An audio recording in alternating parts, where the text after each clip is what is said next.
Hello, everybody. How are you guys doing? Welcome to another installment of the APB Show. How are you guys doing? Hope you guys are doing very well in this wonderful, wonderful time, wonderful evening, whatever it is that is going on, whatever evening, afternoon, morning, whatever time it is that you're doing in right now.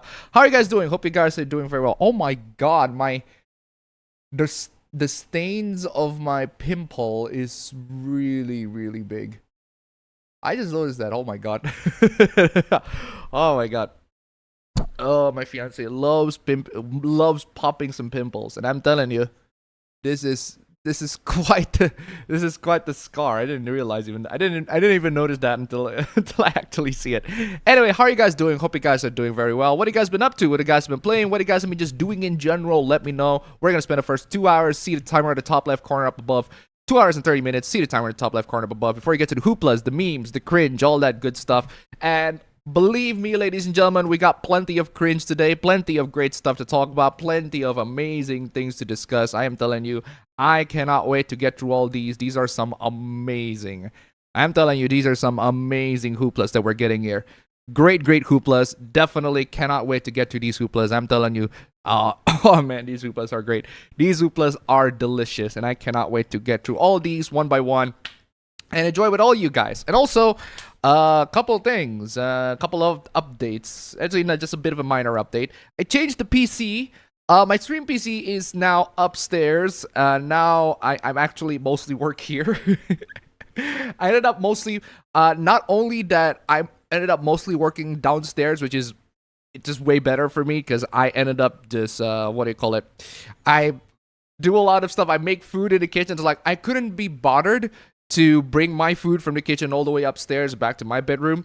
But I basically moved. My bedroom's now not upstairs anymore. It's gonna be downstairs here, and I've been basically sleeping in the room next to here because it's got a queen size bed and it is absolutely magnificent. I'm telling you, for one, and for two, stream PC's upstairs now, and I'm using currently my RTX 3060 laptop for streaming. So I guess we're going back to the good old days, going back to the old ways. I'm not using the streaming PC anymore. Maybe when I'm bored or upstairs, I'm just gonna go to the using streaming PC. But streaming PC is for now just a backup because I actually make videos here too. So I couldn't be bothered to go upstairs and make videos. So I might screw it. Might as well just take the RTX 3060 laptop, bring it down here because my laptop's just way better. It's way better than a streaming PC in basically many ways, shape, or form. It's actually got a proper GPU, an 8-core 16-thread CPU. Might as well just use it there, and it's way better for video editing, definitely, for sure. I can render loads of files, no problem whatsoever. I definitely might consider upgrading the what do you call it, the streaming PC. I'll probably get a proper GPU, but the best GPU that I can get for it now, like, it's the RTX 3050, and the RTX 3050 is super freaking expensive. But hey, at least the issue that I have with my PC is a GPU and not, RAM, because RAM everywhere is absolutely, the prices of RAM everywhere is absolute dog pile of absolute garbage. Actually, I don't know, I haven't checked on my own personal store yet. I had checked everywhere. Everywhere else is absolutely, the RAM price is garbage everywhere else. But I haven't checked on my official store, local store. What's going on in my local store here? I actually do want to know. Tokopedia, can you like not show? Okay, how about this? I'm gonna add, there you go. There.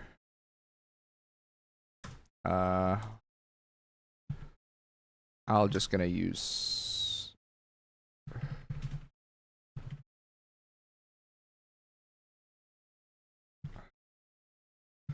I'll just gonna use this. I hate the fact that Tokopedia just does not let me to. Just give me a manual. There you go. Just give me a manual address. There you go. I'll just use Jakarta. Why not?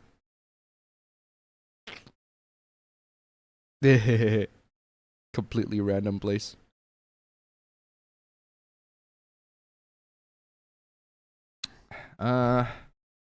There.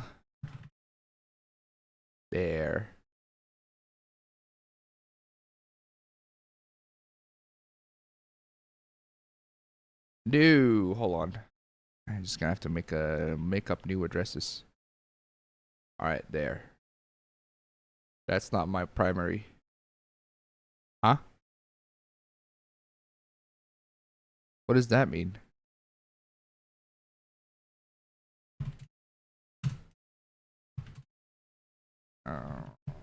There you go. Ah, dang it. Fine, I'll just have to access Wikipedia anonymously then. Oof. There. Let's see what your RAM prices are. Those are not good prices. Oh my god.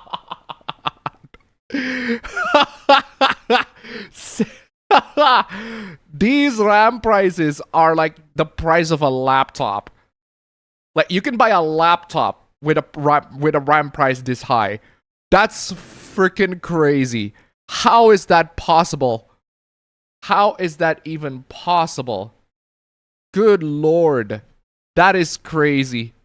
The RAM prices are insane, ladies and gentlemen. But regardless, I guess I'm gonna have to deal with that by the time I actually get to upgrade my RAM, which hopefully, thankfully not anytime soon, but god dang, that is just horrible pricing. Anyway, as for me, what have I been up to? I actually haven't watched a lot of movies or TV shows, aside from I got a new regular TV show that I've been wanting to watch. I watched ER. I kind of been want to watch ER because Noah Wiley's in it, and I kind of want to watch that before I go to watching The Pit, because apparently that's like the great medical drama that everybody's been recommending everybody to watch. Like I was like, all right, I'll keep that in mind, but I might as well just see the original, the one that just revolutionizes all medical dramas in the future. Might as well just go to ER for one, and for two, yeah, that's it. That's the only game. Sorry, a TV series that I watched. Aside from that, I haven't played any games, but I did watch a couple. I did rewatch a couple of games that I've been meaning to, like, I kind of want to play it again. It was like, I couldn't be bothered. First one was Time Splitters 1. Time Splitters 1, Time Splitters 2, and Future Perfect. I haven't seen most of them. I haven't seen all the footages of most of them, or the gameplays of most of them, but I know the gist of them. I played Time Splitters 1. It's like, I was kind of surprised that this game is pretty tough. So it's like, wow, for a GoldenEye sort of clone, I guess. GoldenEye sort of first-person shooter game cloney thingy. Game's pretty tough. I kind of want to go back and play it again, cause and find out all the secrets and all that sort of stuff. But it is very much traditional first-person shooter. I really, really like it. Really like it. Great game. It's been a long time since I played it, though. I do definitely need to revisit that. And I don't know why, for some reason. Oh yeah, I did play a couple of games on RPCSX too. I did play Call of Duty 3, because I remember Call of Duty 3 was the first game that I played on. The first Call of Duty game that I've ever played was Call of Duty 3. That's the one game that a lot of people just straight up do not like, because it's just not really. It's just a very formulaic game at that point. The first one is great. Second one is amazing. Third one, it just kind of goes through the same sort of motion. But I had a lot of nostalgia with Call of Duty 3. I don't know why. I remember playing that game and then being able to drive around, because granted it's like a linear area, but I remember being impressed by that game because I can actually drive cars throughout the place. Now granted, it's not exactly an open world as sort of game, but the fact that I'm in that setting, in that World War II setting, and I can drive cars from one point to another is pretty crazy. that used to blow my mind when I played it when I was a kid, but that was a long time ago. For one, for two, what else? Oh yeah, the one game that I've been meaning to, like, for some reason this game didn't get a remaster. I think this game should get a remaster. This game deserves to get a remaster or just a re-release to the modern platforms, because the game is amazing. And that is the surprisingly good Peter Jackson's King Kong 2005, the official game of the movie. That game was shockingly good. I remember playing that when I was in the PS2. And I was like, yo, I thought I'm just going to be playing King Kong, just beating the crap out of dinosaurs, which I do get. But for the most part, you play as Jack, and you're going to this section where it's a first-person survival. It's kind of like a first-person shooter, but it's also like survival horror first-person shooter where you're basically fighting against a lot of like the critters and all of that sort of stuff. It's crazy. And I thought like, that was such a brilliant idea for a King Kong game, and I think Ubisoft absolutely nailed it. It's one of the few times where Ubisoft absolutely nailed the concept, and it's just a shame that the game just didn't get any attention. Like, if you haven't played Peter Jackson's King Kong, if you can get the PC version to run, because the PC version is horrible, is not great. It's notoriously difficult to get running. It requires a lot of fixes. But if you can get it to run, it is a fantastic game. One of the most severely underrated like first-person shooters out there. Apparently, the PC port is the PC port is basically just the PS2 port, and the 360 version actually has better textures, like better graphics, better everything. And I did look and it's like, wow, that actually looks different to the PS2 version. But if you want to play it safe, get our PCSX2 and play the game through there. I think the game is excellent. Peter Jackson's King Kong, pretty excellent game. I think that game is highly underrated. Unfortunately, not a lot of people pay attention to it. It's one of the few genuinely good movie license games. Highly recommend that one. Anyway, ladies and gentlemen, keep it my Sandy, tip 143. Proper donation money this time. The Millipedes haunted my waking moments. Thank you so much for the donation, keep coming. That's on a movie. And this is a funny thing, right? That's the funny thing about the Peter Jackson's King Kong. I think that's a great movie too. It's like Peter Jackson's King Kong, surprisingly great movie. Bit long, but really, really good movie otherwise. Really good fight scenes. The CGI, I gotta tell you, Peter Jackson's King Kong, the 2005 movie, the CGI on that one. Just look at clips of that movie online, just on YouTube. Look at the clips of that, and look at the CGI of King Kong, the T-Rexes, the dinosaurs, and like all of that sort of stuff. My God, like that movie is 20 years old. 20. That movie is 20 goddamn years old. And you look at that movie, it's like, that movie could have been made today. It could have been released today, and it would have looked freaking amazing. It would have looked flipping fantastic. And people would absolutely just love it. And absolutely love how the movie looks fantastic. It looks great. It looks fabulous. And my God, it's like the CGI on King Kong fighting against the monsters was like so freaking cool. Absolutely fantastic. If they re-released that movie today, people would have loved it. Absolutely amazing. That movie is 20 goddamn years old. The CGI still looks fantastic to this day. And the movie was excellent, and the game was also surprisingly excellent.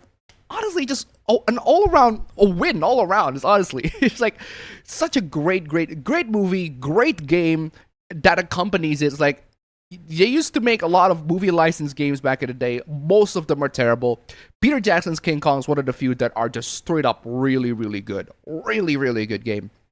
There's also another game that, not technically movie license, but it does also one of the underrated PS2 classics that I think deserves to be played. Everybody deserves to play this game. Highly recommend it, especially if you love martial arts. If you haven't played Jet Li's Rise to Honor on a PS2, I highly recommend you play it. It is a great game. And I was surprised because I thought this game is a movie adaptation. It's like, because it has Jet Li on it. Jet Li is a movie star and everything like that. So I thought that game is a movie adaptation. It's like, oh, this is another movie license game and everything like that. But when I played the game for the first time, and the game introduced the mechanic where you, instead of using buttons to punch people, you use your right analog stick to punch people, and that allows for directional attacks from one point to another. It's like, that is crazy. I have never seen a game does that, and I don't think we're ever gonna see that again, because honestly, it's just way more effective to just use the square, and because Batman just pretty much perfected Batman Arkham game pretty much perfected that sort of multi-directional combat thingy. But yeah, Rise to Honor, I think it's a freaking amazing game. I actually watched through the cutscenes of the game all the way through. I watched through the cutscenes of the game just to remind myself, wow, I remember playing the game. I remember beating it, but I also remember, like, one of the bosses. I genuinely stuck at one of the bosses, but then as I grew older, and it turns out this boss is really, really easy. It's really not that hard to get against this boss. It's like, well, I was an idiot back then, so I managed to get past that boss and play through the game again, and I managed to beat it finally. And the game is so good, man. It is such a great game. I love that game. And it is one of those rare instances where They took the likeness of they took the likeness of a character. It feels like a movie based game, a movie adaptation. It feels like a movie tie-in game, but it actually doesn't. It's a movie. It's a game that feels like a typical Hong Kong sort of flick, but it actually is really, really good, and it accomplished a lot of the jobs really well. The combat's great. Shooting is shooting is after kind of ass, but it's fun in a very it's fun. It's still a very, very fun game to play. The problem that I have with that game is that for some reason, every single copy, like the copy that I got of the game, I played it on PCSX2, and there's a bug in the game that is straight up game breaking. I couldn't get past through it. Maybe it's a problem with the emulation, or maybe it's just a problem with me how to configure the PCSX2, but there's a problem in the game where I couldn't get through one part of the game because Jet Li, there's a section in the game where a character shoots guns and I have to get past a table, and for some reason when I move Jet Li right into that part, right into the table, I press the button for him to go up, and for some reason he keeps going back. So I kept getting hit by the guns. Like, I don't know what the hell's going on with that one. I think it has something to do. I actually don't know what's going on. But yeah, so that's a bit of a problem. So yeah, actually no, I just realized that I've been trying a lot of PS2 games again. I'm just going back to my old PS2 games. I tried SOCOM Combined Assault, my favorite SOCOM game. I love SOCOM Combined Assault. That game should be like re-released. It is such a fantastic game. Love SOCOM. Great, great game. I love the custom missions you can do with SOCOM. Like, SOCOM 3 is a straight up campaign, but I love the fact that in SOCOM Combined Assault, it has this feature where you can pick whatever maps you like and set whatever custom missions you like. So the game feels fresh. The game just every single time, despite having new maps, you got new objectives, and the map's pretty big. Like, the game has a really, really big map that actually allows you to use vehicles, to use cars to go from one point to another. And it's like, that's crazy to me. It's like, back in the day, my mind was blown by the fact that a game lets you, a shooter game, a military shooter game, lets you to drive cars. Like, that, in my opinion, is unheard of at the time. I used to be impressed by then. Then you got games like Ghost Recon Warfighter, not Ghost Recon, what's Wildlands, and I was like, wow, this is basically just an open world SOCOM game. So it's like Ghost Recon Wildlands. The problem is, it's playing with a lot of the Ubisoft BS, so it kind of feels generic. Thankfully, I pirated that game, so Ghost Recon Wildlands is pretty much the closest thing that I can think of the closest thing I can think of a SOCOM game nowadays. But it's a pretty generic game, playing with a lot of Ubisoft BS. But otherwise, it's one of those games where I just want to boot it up. If I'm super bored and I want to just kill some guys, I boot it up and should be perfectly fine. But otherwise, yeah. SOCOM Combined Assault, such an underrated game. Love that game. I don't know why I'm into that PS2 nostalgia, but I'm telling you, the PS2 used to have loads of great games, and I cannot wait to go through them again. Anyway, ladies and gentlemen, I think that's it. Let's get to the chat here real quick.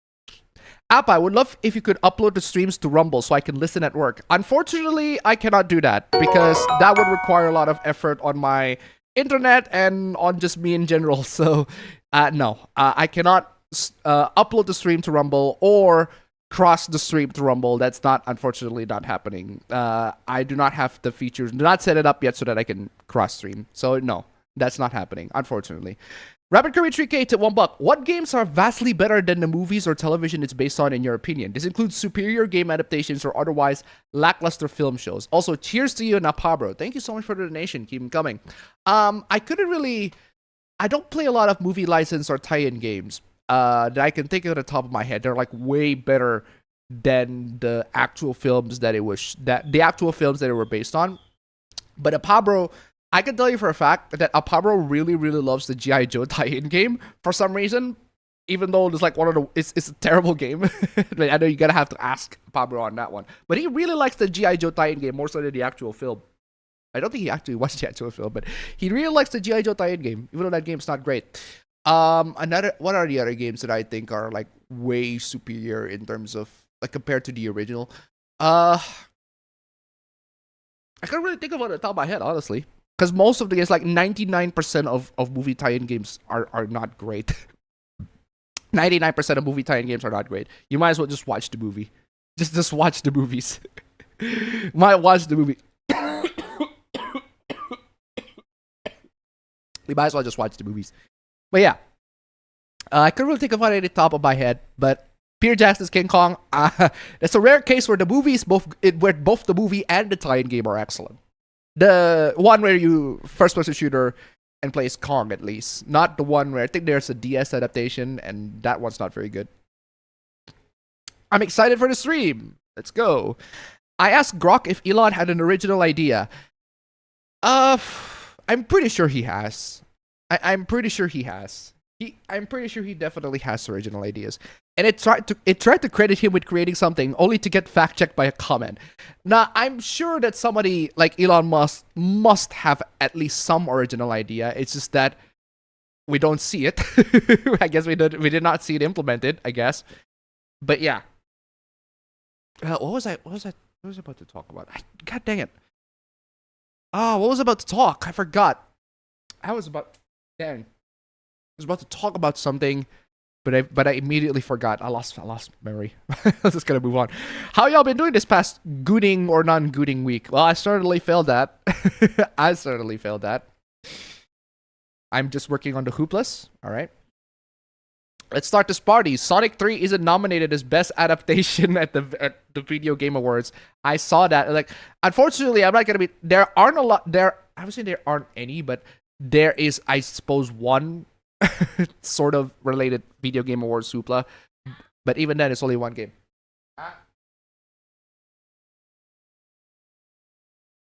Yeah, I suppose there's only one movie related game. Hold on, give me a minute. Wait, hold on. That's not it. This one.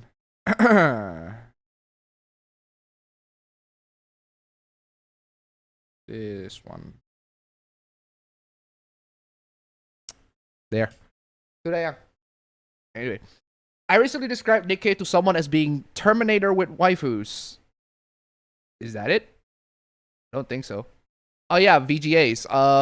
Definitely gonna do a recap of the Game Awards when it actually came out. We'll do that. We'll definitely do that.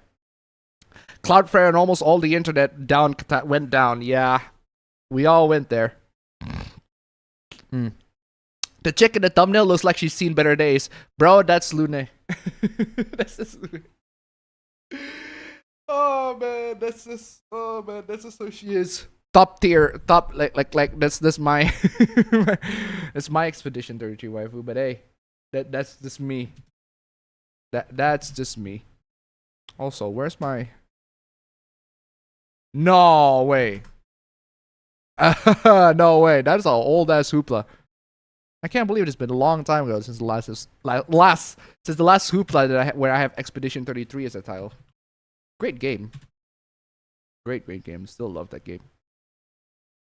Wait, that was in August? Really? Was that really in August? It can't possibly be from August. Oh, there's a trailer, yeah. But it can't possibly be in August. I got my first tattoo. Hell yeah. Let's go. Took my Cosmo, the Cedrian plushie, to a Comic-Con today. Most of my focus on anime is Sonic X and Transformers Armada. Very nice. Hey, Appa in chat. Appa, what's your take on the Game Award nominees this year? I haven't checked on any of the nominees. The Game Awards nominees. I haven't checked on any of the nominees at all. At all. I have not checked on the nominees, but they did nominate plenty of stuff. I actually want to see it.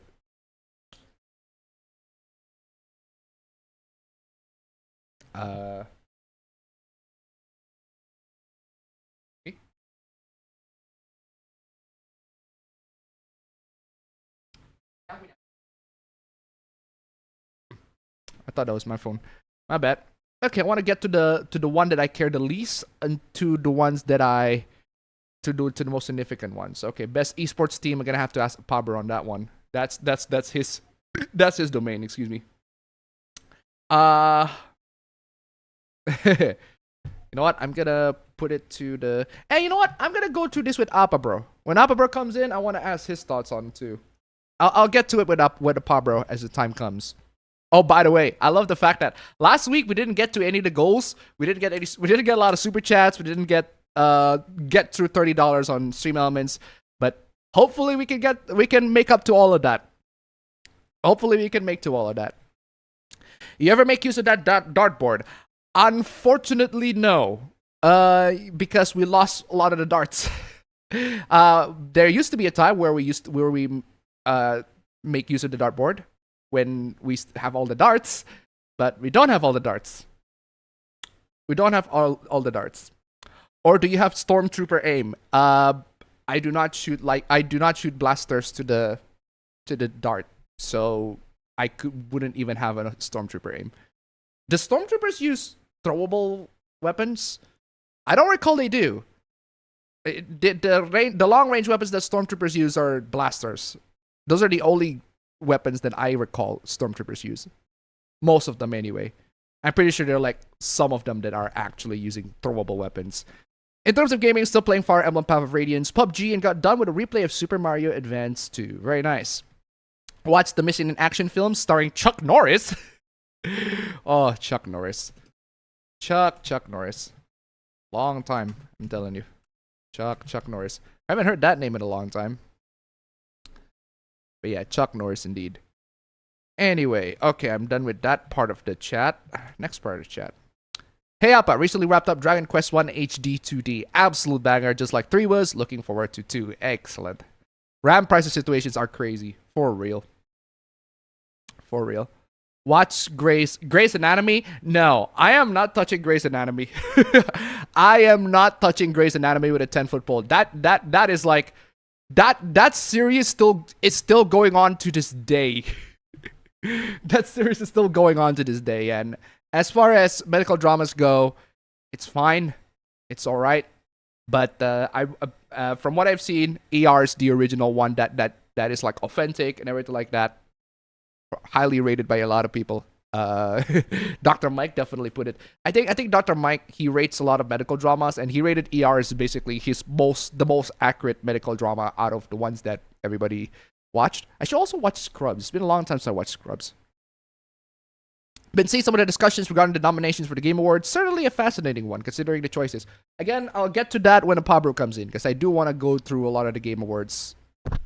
I've been playing Sonic Racing Crossroads for the SpongeBob Online Festival, and Kirby Air Riders came today at the game's release date. Also, finally finished Season 2 of Has-Been Hotel. I have not played... I have not seen the latest season. Actually, I haven't seen the Season 1 of Has-Been Hotel.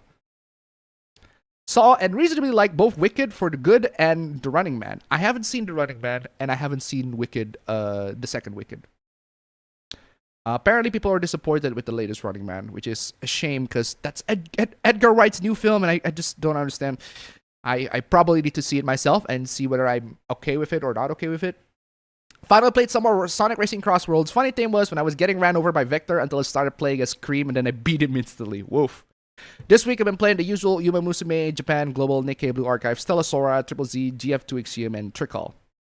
Definitely already read that one. As excellent as the movie, yeah. As excellent as the movie. I think the 2005 Peter Jackson movie is excellent. Really good. The CGI of that movie. My God, like, you have to see, like, you have to watch the movies, just to watch the clips on YouTube, right? And look at the CGI on that one. Like, that movie was released 20 years ago. 20 years ago! The movie was released 20 years ago, and the CGI looks fucking fantastic. An excellent chef donated 2 Canadian, but no message. Thank you so much for the donation regardless. Keep them coming. Anyone played Where Winds Meet? It's interesting, but it's as glitchy as Pokemon Scarlet Violet. I do not know what that is. Recently got Kirby Air Riders on Switch 2. Now just realized that it's been a real racing year for me in gaming, as I've gone Mario Kart World, Sonic Racing, and Air Riders. I only saw the GameCube version. It's also pretty good. The GameCube version is also very good. I should probably check that version of King Kong. Really, really good. Really, really good. The Xbox 3, the 360 version is way better graphically, but unfortunately the PC version is the PS2 version. So they didn't port the Xbox 360 version for some reason. Ubisoft has really, really dodgy ports back in the day. At least it wasn't published by certain laughing, joking numbnuts. Besides that, nothing much else. Also, besides King Kong and Spider-Man 2, what are your favorite licensed games from the 5th or 6th gen? That's the problem. I don't play a lot of movie licensed games that makes me like really, really love it. that makes me really, really love the movie, the game. Sorry, the movie or the game. I think I played Spider-Man 2 on a PS2. That game's excellent. Spider-Man 2 is excellent. Spider-Man 3 is fine. Spider-Man 3 is fine, but I did play plenty of that one too, but it's not as good as the second one. Other than that, that's it. Blade 2 did that, if I recall correctly. Robot Alchemic did that too. Wait. Did what? I forgot the context of that conversation. Today is Matt Mikkelsen's 60th birthday. Ooh. Perhaps the devs program a thing in the game to punish people for emulation. Oh, sorry. I think a glitch, game breaking bugs. I think that's it. For some reason, my super chat is not displaying. Well, it displayed now. Got me thinking of the Transformers PS2 game from 2004 for some reason. An underrated game. I have not played that one. Watch Magnolia. That movie is 26 years old. The raining fog sequence is a remarkable use of the effects. Favorite SOCOM game? Combined Assault, definitely. I've only played 3 in Combined Assault. I haven't played 1, 2, but I played 3 in Combined Assault. 3 I like, but once the single player campaign is done, that's it. Combined Assault lets you to customize your own mission. Lets you to make your own mission. And I think that's a feature. SOCOM 3 does not have that feature, but Combined Assault does have that feature. That's an automatic win, if you ask me. Cross the streams, ha ha ha ha ha. Not often did you get a good licensed game during the 6th gen of gaming. Exactly. The Incredible Hulk and Spider-Man 2 on GameCube. The thing with Spider-Man 2 is that Spider-Man 2 is not... The movie Spider-Man 2 is really good. Really, really good. And the game is also really, really good. But you have to be careful because the Spider-Man 2, there's a PC version of that. That version is shit. Do not get the PC version of Spider-Man 2, the movie, the game. That version is shit. Get the PS2 or the GameCube version. They are excellent. Anyway, donation. Angel Troy took $1. Sonic Movie 3 should have taken Devil May Cry's adaptation spot for the nominees. We'll get to the nominees later. Don't worry about it. Thank you so much for the donation. Keep them coming. I'm still waiting for a Pablo to come in here. Hopefully he does. If he doesn't, then I'll get most of the cast like always. Ooh, five Canadian. Excellent, chef. Thank you so much. Finally get access to my cards. Thank you. I ended up losing my wallet on the train last week. Oh, God, that's awful. That is awful. You should be a lot more careful next time. But hey, I'm glad that you got your card back. Thank you so much for the donation. Thank you so much, guys. Keep them coming. Come on, y'all. If you can make it to nice $30 to all of those. That nice number one. Hey, $30, guys. Come on, y'all. To any of those. Got the progress bar. Got the percentage there. Come in. Come on, y'all. Let's go. I practically grew up on movie licensed tie-in games. I guess X-Men Origins Wolverine by reputation. The Warriors. Oh yeah, the Warriors game is excellent. Yeah, I haven't seen the movie, but the Warriors game is pretty good. I do know that. The Warriors game is very, very good. Currently playing Final Fantasy 13, expecting to finish in a short time. It do not, and I'm in the longest chapter in the game. Woof. Final Fantasy 13. Actually, you know what? I might actually consider... Oh, excuse me. Just for plot reasons alone, just so that I can know what's going on with the game, I might consider actually just watching the cutscenes of Final Fantasy 13. Because I did watch the cutscenes of Final Fantasy 13 a while back, and I'm like, I remember being incredibly impressed with the visuals and the graphics of Final Fantasy 13. The fact that you can run a game in that level of CGI, and the level of CGI, the level of their pre-rendered cutscenes and everything. Did I say pre-rendered? I don't think it was pre-rendered. It's like they rendered them mostly in game. And like the fact that you can do all of that in the game and have all this technology, all these visuals just coming in, blending it together so perfectly. It's like Final Fantasy 13 used to be the cutting edge graphics of the time. Like when I, or at least how I see it, it's like I look at Final Fantasy 13 because I remember the not so great looking Final Fantasy 7 at the time, right? Keep in mind at the time, right? Not so great looking Final Fantasy 7, Final Fantasy 10. It looks great, but only like in the pre-rendered cutscene. When you get to the game, it's like, oh, it's fine. It plays fine. It looks all right. Then Final Fantasy 12 as well. It's like, I'm impressed with the graphics. And then I'm impressed. The graphics are fine, but it's not exactly groundbreaking to me. But then, back in the day when the PS3 just came out, and I was watching, like, I was seeing people play Resident Evil 5. So I used to be so impressed with Resident Evil 5. It's like, wow, the graphics look so insane. The gameplay is so insane. I wish I could play that. I played a lot of Resident Evil 4, and I was like crossing my fingers, man, I want to play Resident Evil 5. I want to play that game. That game looks awesome. That game looks amazing. And I want to play that game so bad. It was not until 5 years. No, actually, no. 4 years. 4 years after Resident Evil 5 that I finally get to play Resident Evil 5 on PC in my own comfort in my own house. But I did play that before that, and that was when I was borrowing my cousin's PS3. My cousin had a PS3, and I played Resident Evil 5 a lot when I actually get into my cousin's home. But when I'm not in my cousin's home, I couldn't play the game. It's like, it's just, I really, really wanted it so bad. And now I can just, as an adult, I got my wish.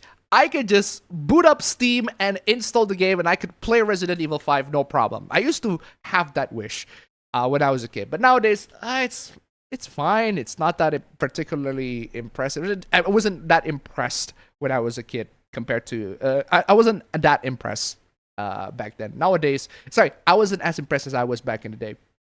But Resident Evil 5 is still an amazing game. Love Resident Evil 5. Don't get me wrong. Great game. Absolutely fantastic. But I see that game with rose-tinted glasses like back in the day.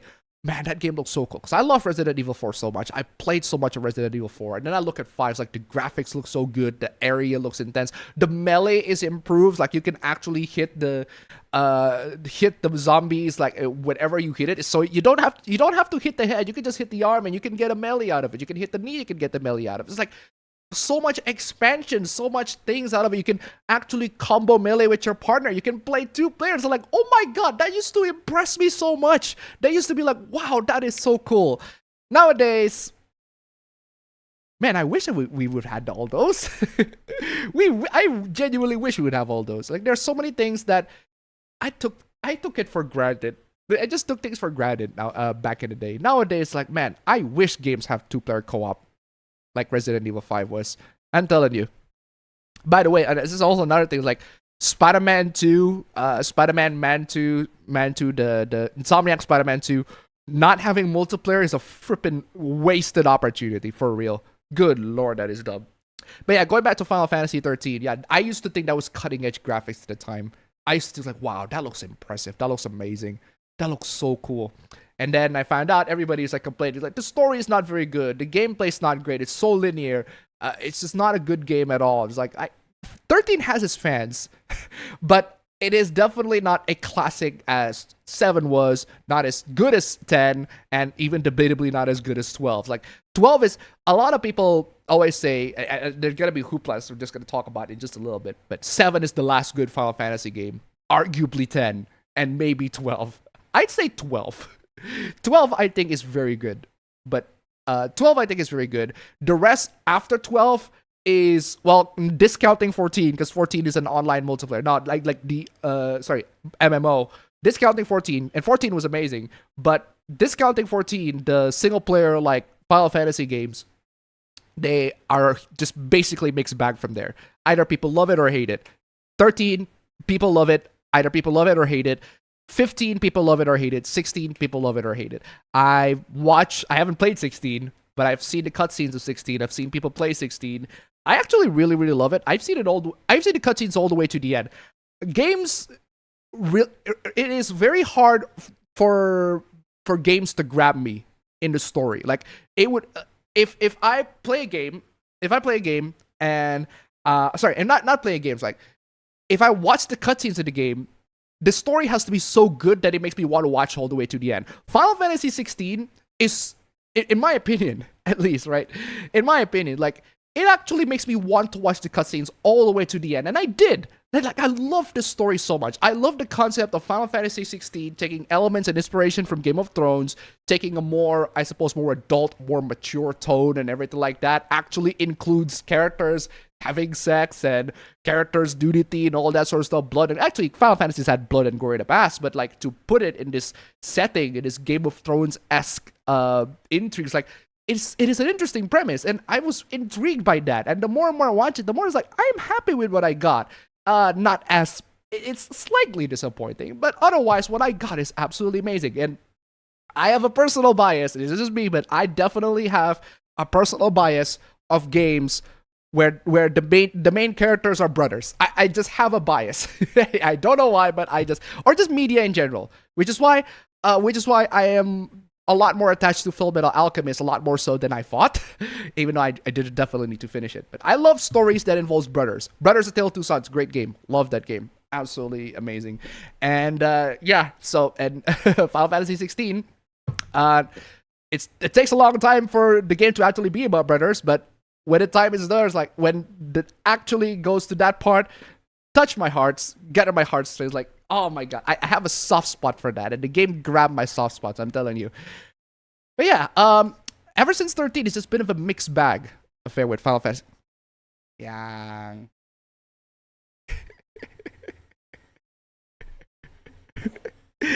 Anyway, it's just a bit of mixed bag affair with Final Fantasy. Ever played the Godfather game? I know about the Godfather game, but I have never played it. I do know for a fact that it's actually it's not that bad. The Scarface game is also really, really good. The Scarface game, now that you mentioned Godfather. The Godfather game, I've heard pretty good. But Scarface, the Scarface game, the one that actually takes place after the movie, that one is also very, very good. Shrek 2, the video game, was amazing. 4-player beat 'em up goodness. I have not seen that. I have not played that. Grok Chan Sims for Elon. Community Notes Chan subscribes to No Such Niceties. Didn't have fangs, so deserved.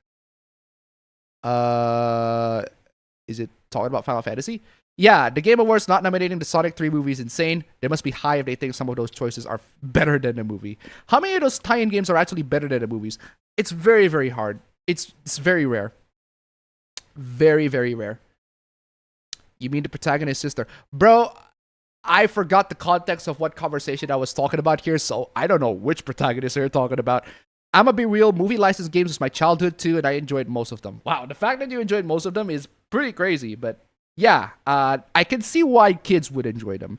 But nowadays, when I look at it as an adult, I'm like, wow, a lot of these games suck. Which games got robbed? I haven't seen the nominations yet. I'll definitely get to check it out. You might as well check them out. Some of the choices are good, some not so much. I despise award shows. Yes, but it's a tradition. It's a tradition because I am a gamer. This is a gaming channel. I was like, this is a gaming topic and discussion channel for the most part because I love gaming. Gaming is my hobby. I grew up with gaming. I talk about gaming a lot. So I'm going to be talking about the Game Awards. Like, Game Awards tradition. It's just a tradition on this channel. I'm telling you, and I don't think as long as Game Awards exists, I'm going to talk about the Game Awards. It's just tradition at this point in this channel. It doesn't matter what format I'm talking about here. I used to make like live reaction. I would say live reaction, more like I pre-recorded my live reaction to the Game Awards, and then I compile all the best bits of that into a long-ass video. I used to do that when I had college. And when I had college, I had a lot of free time, but unfortunately, adult life strikes, and I don't have college no more. I have work life, and work life is way more busy. So yeah, anyway. Return to Silent Hill got a new trailer that is a bit better than the last one. Never heard of LJN? You've never heard of LJN? Someone clearly hasn't watched AVGN. If you have never heard of LJN, that's... Yeah, you clearly haven't seen a lot of AVGN. LJN is like his nemesis. Eternal nemesis. Also, check out the trailer for Good Luck, Have Fun, Don't Die. I never played a single LGN game in my life. Oh, yeah. In that case, no. I haven't played an LGN game in my life. I don't think I would. LGN, yeah, we all know what LGN is. A VN EXE is an opening even with admin permission. A VN EXE is an opening even with admin permission. You might want to double check whether that EXE is legit a visual novel or, viruses. Speaking of viruses, I got hacked. Apabra was shocked. My Discord got hacked. And my Discord got hacked. And it was very funny because the hacker who hacked my Discord shared screenshots. Not screenshots as in like you press the screenshot button. No.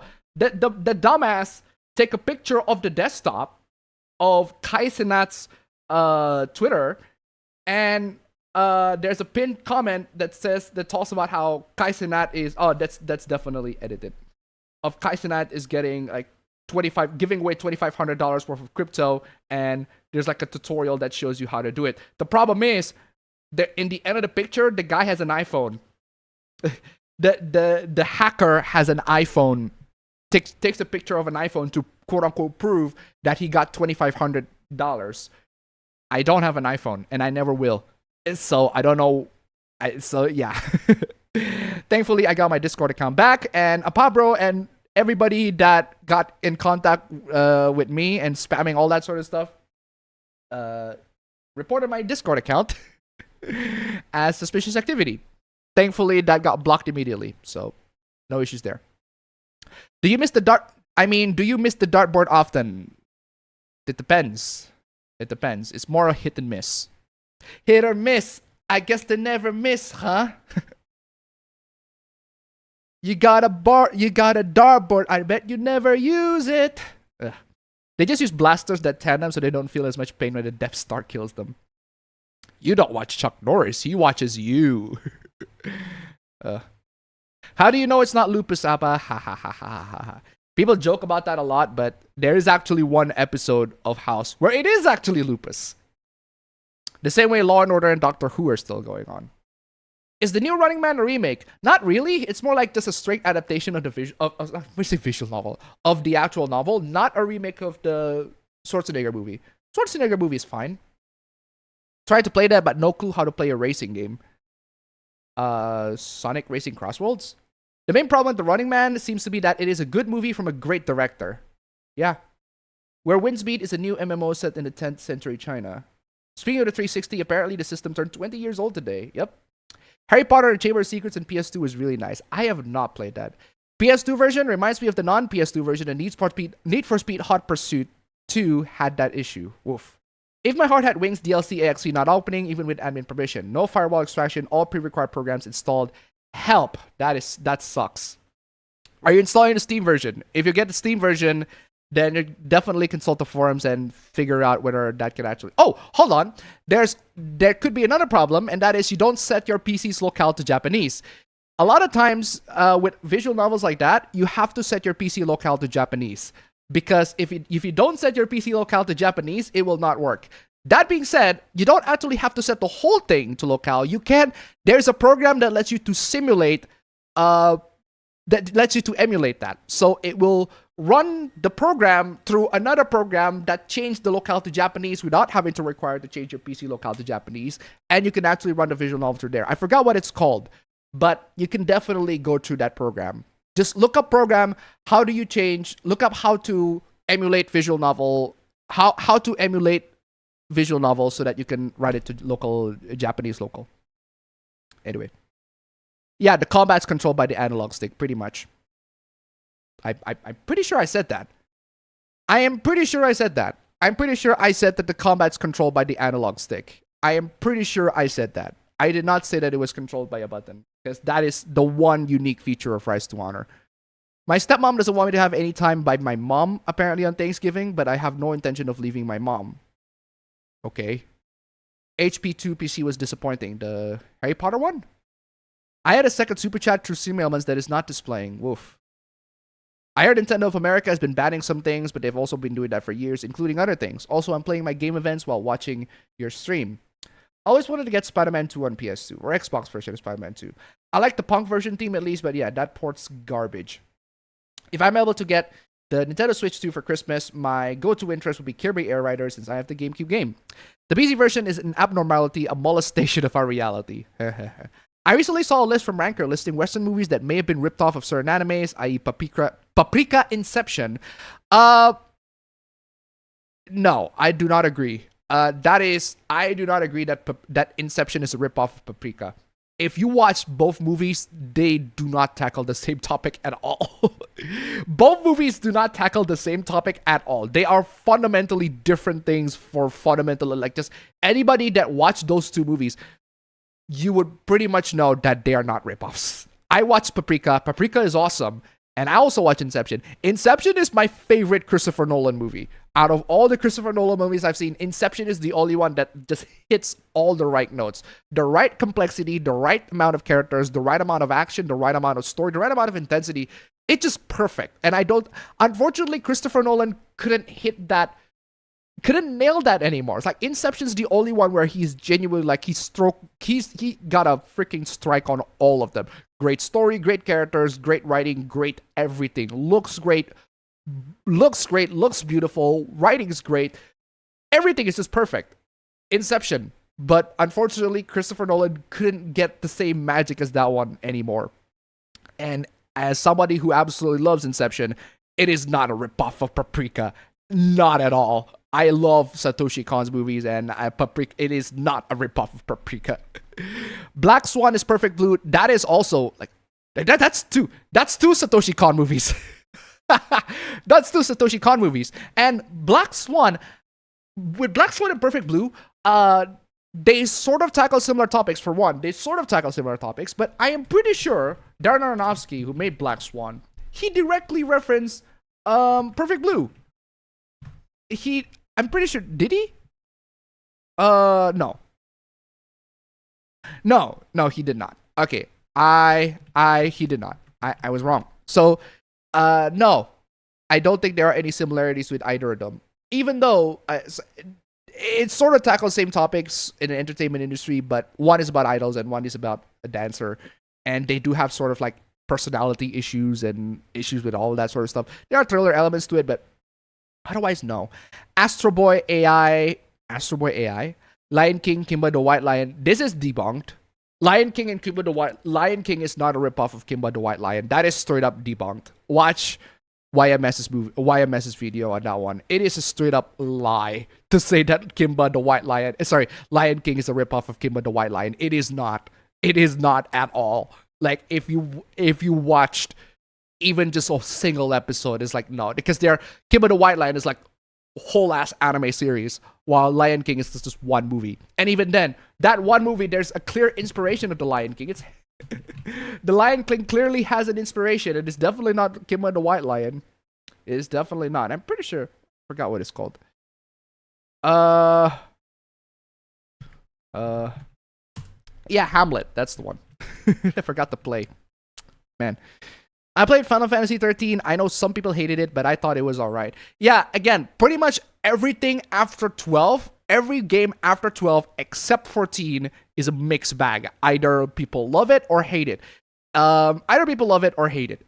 And even then, the love is like not a strong love. It's like people play that and go, it's fine. It's alright. But the hate is a very strong hate. Either you have a very strong hate to it, or you have it's fine. It's alright. Remake 5 might not happen. I don't agree. I think it will happen. We'll just have to see how Capcom's gonna deal with the backlash. Anyway. Oh, another donation. And Detroit tip $1. Thank you so much. Hey Appa, this is the last minute submission. Here's an article about Nintendo removing warp stars with designs featuring Chef Kawasaki in a micro bikini. What? What? What is that? Kirby Air Rider Chef Kawasaki bikini costume Nintendo controversy. What is this? Huh? I don't get it. Nintendo's removed multiple versions of a fan favorite Chef Kawasaki machine designed for the machine market storefront Kirby Air Riders. The design in question features Chef Kawasaki in a bikini and quickly became a hit with fans after being uploaded to the machine market library. Players can design their own flying machine in game's My Machine code, which can then be uploaded and purchased by others at the My Machine code. Bro, Nintendo. You do not let players design their own stuff, Nintendo. For the love of all the good in the world, please do not let players design their own stuff and upload it to the market. That's just a recipe for disaster. That is just a recipe for disaster. The amount of people that are gonna troll the crap out of that is crazy. My Machine designer software for hold on. Yeah, they can design their own flag. They can be uploaded but purchased by others in the My Machines mode machine market. Same design can increase in price, leading to most popular designs fitting high amounts of Kirby Air Riders. Okay, so yeah, they censored a player design machine.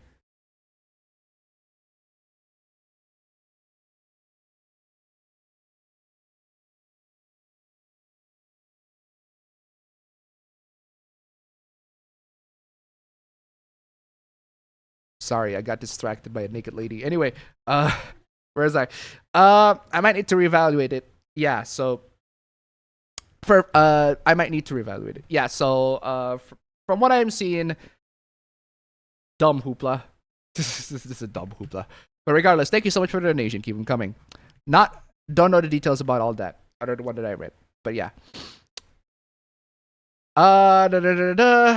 Hassan is being mocked lately because of his simping for China. I'm not paying attention with whatever Hassan is doing.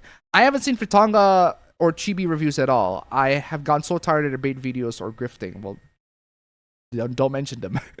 Did anyone take advantage of the great sale going on for the Legion Go S? In the US, it's going for $449 for the Z2 Go and a $649 for the Z1E model. Hollywood, meanwhile, has been getting worse news and they're trying to take YouTube. Split screen co-op was really fun times. If you get open box from the Best Buy, you can get both for even cheaper. Also, they are specifically the Steam OS versions. Fuck multiplayer. Yeah, I'm not a fan. Disney tried using AI, but it backfired very fast, and Hollywood is still blaming COVID instead of themselves. Okay. I don't like Final Fantasy 13 because of the battle system. Yeah, that's one of the main criticisms of Final Fantasy 13. A lot of people like it more for they like it more for the story and the vibes and the atmosphere and everything like that. And I can see why. I think Lightning is some of the best designed one of the best designed female characters out there. It's like Lightning's design is fucking fantastic. I don't recall. It's like she looks so good. She's very popular in porn too. It's like, I'm telling you, sometimes character designs, you can measure how good a character design is if they're popular in porn. And Lightning is definitely very, very popular in porn. Oh boy, there are so many porn of her. But yeah, and a lot of them are very good too. But yeah, I'm telling you. Otherwise, like, the game's just not that particularly impressive. But again, from what I've seen in people, they have mixed feelings on the consensus is mixed. Basically, everything after 12, the consensus is mixed. Either people find it alright, or people hate it. It's either of those two. It's never in between. It's never amazing. Definitely not as good as 7. or 10. Or arguably 12. Hassan went stopped by Chinese police. Okay, cool. Hassan went stopped briefly by the US airport security. This is unlawful and unacceptable. Not paying attention to what Hassan's doing, so honestly. Wasn't the Ares movie use AI? I don't know. I've been paying attention. I think the Tron Ares one with Jared Leto. I don't pay attention to that movie. I like Final Fantasy 15 and so far 16. I haven't seen the cutscenes for 15 yet. I haven't seen the cutscenes for 15 yet, but I forgot her name. The name of the mechanic. I think her Cindy. That's the name. I forgot. She's hot, but she is hot. And her porn is very good. Some very, very nice porn out of her, I'm telling you. Also Luna Freya as well. Very, very good. I forgot her name though. I don't know Luna Freya, because that's the name of the Noctis's wife or future wife. Oh my god. Oh my god. Oh my god. Where is that? That guest party member. Daughter allies, then that's the name. Yeah, Cindy. I got it correct. That's her name. Anyway. Still need to get both Final Fantasy 15 and 16. Again, 16 I have seen the cutscenes of 16. I've seen, again, it's very hard for me to have a story of 16 is one of those games like I am excited to see what it tries to offer, because the game promised to be like a darker, more mature tone of Final Fantasy. Like, I love it when a series goes darker and more mature, but in a direction that they're usually not taking. Now, this doesn't necessarily mean that Final Fantasy hasn't tackled dark and mature stories before. They absolutely have. Even 1, 2, 3, the stories are pretty simple, but there are definitely dark undertones to it. 4, 5, 6 as well. 7 especially. There are loads of dark undertones within the story, but not in a direction where it is like explicitly adult. Like, that's why I'm excited for Final Fantasy 16.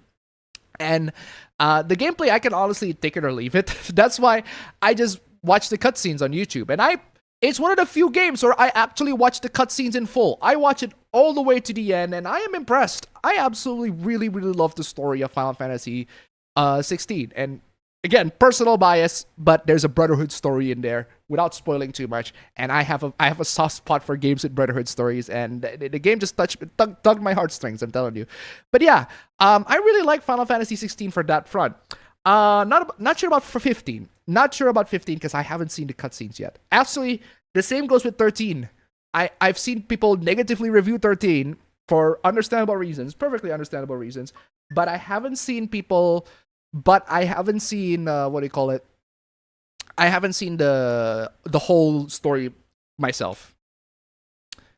Anyway, 16 is a bit too black and white for the story, but I still think it's good. That's true. That is definitely true. In terms of story, it's not as morally gray as I expected it to be, but the fact that it tackled, I like that it's not afraid of showing like the more mature, the more adult side of things. Like the characters actually have sex, and the characters explicitly have sex. They're naked. Sometimes they're naked, and they're blood and gore and everything like that. It's like I like that side. It's like I like Final Fantasies getting more mature into that more adult direction in that particular direction. A modern Final Fantasy at least.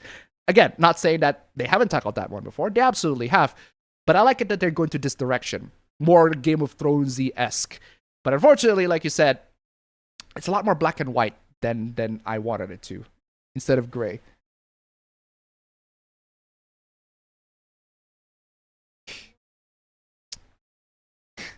Final Fantasy is great up to chapter 10, then the cancelled DLC story really becomes apparent.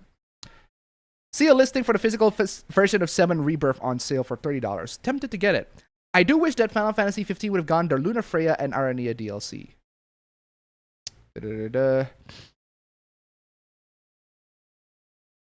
I'm not even talking about the DLCs they released. They had more stories chapter that were canned.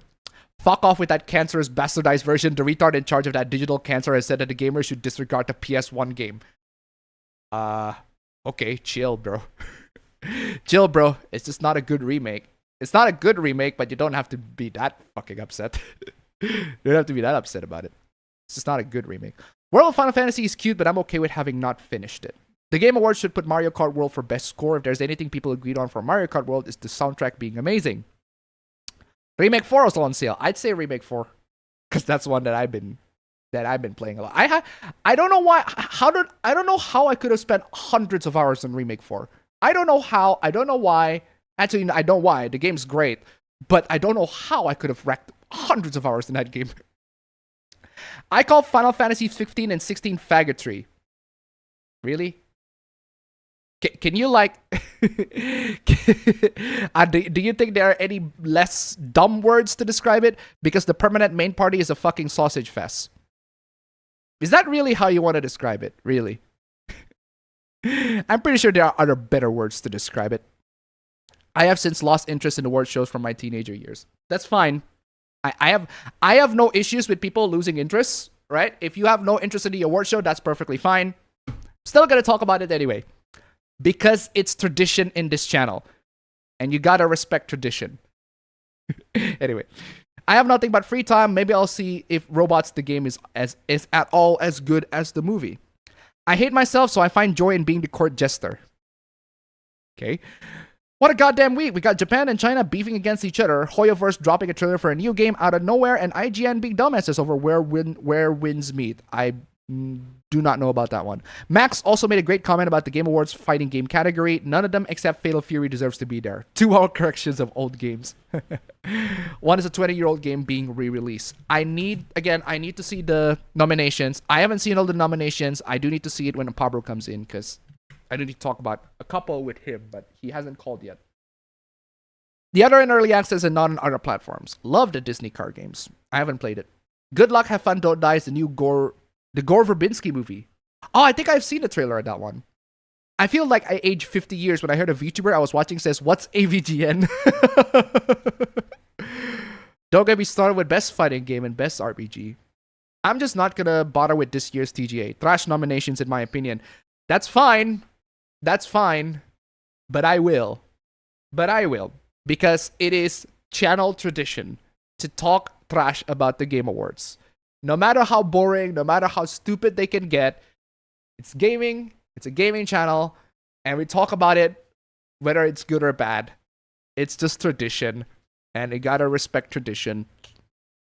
One stretched for nominations, the other didn't do a lot to give the genre a chance. You should delete those hacks on your server. I couldn't. I tried. I tried my best to secure my account. How in the world did Kingdom Come Deliverance 2 and Monster Hunter Wilds make it to RPG category? Neither of those are RPGs. Wait, hold on. Kingdom Come Deliverance 2 and Monster Hunter Wilds make it to RPG? Neither of those are RPGs. Wait, they are though. Okay, hold on. Monster Hunter Wilds is more of an action game. More of an action game than an RPG. But Kingdom Come Deliverance 2 is an RPG. Absolutely it is. It absolutely is an RPG. It's not an open world. It's not exactly an open world action game. It absolutely is an RPG. 100%. Is there something that I miss? Why shouldn't it be nominated as RPG? Monster Hunter Wilds I get, but why not Kingdom Come Deliverance 2? That is an RPG. No way Obsidian games are better than some of the RPGs. No way Obsidian's games are better than some of the other RPGs from this year. I haven't seen the nominations again. I'll get to see it when Apabro comes in. Hopefully it comes in. You know what? If he doesn't come in by 1 hour, I'll see it myself. Monster Hunter has never been considered an RPG outside of the story spin-off franchise. Subjective. Maybe I can see how people consider Kingdom Come Deliverance 2 an RPG, but it absolutely is an RPG. It absolutely is. It's got it's got character stats. You got quests, multiple choices, branching decisions. Unless there are different definitions of RPGs that I miss, but Kingdom Come Deliverance 2 absolutely fits an RPG. The new Running Man is a cross-country chase, much bigger than the Schwarzenegger film was able to be. Well, bigger doesn't necessarily make it better, apparently. We'll have to see how that goes. I haven't seen it. We talked about movie license before. Nobody brought up GoldenEye! Oh my god! Wow, that's crazy. It is the best movie license game of all time. It is one of the best movie license game of all time. The fact that nobody brought up GoldenEye is fucking crazy. I love GoldenEye. GoldenEye is amazing. Not both the movie and the game. It's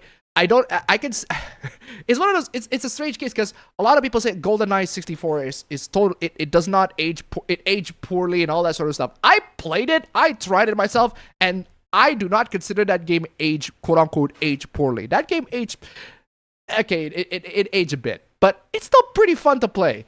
The fact that the game is that a James Bond game is able to be that good is crazy. And the fact that subsequent James Bond games, they are at least good enough to be decent games, to be worthy of playing, is also pretty crazy. Cannot wait for First Light. I definitely cannot wait for that one. Yeah, GoldenEye, my god. Amazing game.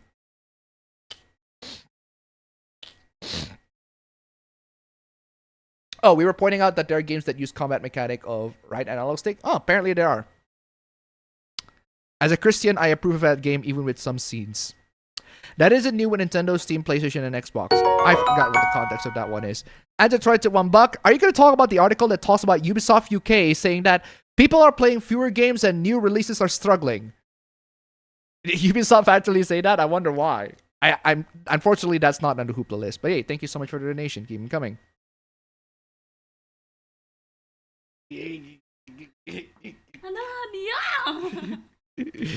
Anyway, I had just about every version of Harry Potter game for a time, minus Quidditch World Cup, was never a sports game kid.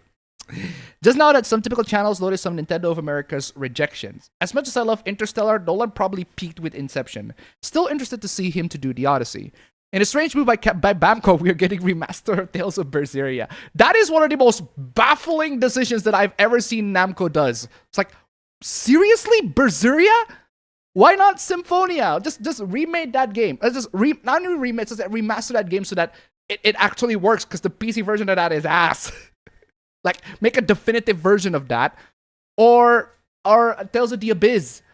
Or Legendia, the black sheep of the whole Tales of games. Like, that game is an odd duck. Among many of the Tales of games, Legendia is the one where, why does this game play like Smash Bros? It's like, it's one of those games like, that is basically like, huh, it's quite rare for me to see an RPG game, to see a JRPG plays like Smash Bros. It's like, I remember playing, I was like, wow, This reminds me so much of what's that game? Rumble Arena. Yeah, Digimon Rumble Arena. It's like, what? This just reminds me of Digimon Rumble Arena. But then I didn't realize that Rumble Arena is basically just Smash Bros. And I'm like, wow, Legendia is such an odd duck. I need to replay that game because I remember playing that game a lot and loving it. I need to get playing that game again. That misconception of Kimba and Lion King still going around. Apparently, hey, Apabro and everyone in the chat. Apabro's not here yet, but hey. Lion King, Kimba the White Lion is a zombie rumor. It's debunked. It just won't die. I don't know why. YMS is a 2.5-hour video talking about how Kimba and the Lion King are nothing alike. They are not. They are not. People were terminally online even 20 years ago. I am glad that we can chat without anyone thinking something dumb. I'm telling you, the Game Awards nominees are out, and I am only interested in Uma Musume for Best Mobile and Sakura Miko for Streamer. Understandable, Alpha. Did I just hear Claire Design Machine? Understandable, lol.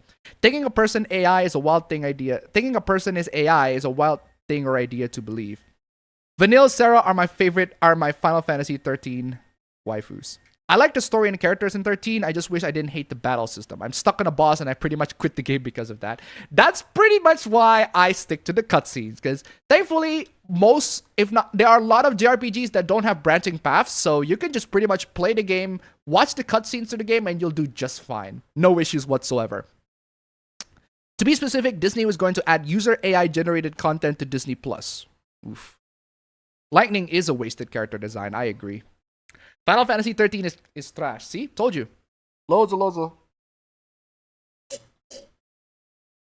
It's either people think the game is alright or people hate it. Just mixed bag between the two. What do you think of new policy the Japanese government revealed of supporting creators and protecting them from censorship? I don't know what to make of that. Honestly, there are so many people who are like, yo, that is great, finally amazing. Japan is supporting anti-censorship, all that. I do not know what to make of that. That news is so vague, it could be literally interpreted as anything. So the best... Mm-mm.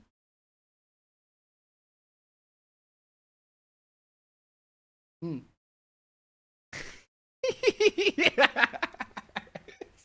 Hey, Taurus.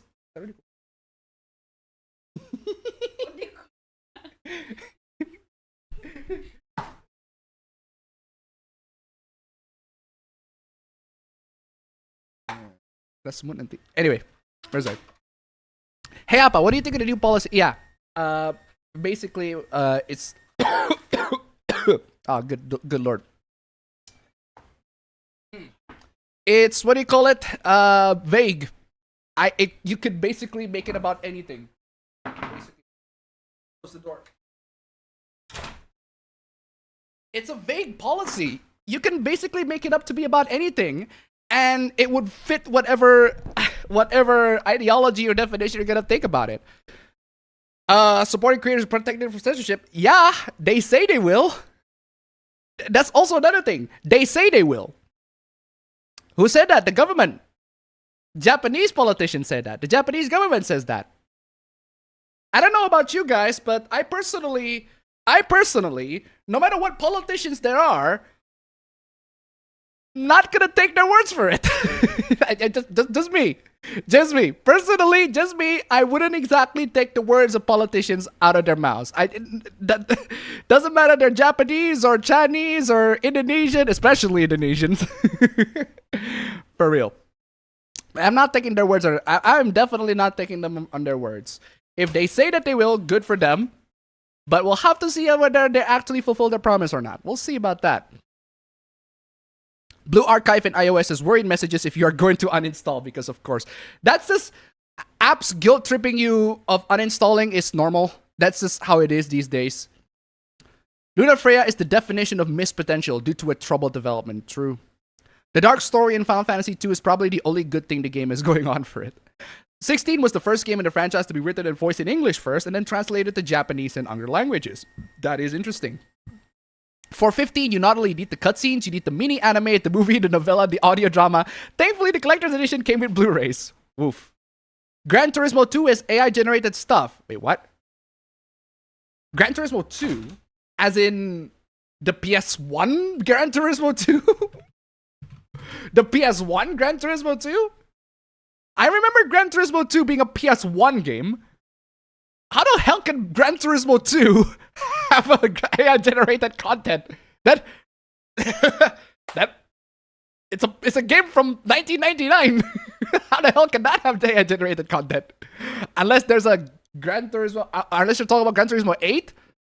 Is there a Gran Turismo 8? Gran Turismo 2? Is it the PS1 game? How the hell can that game have AI-generated content? How is that possible? Did the time travel? Did they make a time machine here? What the hell? Anyway. The Blu-ray for the anime has a director's commentary. Oh, unless there's a re-release of Gran Turismo 2 that I'm missing. And that has AI-generated content. Anyway, the Blu-ray of the anime has director's commentary, but it doesn't include subtitles for it.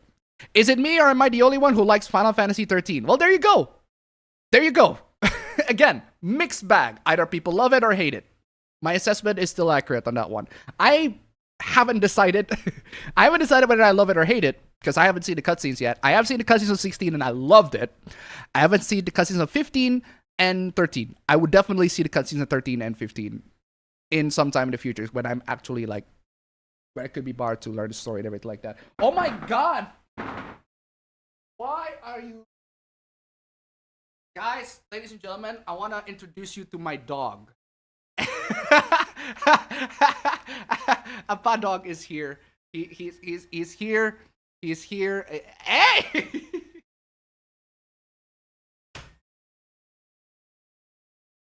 Oh. Well, Appa dog stays here because otherwise, if Appa dog goes outside, he's gonna follow Appa wife. Get over here. And actually, no. Look at the screen. There. Look at the screen. Look at you, beautiful, beautiful creature. Unfortunately, I have a history of asthma, so I cannot have him for long near me, because otherwise I would actually choke. But otherwise, Appa dog. Queen. Appa dog queen. Her name's Queen. Cute doggy. Right. Appa wife is out. Where's the other Appa cat? There you are. The pets are coming in, I swear to God. Hey, Appa cat. Look there. Look at Appa cat. Look at that. Woo! All the pets are...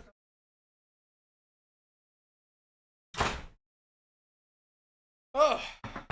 It's only in my house where you see cats and dogs living in harmony. I'm telling you. Where is I? I don't really care about the director's opinion of Final Fantasy VII, alright. I like 12, I haven't played 13 and onwards. I have not played 13 and onwards either, but I've played 12 and I really like it. I haven't finished it though. I like the what do you call it? The gameplay is very MMO-esque. For 12. They remind me of MMOs and dungeon crawlers actually. The battle system for that one. I actually kind of want to play 12 again and just get into the battle system. Rented Final Fantasy 13 and bit of Final Fantasy 13 2. Didn't play 13 Lightning Returns. Apparently people didn't like that. Apparently even the fans of 13 did not like that. What about Boomer? Boomer will live. Thank you so much for the donation. Keep them coming. Same applies to the guy at Capcom that found it surprising that the old Resident Evil game sold well on GOG. Oh wow, gee, shockers. So dumb. Final Fantasy 15 was supposed to have Arania join the party. Same with Hifumi with Persona 5. She should have joined the party too, but she's reserved to Social Link. Sausage Fest, clearly someone didn't play the Choaniki games. Yeah, Final Fantasy 15 is a sausage fest, but to call it... what was that? I call it the gay slur. Seriously. Where is I? Okay, I think I exhausted the chat for that one. Let's go to the next chat. I have to use Edge. I can't believe that Firefox just shit at copying text. A bachelor's party is a sausage fest. Imagine that! Classics are classics for a reason. They're still good to play. 16 being made for Americans first, so the gay, bisexual men and women buy women without consulting the bi women and lesbians who love attractive women. I actually really like what's the gay guy's name? Dio. That's his name. Yeah, I like Dio. I really like his character development. I like the fact that him being gay is not the most important thing about him. Got myself Prototype on Steam and I played it for the first time. What an awesome game. Prototype is awesome. Amazing. PC port shit though. It's like Prototype's PC port is fucking ass, unfortunately. Same goes to the second one. But with a couple of fixes, it runs alright. 16 was not made for Americans first. It's being written in English, was an experiment and directly requested by Yoshi P to do something different. Prototype also has AI generated stuff. How the hell can Prototype has AI generated stuff? That game came out before AI generation was a thing. How is that possible? I don't get it. Is that supposed to be a joke? I'm missing it. Nothing wrong with a bro that still has some quote unquote qualities. Cindy working on the car. That's the only thing the only good thing that I can say with 13 so far, at least, because I haven't played 13 and 15 or watched the cutscenes of 13 and 15. The only good things out of those two games, the waifus are hot. I can tell you that for a fact. A bachelor party can have sexy women as well. Yeah, but they're usually not, they're usually not, what do you call it? Relatives? They're usually just strippers or whatever. I don't care about the Game Awards anymore because I personally think they're always rigged, just like any other award show is. Yes. Still gonna talk about it. Yes, and I'm still gonna talk about it. Tradition. It's up to the guys who paid for the quality in question. Sonic Racing is still better than Mario Kart. Thoughts on the Telltale games? Which one? There are so many.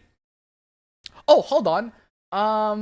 In regards to them being a licensed game instead of a licensed game out of the movies, I haven't played Back to the Future yet. Back to the Future yet. I need to play that sometime. Apparently, I've heard good things about it.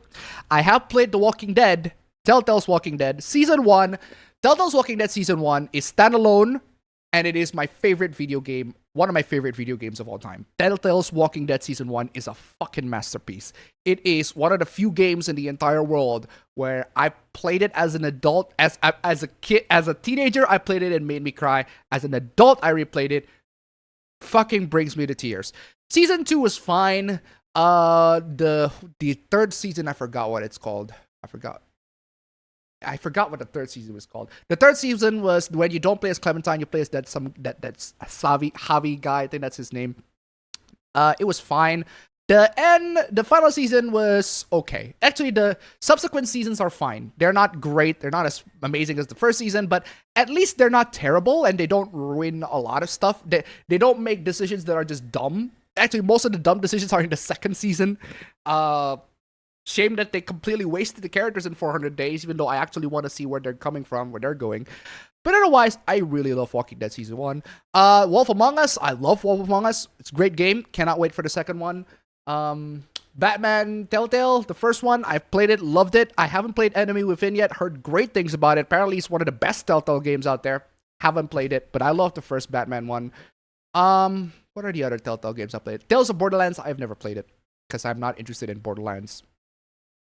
Prototype 1 and 2 is AI generated stuff. I don't get. Is that supposed to be a joke? Or are you talking about how AI, as in the enemy, the characters, like that's that's not AI generation. Artificial intelligence enemies is different to AI generation. Anyway, Perfect Dark is better than GoldenEye. Yeah. Yeah, undoubtedly so. I cannot agree more with you on that. Perfect Dark is just a more like Perfect Dark is actually a game that's like from a ground up is a game. Whereas GoldenEye, you have to comply with the movie rules with GoldenEye, but Perfect Dark is a game. It's made to be a game from the ground up. Prototype 2, possibly yes, I agree with the AI use. They both have AI generated stuff, fuck you.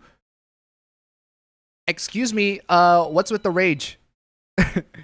What's with the rage? Chill out, bro. Chill out. If you say, don't make claims that you cannot back up. GoldenEye runs like complete crap on 64 hardware, makes Cyberpunk on PS4 and the Xbox One look stable. True. My Hooplas are finally ready. All right. That ain't my phone, unfortunately. Fortunately. Okay, what the hell is this? Okay, I'll get to your Who Plus in just a bit. Oh my god, there's a Chan thread.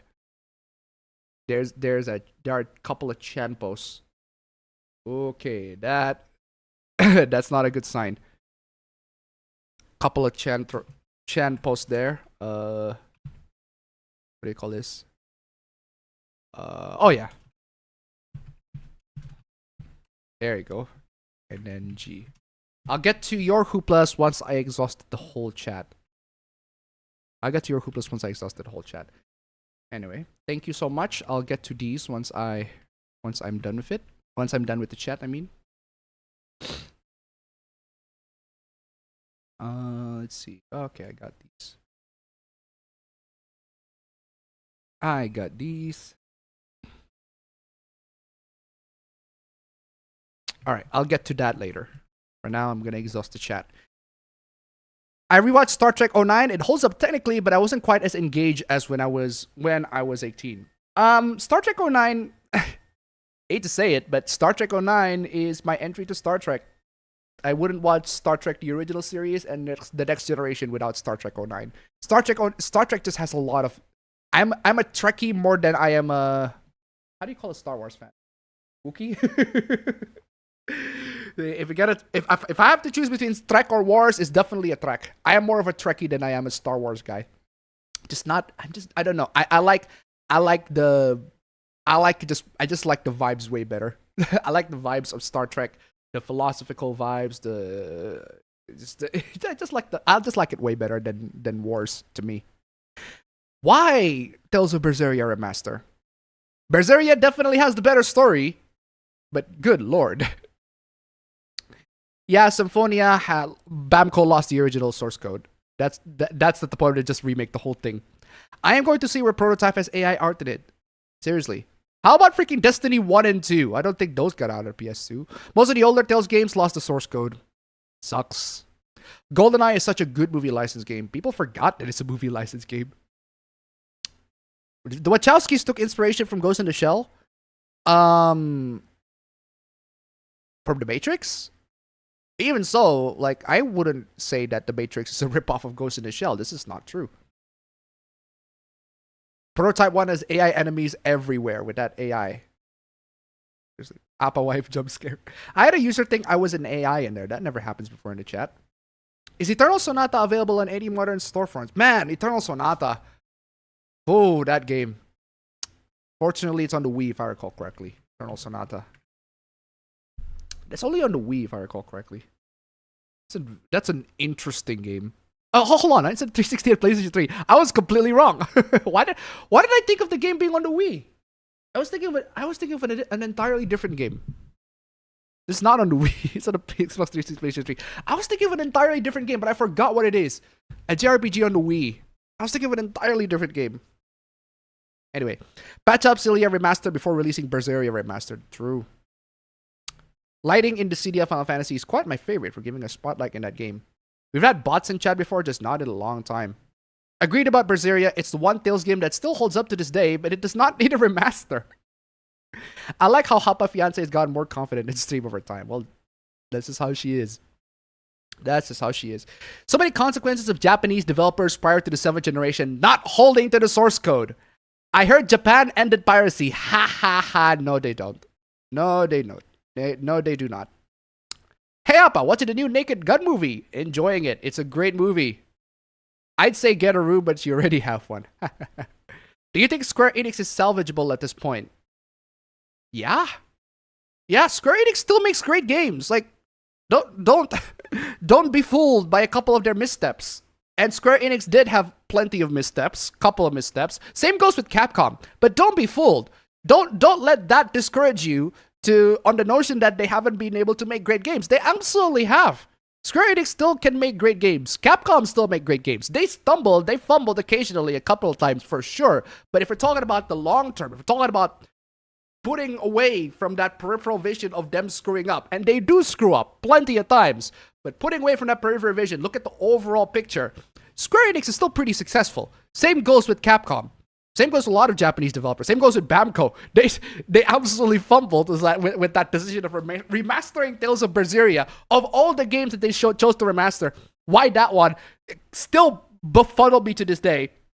But to say that they are a failure, or to say that they are quote unquote what do you call it? That they are so destroyed, they are destroyed so much that they need to be salvaged is frankly just denial of reality. They are still relatively very, very successful. Anyway, where Winds Meet and Ion 2 launched this week with stark contrasting reception between each other. Where Winds Meet received massive praise, where Ion 2 held an emergency meeting day 2 addressing its issues. Oof. I didn't know PS1 was that advanced. Seriously. What is Where Winds Meet? Apparently that's a Chinese game. It's a new Chinese game, whatever. Anyway. Nah, just kidding. Okay. They don't have anywhere near enough data to generate images back in the 90s and 2000s. Not to mention the amount of computing power and RAM need to handle large models would have made that pretty much impossible. The only controversies Where Winds Meet receive were IGN's idiotic review score and its in-the-game mouse that cost $40 to attain. $40,000? An in-game mount costs $40,000? Are you fucking out of your mind? So that's fucking crazy. Oh. Now Appa will carry a Pablo and show him off the screen. Alright. Are you sure you want to uninstall? All files related to this application will be removed. Are you really sure? My developer's kid has cancer. Do you still want to uninstall?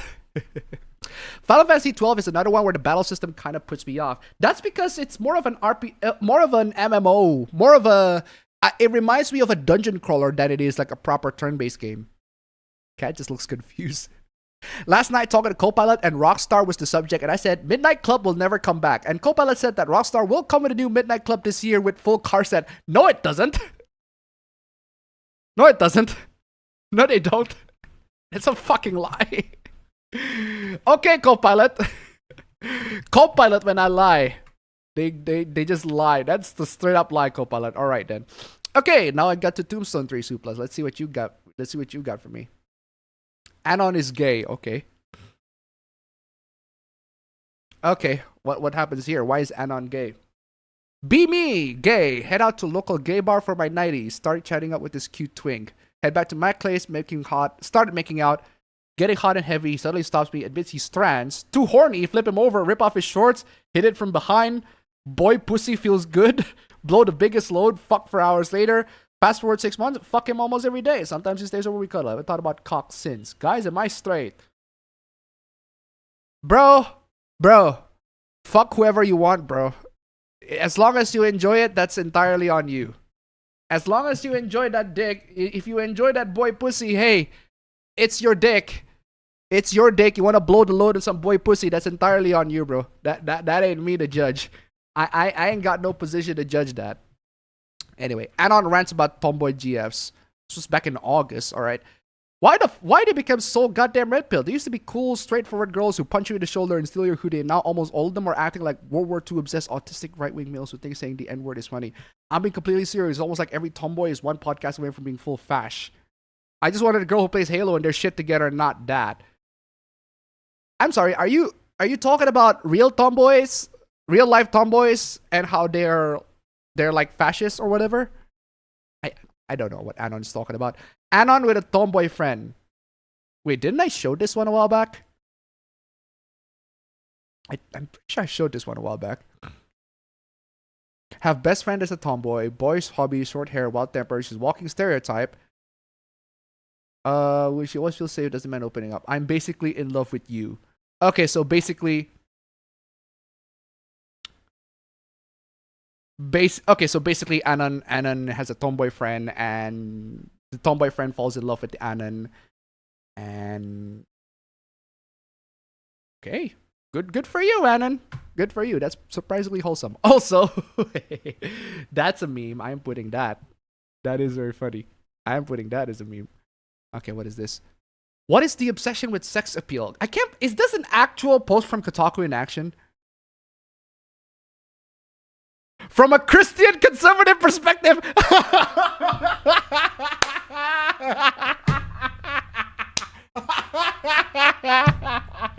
From a Christian conservative perspective, shouldn't we be happy? Shouldn't be happy that this gooner shit is going away. Of course you are saying, what is the obsession with sex appeal? Oh wow, a Christian conservative is shocked that a lot of games and media and movies in general are getting sexier and sexier. Bring me to 2005 indeed. Good lord, like Christian conservative perspective. Complaining about things being sexier than they were before. Oh no. Ooh, scary. Where I need boobs. I need some boob. I need the casino bonk on this one.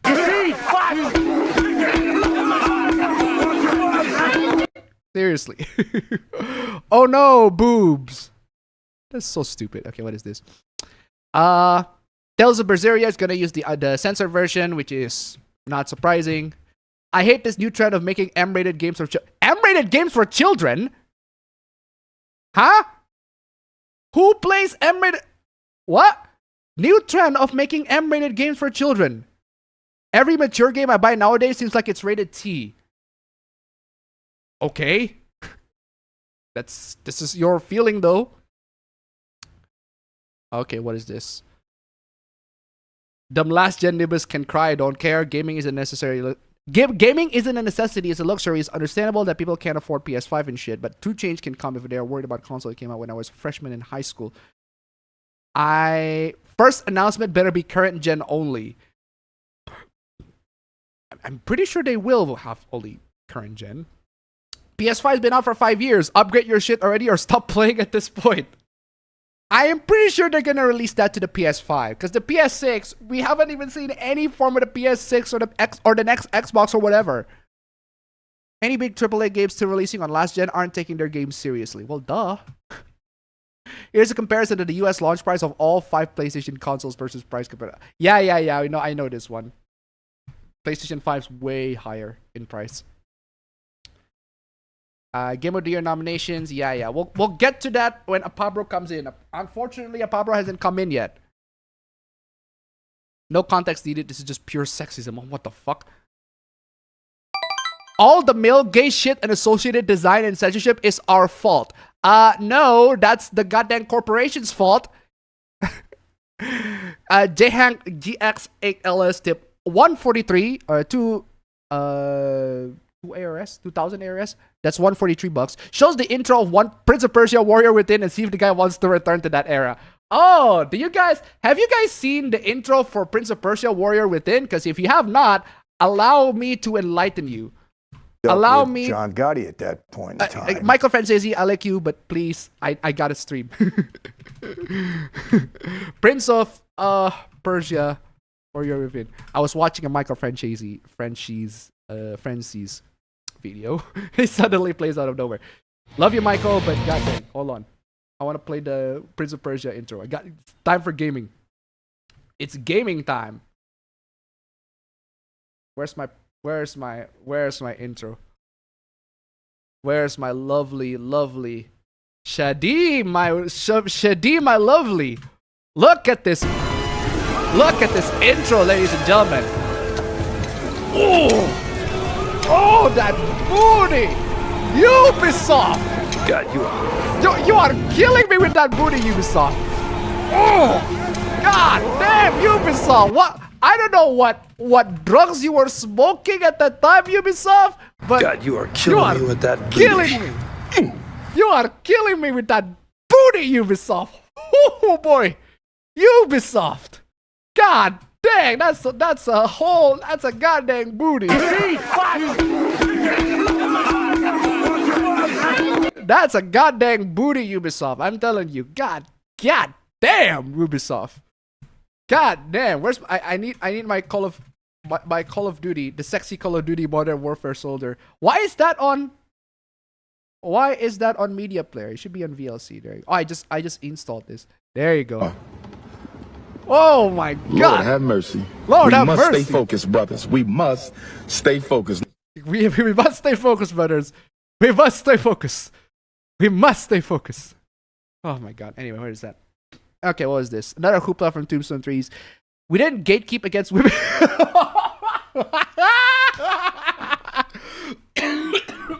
Hold on.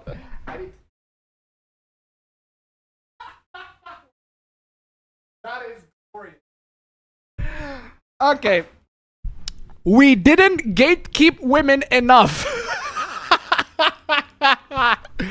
They are ruiners. They are ruiners because they are incapable of contentment or happiness. Bro. Bro.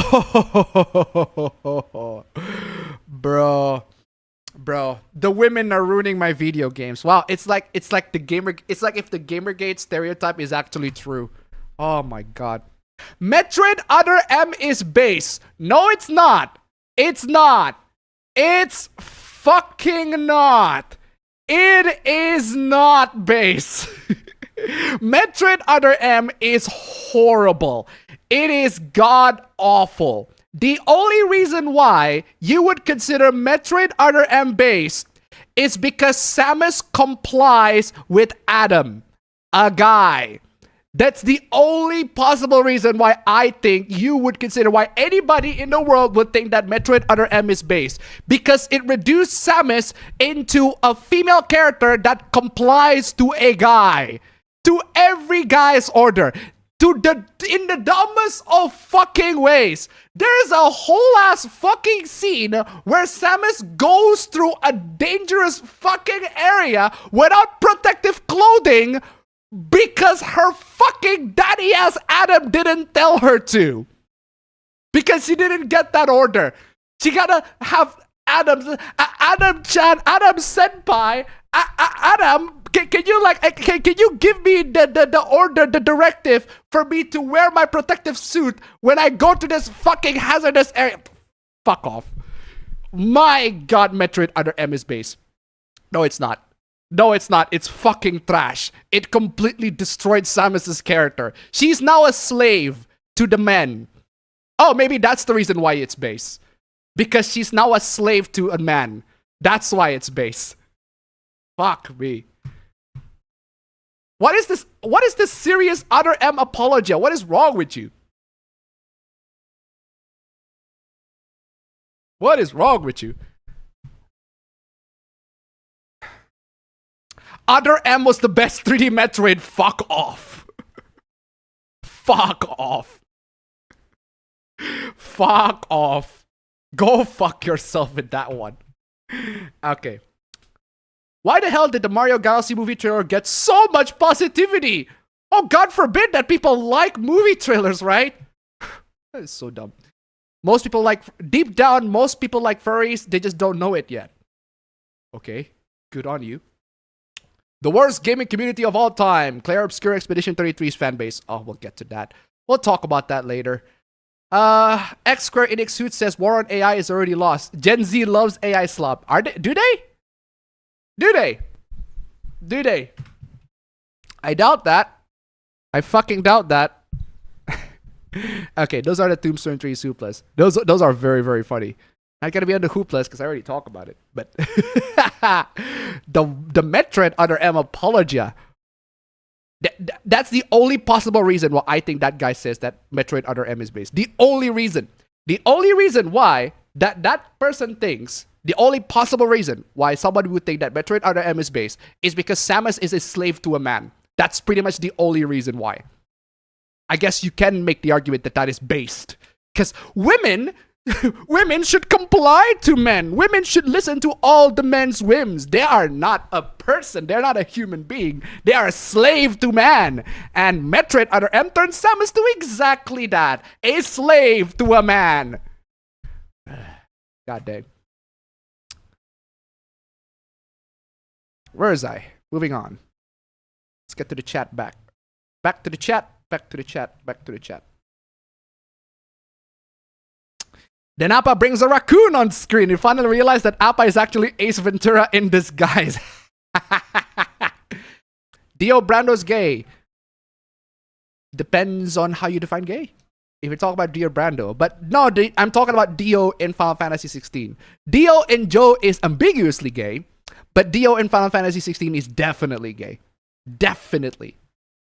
Just dealing with video editing and some silly yet horror themed drawing. Otherwise, I just finished Abyss School and Senran Kagura's Shinobi Versus. Very nice. How well do APPADOG and APPACAT get along? APPADOG bullies APPACAT a lot. Make that of what you will. As a Troy at $1. What the fuck is up with this revisionist history with other M? The only way revisionist history works is with Sonic Unleashed. Thank you so much for the donation. Keep them coming. Not even with not just with Sonic Unleashed, right? At Sonic Unleashed, I can still see why people think it's a good game. Like even now, it's like people back then, it's like they didn't really like it. But Sonic Unleashed, I can see why people find the game at the very least enjoyable. 06, on the other hand, nah, I don't think the gameplay of Sonic 06 is that very good. It's actually pretty trash now that I think of it. But if I got to say, but I can make good things. I can talk about great things about Sonic 06. I love Silver story. I love Shadow story. In fact, Shadow in Sonic 06 is the best version of Shadow in any depiction of Shadow that I've seen out of all the Shadow depictions of Shadow that I've seen, including Shadow the Hedgehog 06. Sorry, Shadow the Hedgehog 06. Including in Shadow the Hedgehog, 06 has the best depiction of Shadow. That is the best version of Shadow. If you want my definition, the definitive version of Shadow, it is in Sonic 06. He's an edgy guy, but he's still heroic at the very end of the day. I love Shadow story, love Silver story, and I like Mephilius as a villain. Sonic story, on the other hand, can go fuck itself. Sonic story is trash. That is ass. Trash. Absolutely garbage.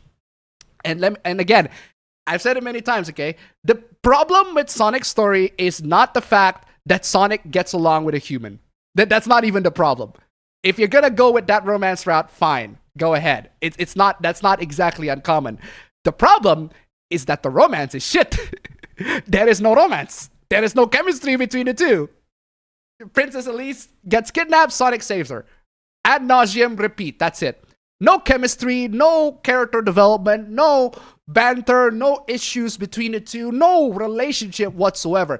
Silver and Blaze has more relationship than Sonic and Princess Elise. No, forget Silver and Blaze. Silver and Amy has more believable romantic relationship than Princess Elise and Sonic in that one. Silver and fucking Amy has a more believable romantic story there. They're not even romantic. Anyway. Prototype 1 was fun back in 2009. Not sure what type out in 2008. Yeah, 2009. Indie Game Awards are a sham. Yes. I'm still going to talk about it. That's not going to stop me talking about it. The Game Awards mean 3 hours of commercial and actors reading and 3% of awards. That's true. Still going to talk about it. Indie Game Awards, the scam awards that went private after Asmon reacted to them. Oh, I know that one. It's not on the Hooplas, but I saw someone say, if a game requires you to get better at it by playing it over and over, it's a bad game. They're talking about Sonic games. The sexy women are strippers is to show what the married man is probably going to miss, but likely won't if he wants to be faithful to his wife. I honestly, the funny thing is, I'm about to get married as well, but we don't do bachelor's party or bachelorette's party here in Indonesia. We don't do that. But even if I'm going to do that, I'm not going to invite strippers. I'm not going to invite, for one, I'm not going to invite strippers. And for two, like, I don't have a lot of guy friends to invite strippers with. So, anyway. Fun fact, I learned about Shadow the Hedgehog game. Maria is the only partner in the game who can hurt Shadow. That is funny. I'll watch the Game Awards if I can find a decent bingo card. I'm pretty sure any junk food sponsorship is just a free space. What if we're all AI? Delta's Guardians of the Galaxy is already forgotten. Oh man, that's true. Delta does have a Guardians of the Galaxy game. Hoyo vs. new game Varsapura has been announced with a 30-minute demo showcasing a new direction where their games are going. It takes place in Singapore with a horror theme. I heard Shadow love Latina. That's a meme. I don't actually know if I don't think that has been canonically depicted yet, but if it is canonically depicted, it would be very, very funny. Was watching your old streams. Which one of your old takes aged the best? I didn't say this on a stream, but one of my oldest takes that I say 10 years ago. I say this 10 years ago, and I will maintain this opinion. I said this 10 years ago, and I am glad that 10 years later, I am vindicated. I am not a fan of One Punch Man. Not a fan of the first season. The first season, the one that everybody liked. Yeah, not a fan of that. I thought the first half was pretty great. It shows very, very nice, interesting twists on the superhero formula. And then the second half completely meanders. The Sea King story arc was garbage. It's trash. It completely, I show signs of the story going into a directionless, into having zero direction. The story at that time, from that point on, is going to be zero direction. It doesn't focus on Saitama at all. It focuses on anybody but Saitama. Actually, you know what? One Punch Man, the anime, should have been titled Anybody But One Punch Man, because that's what it is. Hey, say what you want about Solo Leveling. In my opinion, the better One Punch Man than One Punch Man. Say what you want about Solo Leveling. At least it focuses on the guy that was leveling solo. I'm not a fan of One Punch Man back in 2015.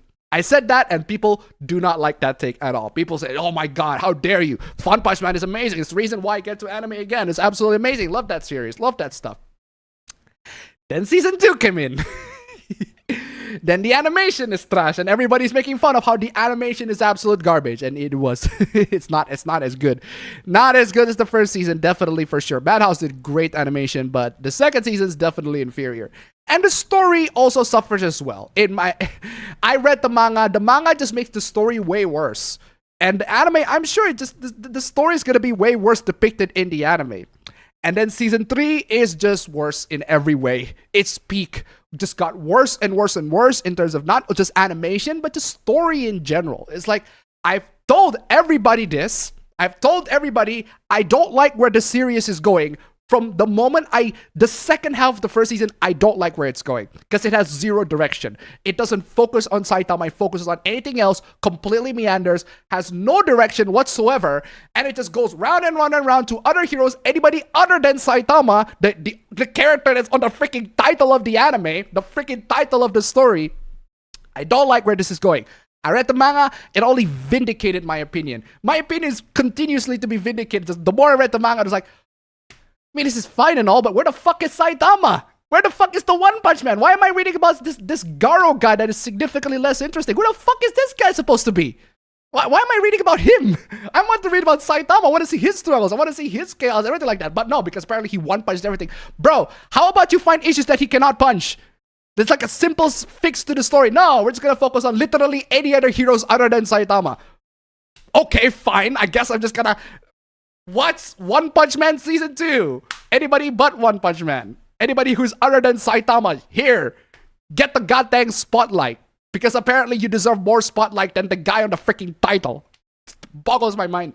But yeah, so there is that. Don't like this areas of where that's going. 10 years later, when I see Charlie from Moist Critical make fucking... I can't believe that he does that. It's like, wow, I can't believe he just made entire videos, like plenty of videos of how utterly disappointed he was with One Punch Man Season 3. Season 3 is ass, is absolute trash, the animation was garbage, the story was not good. It's like, I told you all. I told you this is going to direction that is not... I don't like the direction where this is going. I told you, I called it out 10 years ago. Y'all don't believe me. Yeah, I came knocking on your door. I came knocking on your doors 1,000,000 times and y'all laughed at me. And you laughed at me. You laughed at me. I came knocking on your door 1,000,000 times and you laughed at me. You laughed at me on that one. But man, I feel so good in the fact that I'm vindicated on that one. For real. Anyway, Pablo finally comes in. Yo, Pablo, how are you doing, fam? How are you doing? That's... Oh, hold on. That's the wrong camera. There you go. I thought that was... So what the fuck am I seeing? I put the laptop literally on another place, so you're seeing a wall. You're basically just seeing a wall. So I put the laptop literally in somewhere other than that. But okay. Yo, Pablo, how are you doing, fam? How are you doing? Okay, right? Alright. Oh. It's early morning. Let me I'm set you up. doing Okay. quite well. Okay, how are you doing again? It's early morning. I'm doing quite well. It's just a bit sleepy, but yeah, the usual. All right. Well, is there anything else, fam, before we get to? Because I got plenty of chats to go through. before I get to the chats? Genuinely, nah. It's been an off week for me, so you should just go to the chat. All right, then I'll go to the chats in that case. Oh man, I'm telling you. And the Troy tip $1. Solo leveling does what One Punch Man didn't. Yeah. And I stand by that opinion. I genuinely stand by that opinion. Like, I'm telling you, fam. Have you seen Charlie Voice Critical's video of how he was utterly disappointed with One Punch Man? Yeah. No, it's not just even one video. It's just like a series of videos. Just funny. Yeah, I find that very, very funny. Because I remember, because the thing is, fam, right? Back in 2015, I made a review of how I didn't like the first season of One Punch Man and how I don't like the series, the direction of where it's going. Back in 2015. Yeah, was it generally because they start doing shit with other characters instead of Saitama? Yeah, that's basically like my biggest issue with it. I am vindicated by that. I'm telling you. Somebody asked me, are there any takes that you made like years ago that age like fine wine? That was one of those takes. Age like fine wine. I am trying to recall takes that age poorly. That genuinely age poorly. I'm trying to recall any takes that I made in the past that age very, very poorly. I am trying. I am genuinely struggling. I couldn't remember most of the takes that I made in the past, honestly. Because most of the takes that I made in the past are like, okay, but we'll have to see how it goes. I didn't make a definitive prediction. Unless if it's like for a game or whatever. But yeah. That's the one thing that I can say for a fact that like age like fine wine. Age like fine wine. It's weird to think that GoldenEye was supposed to be an on-rail shooter. Oh, man. You actually watch Star Trek? Yeah. I watched the 09. I watched Into Darkness. Not a fan of that. I watched Beyond. Really good. I love Beyond. Star Trek Beyond is really good. I watched the original series. Yeah, the original series. I watched it. Haven't finished it, but I did watch it. I watched the Next Generation. Couple episodes of Next Generation. Loved it. Haven't finished it in full, but I've watched a couple episodes of Next Generation. It's like, wow, I'm loving this. Fortunately, I don't know why. I'm just kind of not really interested in Star Trek. In the past, I'm mostly interested in ER now. I'm kind of been watching ER. ER is great. But yeah. Berseria is the second last one that came out. There's literally no reason for it to get remastered. True. Did you hear about the Nintendo fanboy that's saying that the Steam machine is proof that PC gaming is dying? How is the Steam machine proof that PC gaming is dying? Okay. I've more dabbled in Trek. I'm pretty deep into Star Wars lore. That's great. Do we have JRPGs? Yeah, the last story. That's the one that I was thinking of on the Wii. The one that I think was that the one that used the. That's the one that I recall correctly that used Shadow as like a mechanic. That's not the one. Oh, that wasn't the one. No, that wasn't the one. I was thinking of an entirely new Wii. I remember a Wii game that uses Shadow as like a mechanic. I forgot what it's called. Lost in Shadow, that's the one. This is the one. But this is not an RPG. It's a puzzle platforming game. This is a game that uses like a shadow as like a mechanic, which is in a very, very interesting way. If you haven't at least seen the gameplay, check it out. But I do know the last story. That's the one I was thinking of an RPG. But I do remember another game that uses the shadow as a mechanic. As Xenoblade Chronicles, I know Xenoblade Chronicles is on the Wii too. That's true. Square lost most of the original files for Final Fantasy VII. Yes. They very much still have the staff to make great games. Many of their smaller studios make great stuff. The issue is just when they want to appeal to Western consumers. I'm sorry, I don't trust Square Enix. It was too much censorship that they tarnish my trust. That's fine. That's perfectly fine. But to say that they are in ruins or that they can be that they are so much in ruins that one would say that they can be salvaged is in my opinion ludicrous. Just this is a denial of reality. You can say that it's a subjective point of view in a sense that Square Enix dies. In my opinion, Square Enix is dead. I don't care about Square Enix anymore. A lot of the issues, a lot of the bullshit, I cannot tolerate it no more for sure, and I don't think they can be salvaged. That's fine. That's a personal opinion, but that's fine. That's a perfectly valid opinion. But you cannot say objectively that Square Enix is in ruins and that they have to be salvaged. That's not true. They're doing pretty well. Like from Wide Island's point of view, they're doing pretty well. Square Enix might be doing bad. They're not Ubisoft. True. They had to remaster Kingdom Hearts starting with a retail PS2 copy because Square didn't keep track of the source code. They just need to stop with the censorship stuff, and Square's pretty much solid. Censorship needs to go away. I agree that censorship needs to go away. I also agreed on the fact that not a lot of people are bothered with censorship, unfortunately. Unfortunately, asking censorship to go away is like asking for licensing law to be universal across the world. You'd be asking for every country to agree unilaterally on something. True. What is that about right-wing tomboys? And I'm gonna need more bot clarification and proof of that. What are your thoughts on Hollywood going down in the dumps lately? I do not agree on the assessment that Hollywood's going on the dumps. I don't understand how you got that assessment at all. I'm seeing plenty of Hollywood movies doing just fine. If you're talking about the big franchise, yeah, sure. If you're talking about Marvel, yeah, they're not doing well. If you're talking about DC, they're not doing well either. There are plenty of Hollywood franchises, big media franchises, are not doing well, but it doesn't mean Hollywood in itself is going down the drains. No, they still make good movies. They still make decent movies. One battle after another is apparently pretty good. Running Man's doing well in the box office, if I recall correctly. Mission Impossible is great. Sinners is great. Those are released this year. It's like there are plenty of great Hollywood movies that are not made by Disney or like any of the big corporations. Like, expand your worldview. Because Hollywood's doing fine. It's just fine. In my personal assessment. If you're looking at Disney, if you're just looking at Disney products or just the big franchises, then yeah, I guess you could say they're not doing great. But if you're looking at just the overall Hollywood production, they're doing fine. Anyway. Square has been firing a lot of people. Yep. The replies destroyed this user, so that's nice. Did you see the 80s or the 2000s? Tons of sexy movies, true.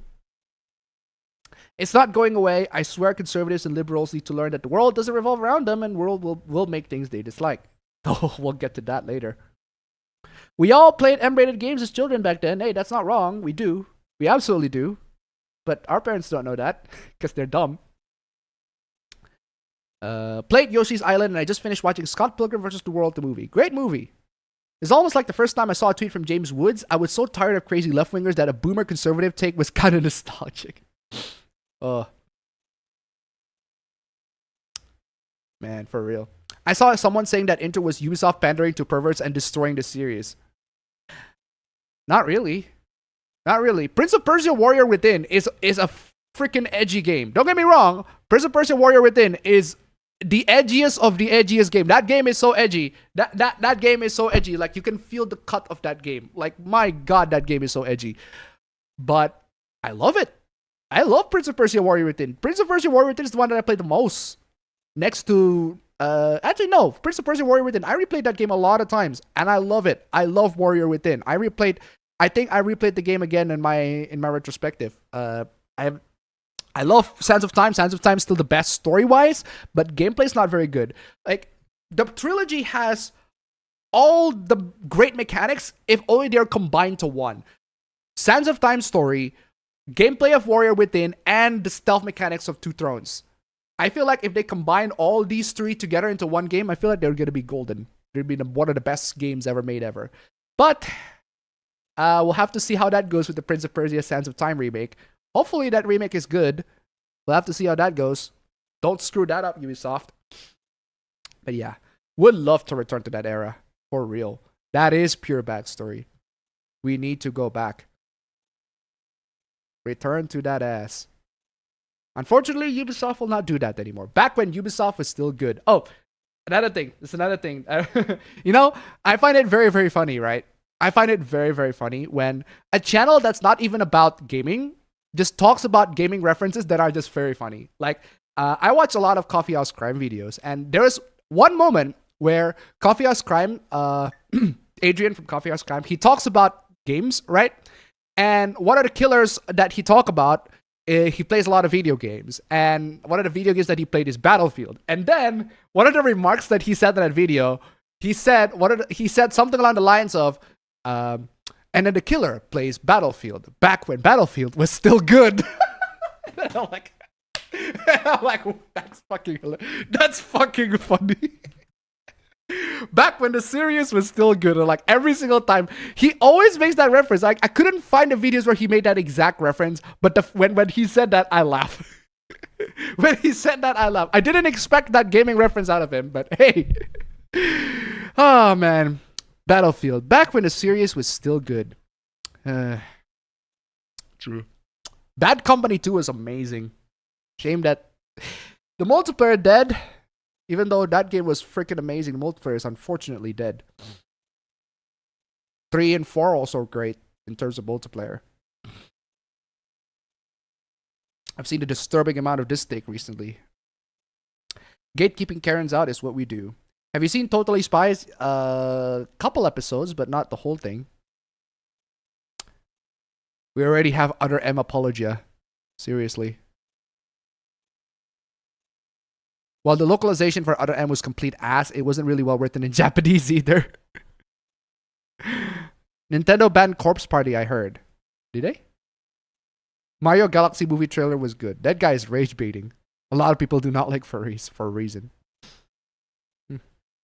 Anyway. Metroid Dread is very good. I really like Metroid Dread. Great game. Great game.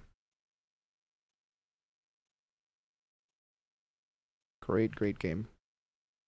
Okay, next part of the chat. Hear me out. I don't care if loot stuff is made by human or AI. Okay. I've seen plenty of AI porn here and there. If you go to rule34.xx, I've seen plenty of AI generated porn, and I hate to say it, but I can see why somebody would jerk off to it. I can totally see why. Even though they look fake or artificial, they look fake, they look artificial, but the way they look can still feel arousing to some people. I mean, I certainly watch, I've seen plenty of AI generated porn. It's like, yeah, I could see why somebody would get turned on by that. I can see why somebody would jerk off to that. Still AI generated, but hey, at least it fulfills a specific niche, and you can filter them out if you don't like it. Dio and Jojo is actually bi. Well, that's half gay. He wants Samus to get back to the kitchen and make him a sandwich. Pretty much, yeah. Apparently. The ambiguously gay duo. I thought you were talking about Dio in Final Fantasy VII. Then I remembered that's not the guy's name. You could try to apologize for Sonic 06. No. Sonic 06 is a game that has a lot of faults, and a lot of the faults and the people that complain about Sonic 06 are perfectly justified, understandable, have a nice day. But there are still a lot of elements in Sonic 06 that I absolutely love. Again, best depiction of Shadow in any Sonic media that I have seen. The Silver story is great. Mephiles, I really like Mephiles as a villain. I think that's it. Those are it. Those are the only good things I like from 06. Oh, soundtrack's nice, but that's typical for Sonic. What's next? Sonic Boom on the Wii U should have won Game of the Year in 2014. No. The problem with 06 is that its events are ultimately meaningless, as all of the events are erased. I do not like that either. But it has this, but at least the journey is worth it, at least. Everybody loves Shadow. It depends on who you ask. Most of the reason for Other M's quote-unquote love is because of Metroid Prime 4. Huh? Because Metroid Prime 4 sucked? Or at least sucked based on the previews? The game isn't even out yet. We haven't even... The game is not even out yet. And people are already saying, making apologies. Apologize to Metroid Other M. No! I will not apologize to a game that reduced one of the most iconic female characters in gaming into a slave for men. Maybe that's the reason why people say the game's base, quote unquote. Anyway. Why was Samus written like a crybaby in Other M? Oh, that's a question that you have to ask the developers for. Have you seen the trend going on to Twitter with the Freerin challenge, where people are trying to draw Freerin looking up angle after an artist on Reddit asks for help for it? Yeah, that's actually pretty wholesome. It's just a wholesome event all around, which unfortunately is not going to be shown here. You gotta have to experience the event for yourself on social media. But that is a very wholesome event. I love that event. Just everybody, all the artists in the world just rejoice and band together to try to help this one guy. And the guy actually said thank you for that. It's like, hey, that's just a wholesome event all around. Love that. I saw someone say that the issue is that they played the relationship straight, unlike other human-animal relationships in media. The issue is always the character development. They don't have any. Again, the issue is not Sonic loves a human being. That's not my issue. I if you're gonna have a cross-species relationship, that's fine. But have a relationship. They do not have any relationship. That's the problem with Sonic 06. It's not that Sonic is going out with a human female. It's that they do not have any relationship. Again, Silver and Amy in Sonic 06 have a more believable romantic chemistry than Sonic and Princess Elise. And they're not even romantic chemistry, but they are, I believe, their romantic chemistry, quote unquote, way more than Sonic and Princess Elise. Ugh. Anyway. Sonic's story is just poorly written bestiality. Elise and Sonic couldn't have chemistry if someone rewrite their story. Isn't that pretty much every game? Also, old games were based on that philosophy of trial and error, pretty much. I didn't play Metroid Other M. She needs to be given a Bayonetta confidence boost and not to whine. Samus was going for the most tragic backstory in video game history at the time. That's... bleh. Whoever said that getting better by playing it over and over again is bad game design is clearly a scrub. Why was Samus a crybaby in Other M? Bro, that's a question that you have to ask the writers, because I don't know why. I don't know either. Game's just ass. Shadow does not like Latinas. He has no opinion on them. Canonically, yes. Canonically. But we're not talking about canon here. Canonically, yes, he does not have any opinion on Latinas. But we're talking about fanon. And I don't know why the fans love to ship Shadow with Latinas. Or that Shadow loves Latinas. I don't know why. I don't know why they do that. But it is very funny that they did. It is very funny that they did. Maria and Shadow can be shipped together. Yes and no. Yes and no. Yes, in a sense, they're fictional characters. They're fictional characters, bro. Ship whoever you fuck you like. No, in a sense that it's not exactly a popular quote unquote ship. So you're gonna have to ask the fans on. You're gonna have to fight the fans for that. Alexa, buy tickets to Indonesia so all of us can throw APA bachelor party. Have Daniel Wayne pay for the tickets, bro. I would rather you donate the money right here, right now, to my Stream Elements or Super Chats link down below. Oh, I'm pretty sure I brought the... Oh, yes, I did. Let's go. I'm pretty sure you can just donate the Stream Elements Super Chats link below. And I'm not going to have a bachelor's party, but I'm definitely going to bring my fiance to, I'm bringing my fiance to a really nice date. I'm telling you. Wow. I see Shadow and Maria as siblings. The target audience for One Punch Man are low IQ Redditors. I wouldn't exactly insult them that way, but I wouldn't exactly insult them that way, but I don't have less issues with the audience. I have more issues on the actual show. Saitama was a gag character. That's the problem. If you're gonna make a show surrounding a gag character, actually surround the gag character, which they don't. They want to flesh out other characters, and Saitama is too overpowered. You can make stories of guys that are too overpowered. You absolutely can. You want to see an example? Fist of the North Star. Fist of the North Star. The Fist of the North Star is literally a story of a guy who is basically too overpowered for basically anything. It's only on like the latter parts of Fist of the North Star where you can see Kenshiro getting his ass kicked. But for the most part, you see Kenshiro kicking everybody's ass. Oh, another story where you see a guy that is overpowered for his own good. Rurouni Kenshin. He was overpowered. He was pretty much overpowered for like first few couples of the story. Just to highlight that this guy is incredibly powerful and this guy is gonna beat the shit out of everybody. And then he actually gets genuinely threatening challenges along the way. That's what One Punch Man did not do. One Punch Man focuses on other characters and their struggles without focusing on the main guy. Even though you can absolutely make stories of a guy who is overpowered and make it interesting. But they didn't. Nintendo was limited voice acting games. I found there are 12 games with voice acting. Metroid having voice acting still could work. It's not even the problem with Metroid's Other M, the fact that they have voice acting. But yeah, you can.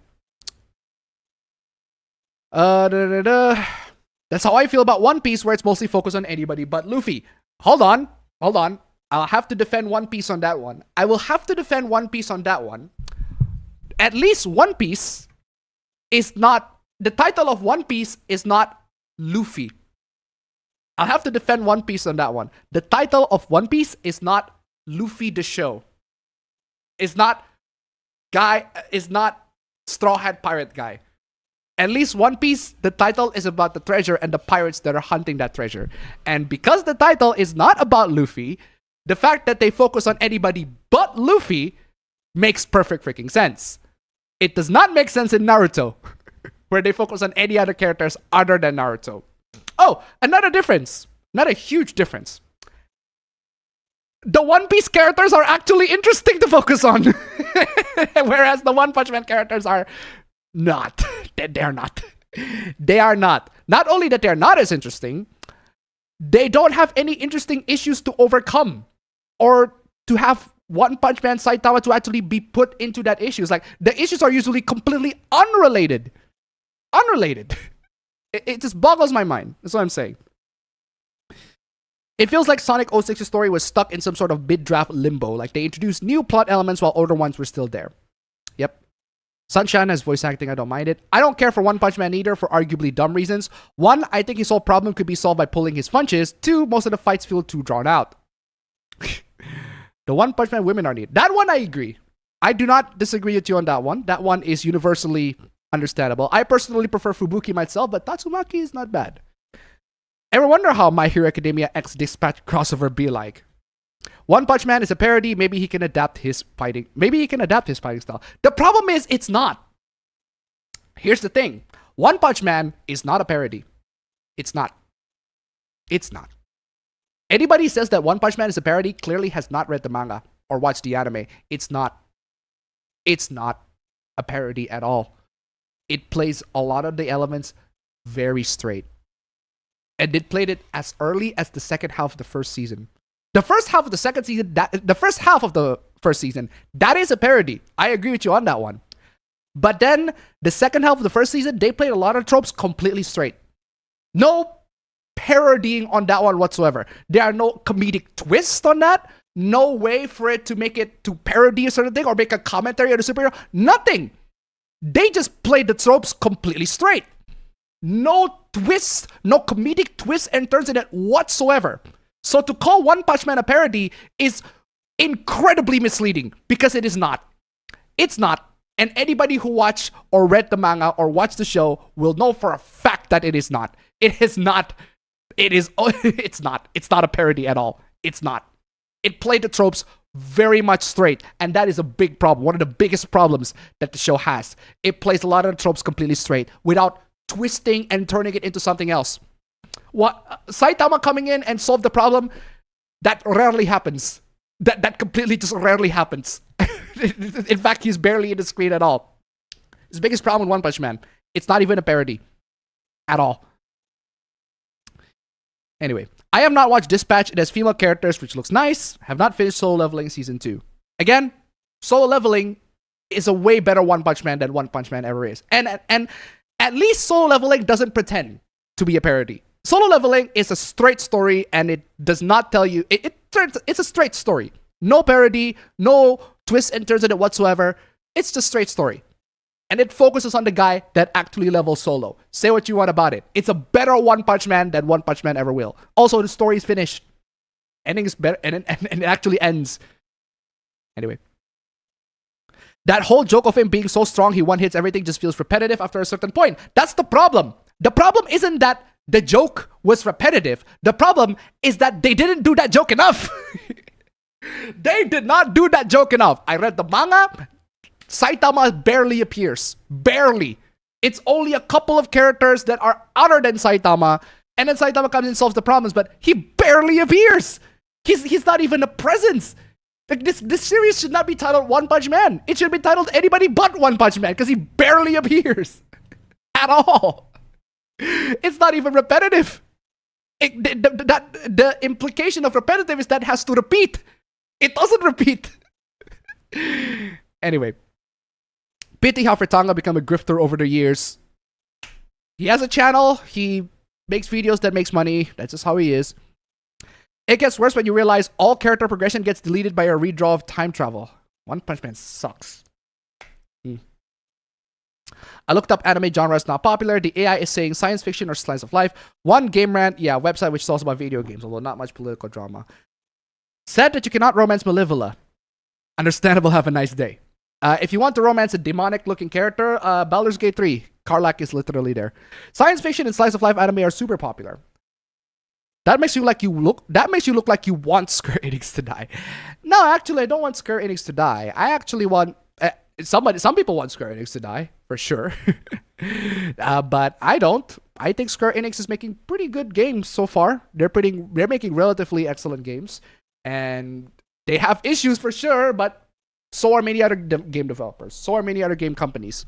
Censorship is definitely an issue, but it can be a big issue to some people. Deal-breaking issues, but it can also be not a deal-breaker issue. To me, not a huge deal-breaker, but it does suck. It absolutely sucks when it happens, but it's not a huge deal-breaker. It can be a deal-breaker to some people, and to those people, perfectly valid. I'm not going to say it's not a deal-breaker for you, but it isn't a deal-breaker to me. And to those people, if you don't want to buy Square Enix products because they censor a lot of stuff, valid, perfectly fine. No issues there. I remember a game that was an early PS4 game where you play as an imaginary friend that swaps between physical and shadow form. That's called, Beyond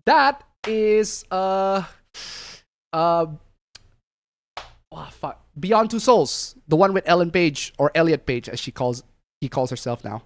That's Beyond Two Souls. It's a PS3 actually. It starts with a PS3 and then got ported to other ports. Is that game on the PC yet? I'm pretty sure that game is on PC. Oh, it is on PC. That is very funny. I did not realize that game's on PC. But yeah, this is the game when Ellen Page at the time, but credited as Ellen Page, but I'm gonna call her Ellen Page because that's when at the time she was Ellen Page. But yeah, that was the game with Ellen Page there.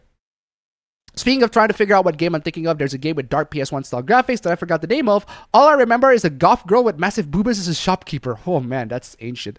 Do Alba Bros still keep that Leon jacket? Bam! I do. It's over there, but why would Alright. I keep it? It's like winter. Like, Also, it's why is getting your really camera fucking cold here. webcam laggy? I think you forgot to turn off the It's low laggy. light compensation. The FPS? I didn't realize. I think you forgot to turn off the low light compensation. There you go. Better. There you go. That's for sure. The fact Disney planned to use AI is so ridiculous. Well, Disney's gonna Disney, right? Anyway, keep it at 90 to $1. Not Beyond Two Souls, a game with actual shadows. Oh, okay. I actually do not know that. Thank you so much for the donation. Keep them coming. I'm not familiar with what you're talking about. Two Canadian. There you go. Game rant list of rare anime genres: Omegaverse, Anthrop romance, gender bender, otome isekai, reverse harem, absurdist, military moe, magical boyfriend, shonen AI, shoujo ai, interspecies relationships. That's not what I heard. I heard lately Hollywood has been struggling a lot. Again, you have to be specific on what you meant by struggling a lot. Look it up. Most movies lost money this year. Such as superhero movies. Yeah, they do lose money, but there are plenty of successful Hollywood movies this year. Did you hear about the lolcow that said that all women with short hair are butch? Okay. Does the Pablo think Anan is gay? I noticed that cel-shaded games age better than other games. That's pretty much, yeah. X account location is now public. That is a lot of hoopla. I know that hoopla, and I remember the time where I said that it is interesting how a lot of white supremacists or quote unquote Nazis are brown. And then Twitter X updated its feature so that it allows people to see where the account was originated from. And there are loads of accounts that say MAGA stuff or right-wing beliefs or pro-Trump or even Nazi accounts. They are from India, Pakistan, Southeast Asia, and I'm like, what the fuck? This boggles my mind. But hey, that's how it is. Appa and Apabro, who are your favorite bands? Oof, good question. What My favorite what? Your favorite band? Yukiguni hands down. There you go. Yeah, Yukiguni.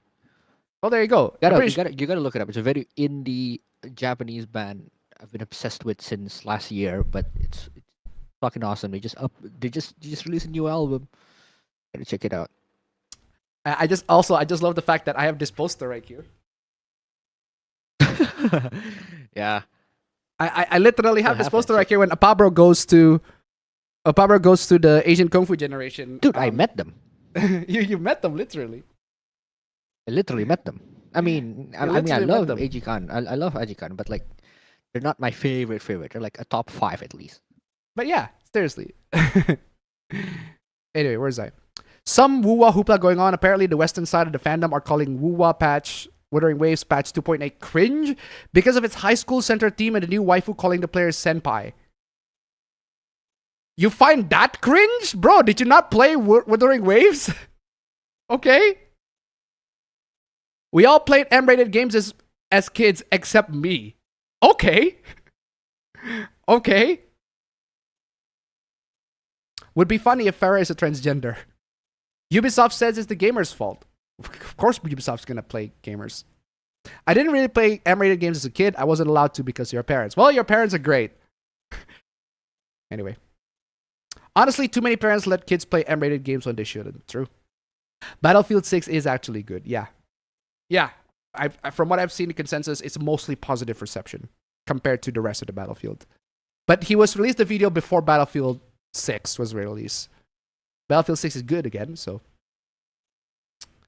Campaign. I played T-rated games when I was a preteen and M-rated games when I was a teen. So I was always one rating ahead of my actual age.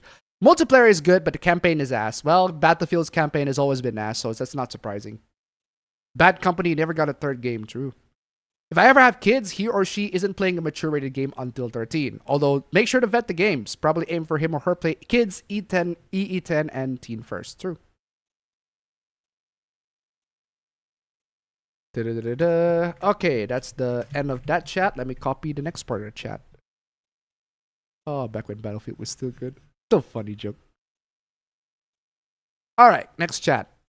The waves of censorship will come back in X number of years. Hopefully we'll never see it. Never ever again. Why is Pablo trying to look like human Vox from Hasbin Hotel? He does not watch Hasbin Hotel, so What? he does not get the reference. Did the old Appa get locked in a warehouse? I remember days used to call people dullards dullards a lot, wore glasses and a blue cap. Those were the days indeed. Sure. Those were the days indeed. I did wear glasses, but I don't. I don't anymore because wearing the glasses, it hurts my eyes. Even though they are not even prescription glasses, I hate wearing them because they hurt my eyes. So I don't wear them. I don't wear them no more. I don't wear suit because they are too tired to wear. Blue cap, I don't wear either because they're also too tired to wear. So I just want to be my casual, normal self. It's just basically what I'm saying is it's too much effort to cosplay. And I couldn't be bothered cosplaying. FPS games are all about the multiplayer. We haven't gotten a big single player focused FPS game since Titanfall 2. Yeah, true. I don't watch any award shows or game award shows because of... Oh yeah, fam, I forgot. I was supposed to go through the Game Awards nominees with you. Anyway. Oh, the nominees. I know some of the nominees. I have my duality to fix, somehow shift to more pureness. Sonic's 06 is fundamentally a bad game. It has good elements, but still a bad game. Yep. It has good elements, but it is still a bad game. Yeah, I know the newest Hitman mission is with Slim Shady. I am looking for rare anime genres. Project 06 is not Sonic 06. People are already saying that Sonic Forces was actually a good game. No, it's not. I sometimes feel like that my stepmom is trying to make my mom have no one with her these days. I don't know, bro. That's your family issues. Economic anime is one of them. Ooh, economic anime. The one anime that is literally popping at the top of my head when you're talking about economic anime. You know which anime, fam? Do you know which anime? Economic anime? Yeah, economic anime. The one anime that pops up in my head is Spice and Wolf. I don't know. It's Spice and Wolf. Okay. It's Spice and I Wolf. haven't seen it. You haven't seen it, bro. You don't even have to like watch the anime. Just read the manga because Spice and Wolf is Bruh. Spice and Wolf is not a story manga. Fuck Spice. Anybody? Spice and Wolf is not a story manga. It's a fucking medieval economics explain. The manga is basically medieval economics explain. If you love economics, that manga is a fucking treat for you. Actually, you should still read it anyway, because the amount of economics in Spice and Wolf is fucking nuts. It's like the author is obsessed with it. Like he or she are obsessed with economics, and they need to find a way to vent out all the economics knowledge in one manga. And Spice and Wolf, it results in Spice and Wolf. Sonic Community acts like an abusive relationship between it and Sega. Some games are a hard M and some are a light M. I'll decide which appropriate is for my kids. Sure. Abro throwing his head back looks like DSP before he realized his camera was on. By the way, Appa, you didn't finish that comment. It said, you could try to apologize for Sonic 06, but it is no use. The account location feature is live on Twitter, and many accounts got exposed to hilarious results. GB saying anime and manga piracy ending is ridiculous. We're going to talk about that hoopla in just a bit. No, it's not ending. It is not. Sonic is an opportunistic eater if the game is 6% to 14% more realistic. If you want to do cosplay, do it right. That Black Flirin cosplay tries to race swap and blackify the character. No! That's wrong! That is not what happened. She just so happens to be black. What a spec... She cosplays as Flirin, and she just so happens to be black. What the fuck do you expect her to do? Whiten her skin? She just puts white face on her skin? I don't think that's a realistic possibility. I don't think that's gonna happen. And I don't mind if black people or it's black people or people with darker skin cosplay characters that are of lighter skin. Fine, no issues whatsoever. I have no issues in that whatsoever. She just so happens to be black. It's not like she can change her skin. It's not like she can Photoshop her skin to be white. That's not a thing. That's not gonna happen, bro. And if that is not a possibility that can happen and should happen at all. That is not happening. People have tried to say that Rouge the Bat is a Latina. You can make that interpretation for sure. I think I know where it comes from because some consider Rouge to be based off of Latina women. I don't agree with the fanon. Appa needs change. Well, I do agree. I need change. Come on, y'all, change. You got change. I see Rouge the Bat as a Batwoman who happens to be tan. I saw someone make a conspiracy that Prime 4 is Nintendo trying to kill Metroid. Huh? What? Rumble asked Deep Humor to join them. I don't know what that is. Americans keep trying to assign races to the various characters that aren't human. Fist of the North Star and Superman. True. Another example of overpowered character is Frieren.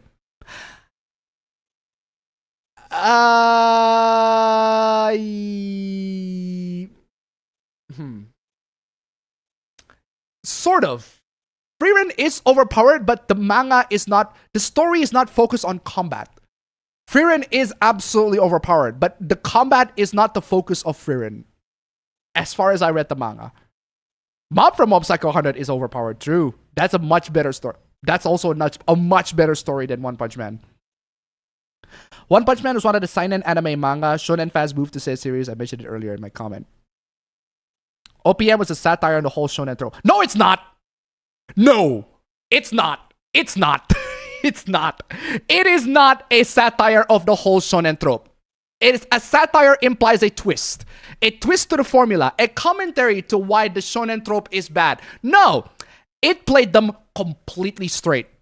No changes on it whatsoever. It played all the tropes straight. Anybody that read the manga or watched the anime will know that for a fact. It is not a parody. It is not a satire. It is a straight, completely played straight shonen or seinen. Basically, completely played straight. No twists on that whatsoever. You want a show that actually satirizes the superhero genre and does not play it straight? Samurai Flamenco. Samurai Flamenco satirizes a lot of the genres, a lot of the tropes, and actually parodies that and even deconstructs that in a lot of ways. Just ignore the yaoi ending, it's shit. But otherwise, Samurai Flamenco is the one that is an actual satire. One Punch Man is not. They played the whole tropes completely straight. The whole tropes, all straight. No parody twist, no nothing whatsoever. None. Not a single bit. All the shonen tropes that One Punch Man played, completely straight. No twists whatsoever. Completely straight. That's why it's ass. That's why it's not good. I expected a parody. I didn't even get a parody. It's just a straight show. No twists on it whatsoever. How many other seinen anime manga shonen fans moved to? Which ones besides One Punch Man? I can't write OP characters for shit. Understandable. One Punch Man, I will comment about it once I finally read the manga. One Piece very much focuses on Luffy. Also, its world building is first class and a huge cast of very interesting characters. Yep. It's supposed to be about Luffy's search for treasure. The world building of One Piece is what makes the series so good and interesting. Which parody anime is the best? Again, Samurai Flamenco. If you want a good superhero parody, an anime that satirizes superhero of both Western and Japanese variety, Samurai Flamenco. That is the one that I recommend. That is an actual satire, an actual parody. Not only that it's a parody and a satire, it actually deconstructs it. It actually goes to dark territories that I did not expect. Really, really good show. Shit ending. that yaoi ending is fucking shit. But otherwise, really, really good show. I enjoyed One Punch Man when I watched it back in 2015 when I'm looking for information. So many great parody anime. Gintama is top tier. Gintama is definitely one of them. Kind of based because of my profile picture being Gintama. I watched the anime, might need to watch it again. It was not a parody. No, it's not a parody at all. It is about a guy who overtrained himself, but that's it. That's pretty much it. That's pretty much it. Anybody who says that One Punch Man is a parody or a satire is factually incorrect. Just the most basic assessment of what a parody or a satire is. It's not. And it's right to $1. Somebody last week said that Appa looks like human Alistair, and now this week somebody said that Avaru looks like human Fox. That gives me an idea, but not shipping them. They do not have brothers, right? Thank you so much for the donation. Keep them coming. Is Twisted? Sorry? I don't know who those people are. Those are characters from Husband Hotel. Genuinely. Well, there you go. Sure. You don't watch Western animation. Is Twisted Wonderland out yet? No. Gintama is a parody. That one I definitely say parody. Many people thought Mythology and Fiction Explained died, but it turns out he's okay and made a post on how he's doing. He'll be making videos again in December. Okay. There are actual parody animes such as Konosuba. Konosuba is a parody. That is an actual parody of isekai genres in general. And the 100 girlfriend who really loves you. Who's the better sister, Tatsumaki or Fubuki? I'm personally more on Fubuki myself, but honestly, either way, I wouldn't mind. Sorry? No, it's something else. Don't worry about it. Tatsumaki is also voiced by the goat Yuki Aoi. One Punch Man isn't a parody. It's not. It's not. It's not. You know what is another parody of battle shonens and food anime? Food Wars. That one is a parody. Now, Food Wars is a parody. That one I agree. But it does play a lot of its tropes straight. It's only mostly, it's slightly a parody. I'll give it that. But it is definitely more of a parody than One Punch Man.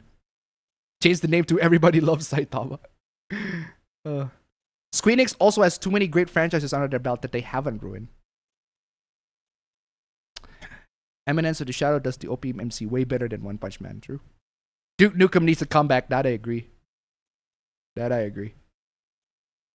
I saw every isekai parody. So far, only one parody of harem anime only.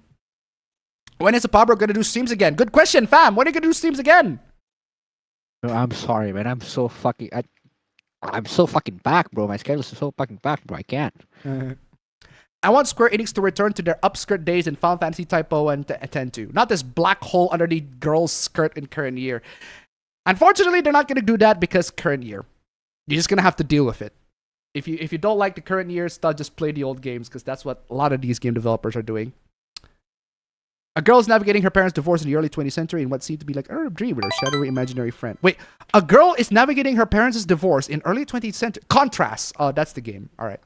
I just don't really like supporting modern and Hollywood because most of their movies aren't that great. It's why I go back to older stuff. That's fine.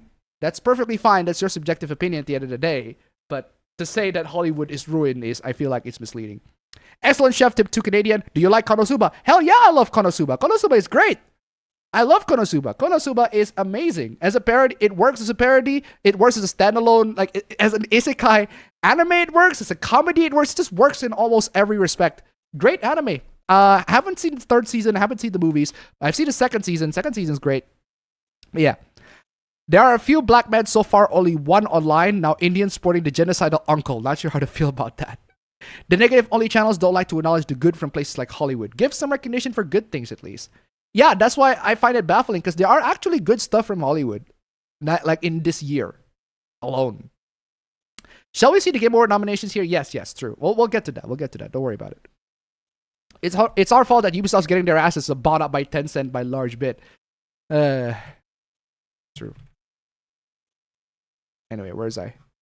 Okay, one more chat before I get to the Game Awards nomination. Actually, you know what? I'll play the intro, and then the first hoopla is going to be Game Awards nomination. What do you think is a better rating style, the SRB or MPAA? Better what? Sorry? The ASRB or MPAA. The ASRB, the T or M or what do you call it? Yeah, the ASRB is A for everyone, E10 or T or M, and the MPAA is PG-13, R. What is that? What's the? I don't think I've PG? ever paid attention enough to know what the difference are. Yeah, well, there you go. Honestly, I don't mind either way. Did you see the One Piece flag is being used in Mexican protests? Well, why not, right? That happens every day. That happens every day, honestly. Wouldn't be surprised. It's because I personally think the game shows and other words show rigged things. Bro, that happens all the time. I'm still going to talk about it because it is tradition. It is tradition. Spice and Wolf is capitalism anime. Disney and Microsoft starts removing DEI from earning reports and employee manuals. Oh, I wonder why. She looks more like a fox than a wolf to me. I wouldn't blame that. I wouldn't blame you for making that comparison. But yeah, Spice and Wolf, I thought that anime is gonna be like, oh, this is gonna be a typical like fantasy. Nah, that's fucking medieval economics explained. If I did not expect a medieval economics lecture, but as somebody who likes economics, yeah, why not? The other one also Mayu Yusha. I think the same author made Spice and Wolf or another series. I think there's a Mayu Yusha is good, bro. Mayu Yusha. Do you know that one? Yeah, that shit's fire, dude. Mayu Yusha is so good. I do not know about that one. I need to look that up. Arch Enemy and Hero. I didn't even know. Oh, I didn't even know if that's it's Arch Enemy and Hero. It's really good. I know that it's really good. I did not know that it was made by the same author as Spice and Wolf. I'll definitely keep that in mind.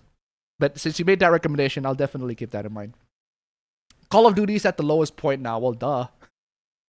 Does anybody expect Call of Duty to be good? Because I don't. Is everybody's like, oh my god, Black Ops 7 is like trash, like it's absolutely terrible. I didn't even know Black Ops 6 was out. Yeah, real. I'm not even joking. I didn't even know Black Ops 6 came out. I totally forgot about that game. For real. People who cosplay don't try to ruin a character. Yeah, but how are you the cosplayer is black. She can't exactly change her skin to white, can she?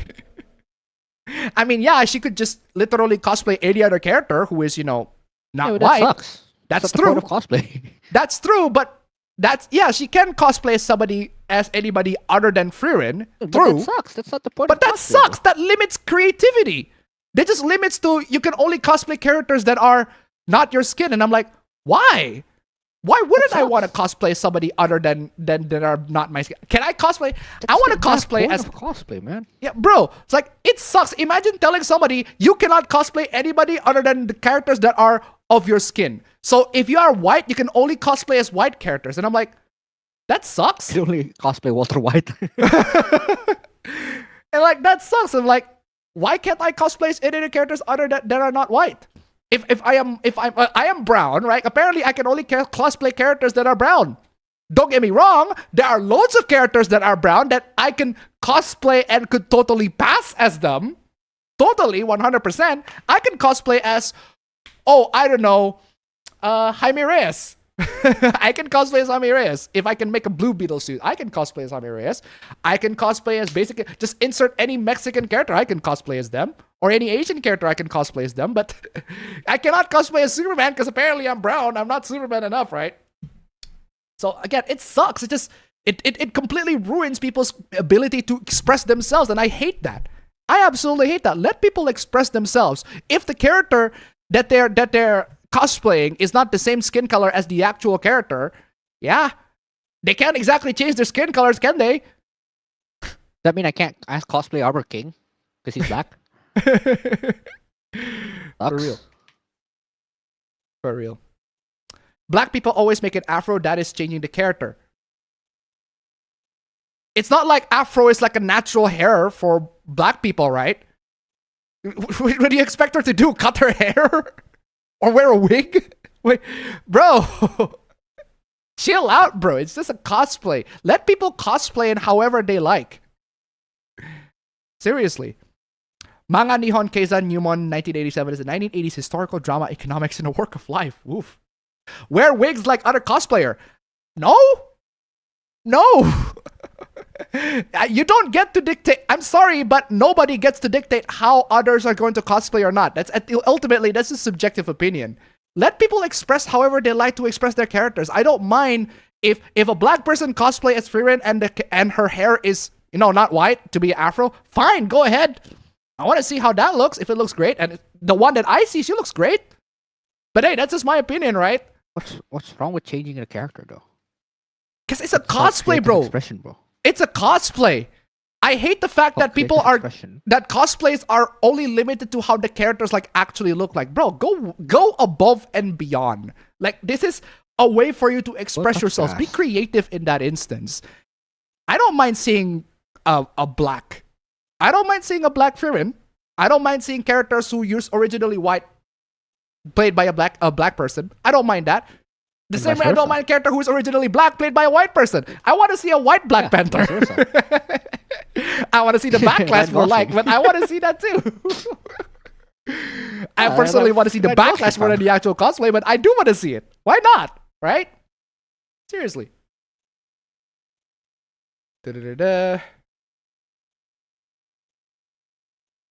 Appa, you hate yaoi? No, it's not that I hate yaoi. It's that the ending is bullshit. The ending it's too much to explain.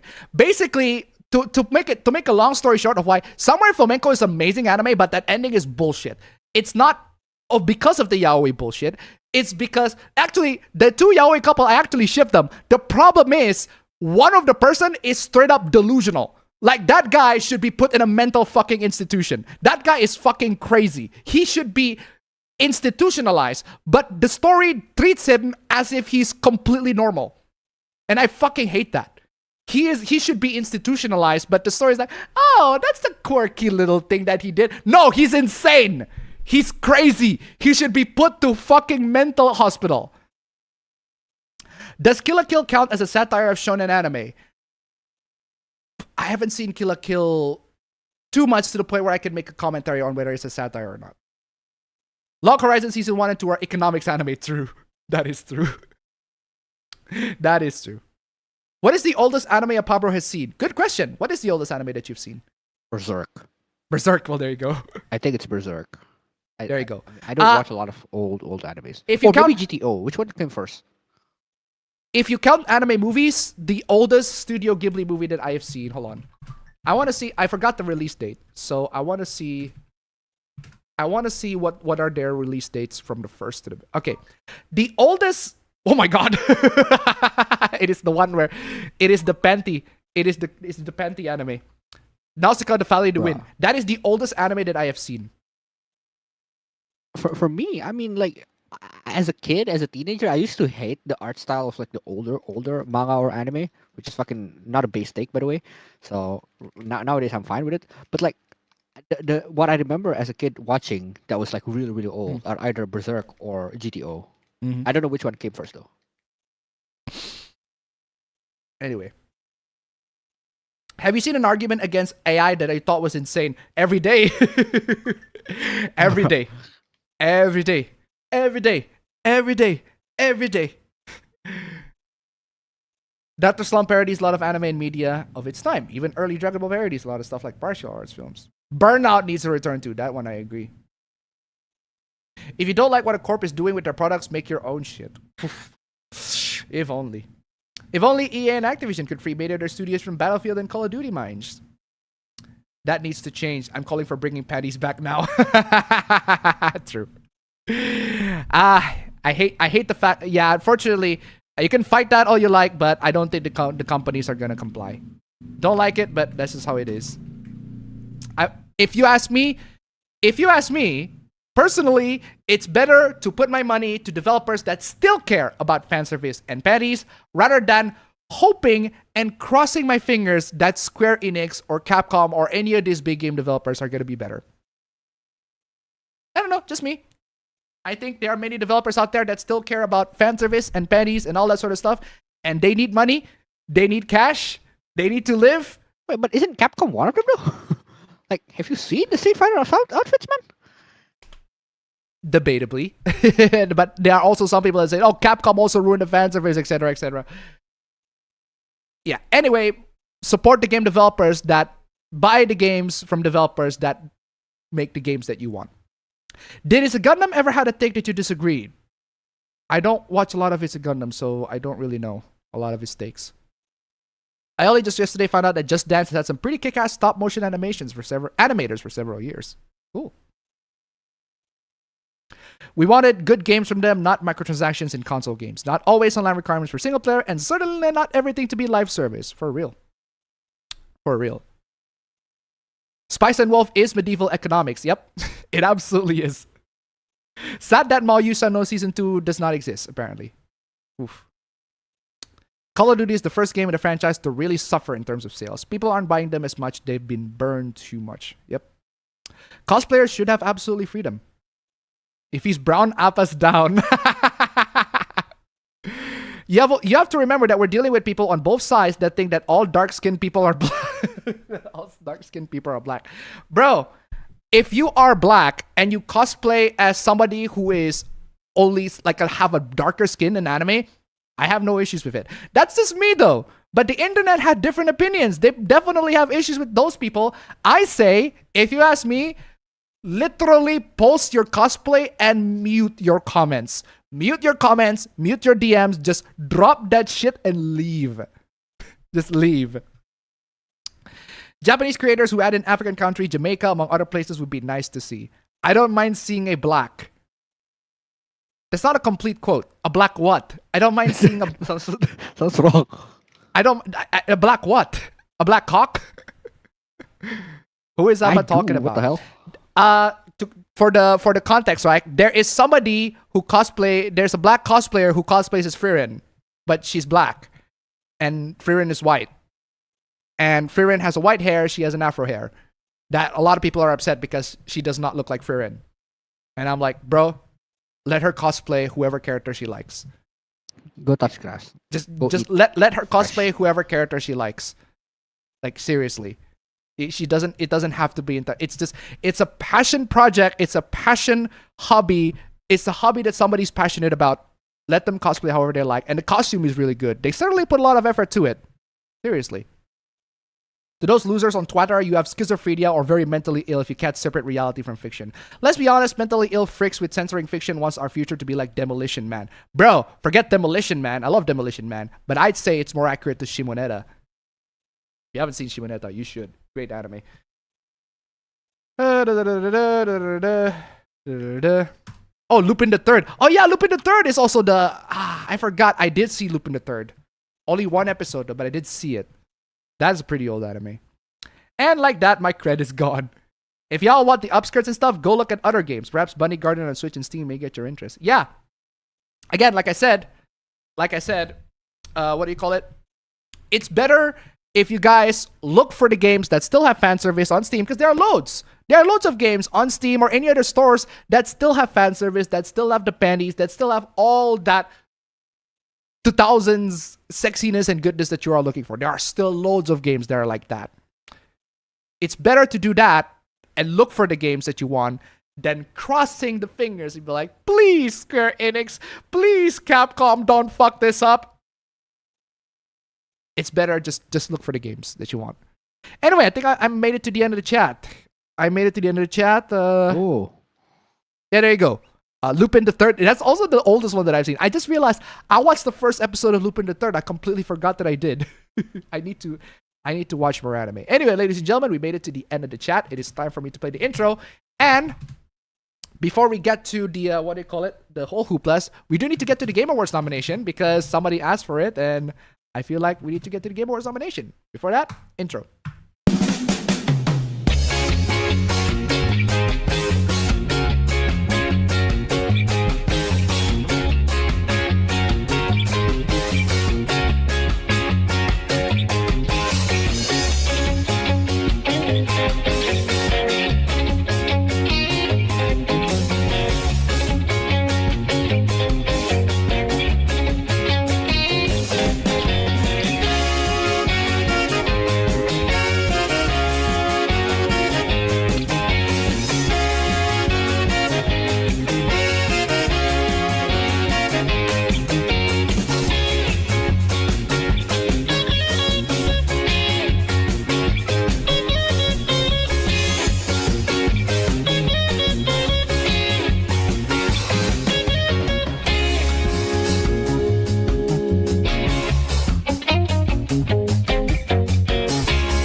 Yes, I still love that clip so much.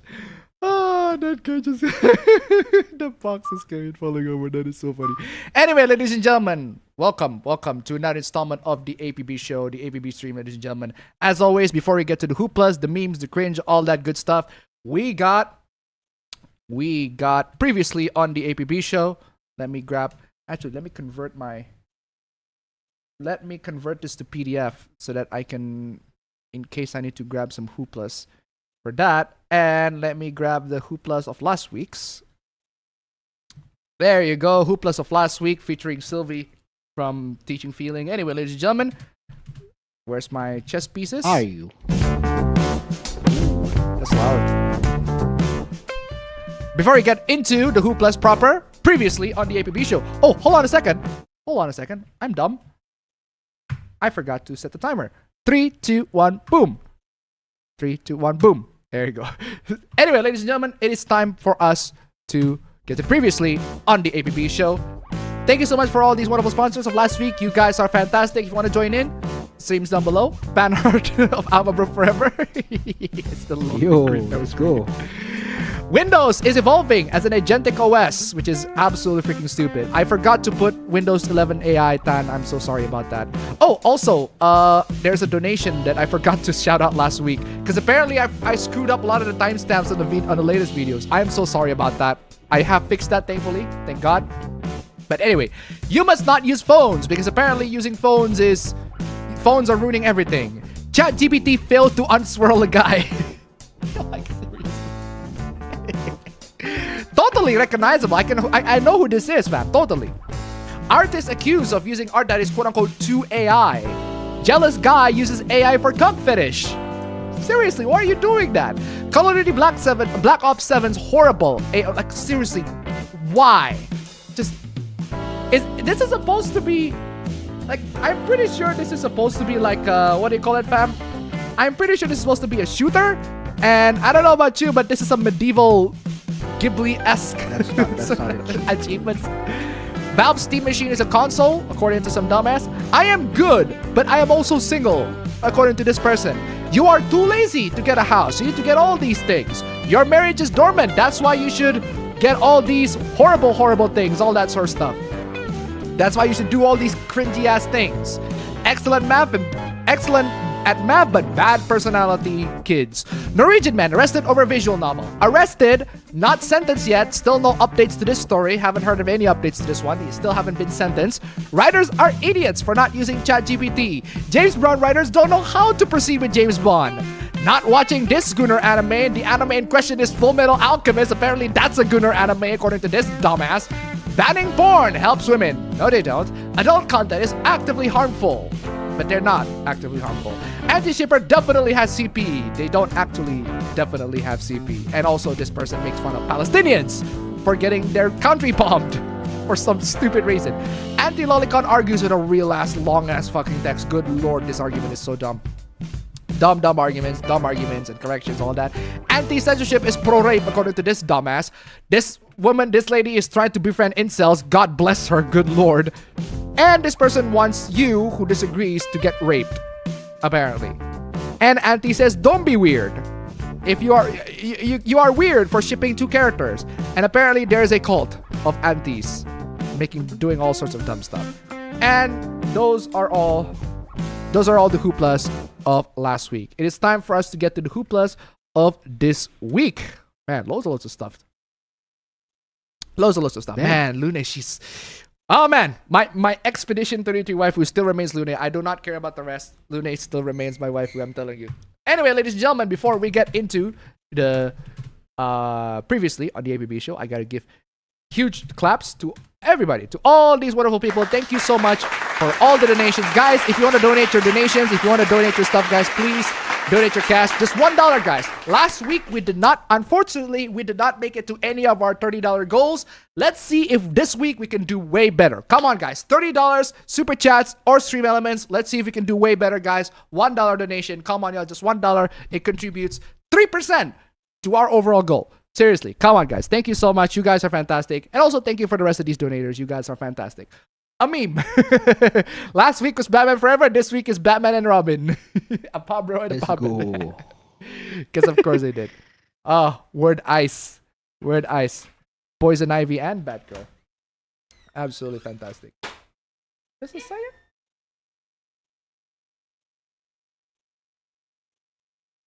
What is it? What just happened? Sorry. Anyway, at the try to $1, thank you so much. Where's my... This is a Gunnar anime, apparently. Links to a video, but I do not know what this video is. Let me look it up. Full Metal Alchemist. Full Metal Alchemist. Apparently that's Gunnar anime. Thank you so much for the donation. Keep them coming. Ah, man. Fan arts, man. Lovely, lovely fan arts. All right, so ladies and gentlemen, it is time for us, because somebody asked in the comments, somebody asked in the chat, it is time for us to get to the Game Awards nominations, the Game Award nominees. Hey, a lot of people don't care about the Game Awards, but we do, because it's a tradition. That's just how it is. It is a tradition for us to talk about the Game Awards, to talk about all that sort of stuff. That's just how it is. That's just how it is. Oh, Player's Voice is still not here yet. We'll have to get to that when the time comes. But hey, let's get to the nominations. I want to see what the nominations are. Hold on. I forgot to split. Split. No, I can't even split it with... Oh, that sucks.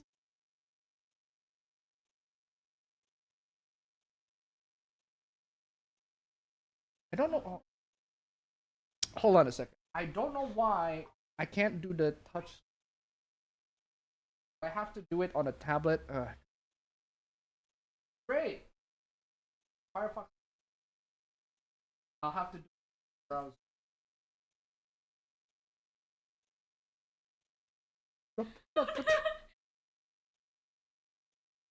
Very nice. Okay, hold on a sec. Let me start the timer right now. All right. Okay, I'm starting the timer. Timer starts now. All right. Anyway, where is I? Player's Voice is not here yet, I guess. Apologies for the technical difficulties. But yeah. Player's Choice. Let's see what the Player's Choice we got here. Sorry, Player's Choice is going to be next. Best Esports Team. Do you recognize any of these, fam?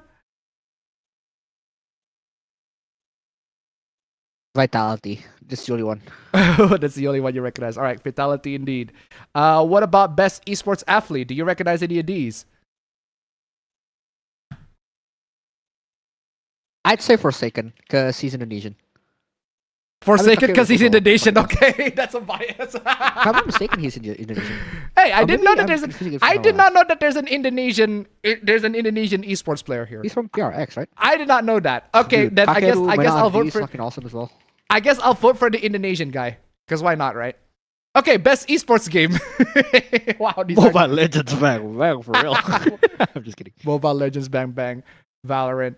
I'm not really. I don't play any of these. I'd say I'd say CS2. I just go to CS2? classic. Yeah, because we play CS2. The only ones that we play here Yeah. genuinely is CS2, but that's it. I'd say either CS2 or Valorant, but CS2 is more.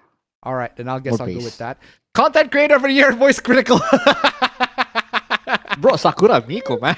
I don't know why Sakura Miko is here and there, but I might as well just vote Voice Critical here. I don't want Kai Sanat. Kai is just going to downfall. I don't know who Kaidrel is. I don't know who the Burnt Peanut is. I don't want Kai Sanat because Kai Sanat reminded me of your fucking Discord message. Oh yeah, Kai Sanat is the reason. Is apparently the scammer's way of scamming people. Like the hacker used Kai Sanat as a way to scam people. You hack my account and make it so as if Kai Sanat I'm subscribed to Kai Sanat or whatever, but like I don't.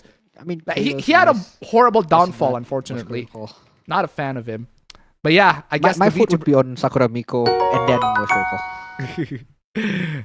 Rabbit Kirby 3K tip $1. The infamous Batman and Robin movie from '97. The movie I watched twice during its theatrical run as a kid. I'm still surprised I remember most of the scenes compared to Batman Forever, though I remember some scenes. I can tell you for a fact that Batman and Robin is more iconic than Batman and Batman Forever. Who killed the dinosaurs? The Ice Age! The Ice Age. Oh, I still love the Mr. Freeze That's why he's quotes. They're so caked amazing. up. What the fuck? Most anticipated game. Can we not have Grand Theft Auto 6 here again? Of course everybody's gonna vote Grand Theft Auto again here. Grand Theft Auto's gonna win. Like, this is cheating. Grand Theft Auto already is winning the last one, if I recall correctly. Of course Grand Theft Auto 6 is gonna win this one. It's like, I'm sorry, no disrespect to all these games. Ah, fuck off, Marvel's Wolverine. I love Resident Evil Requiem, First Light, and not The Witcher 4. But Grand Theft Auto 6 easily wins this one. Let's be real here. No matter who you're voting, GTA 6 is winning this one. Come on, yeah. Let's be real here. Let's be real. It's GTA 6 who's going to win. I don't think any of these are going to win. Even though I want to see Resident Evil Requiem win, but let's be real here. GTA 6 is going to win this one. Next one. Ike's.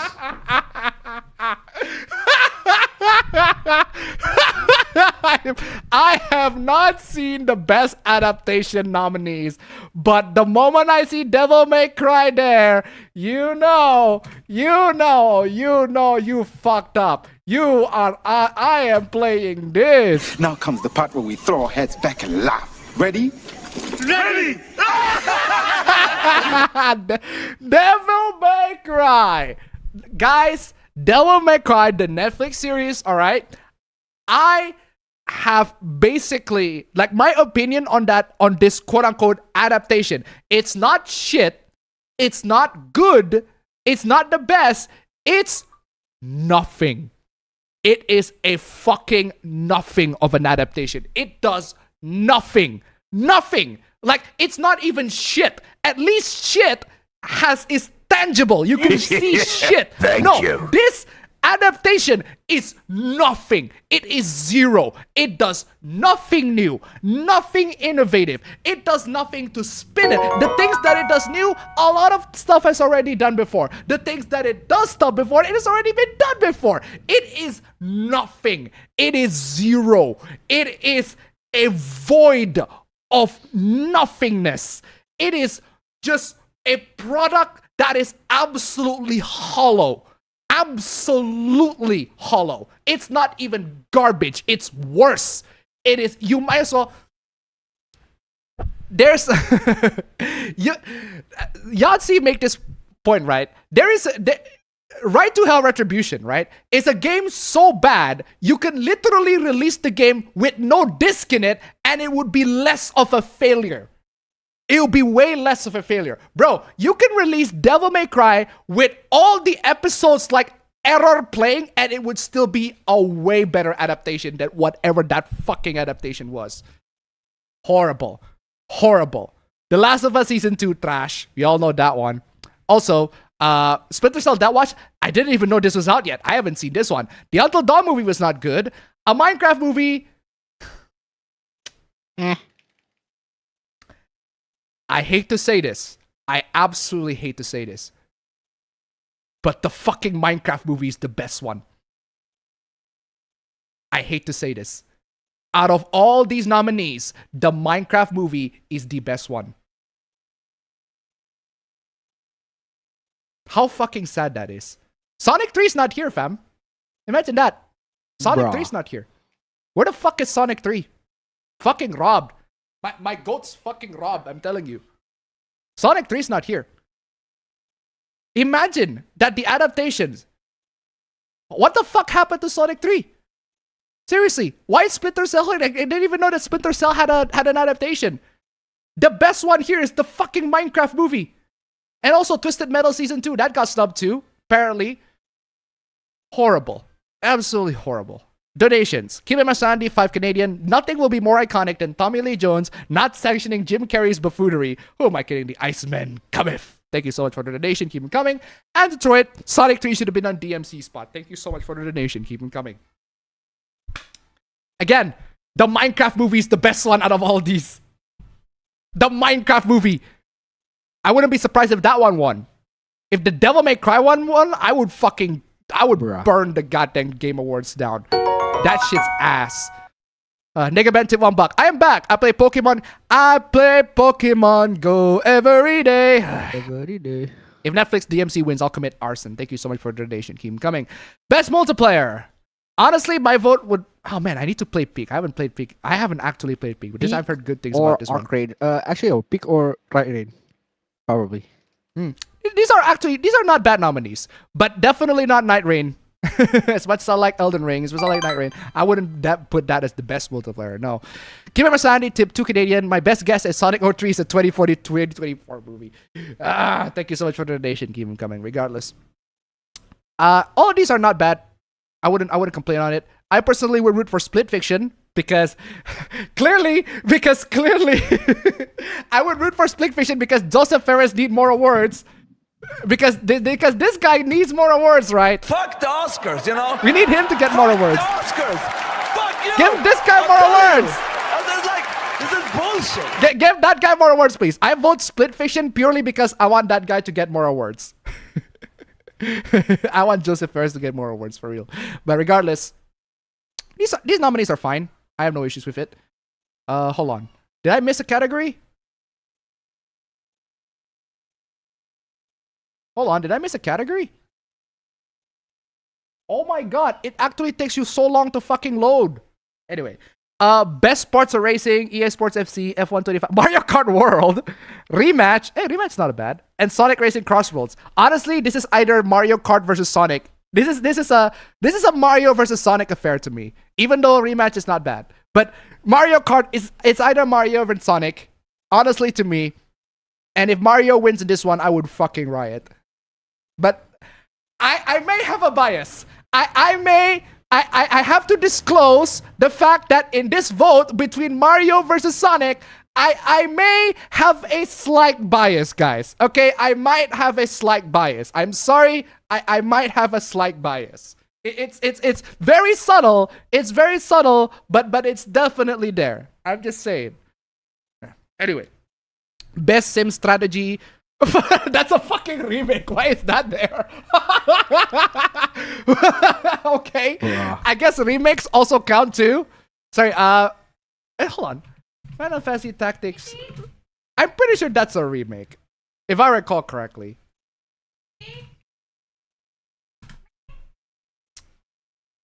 Yeah, Tactics, and then the Ivalice Chronicles.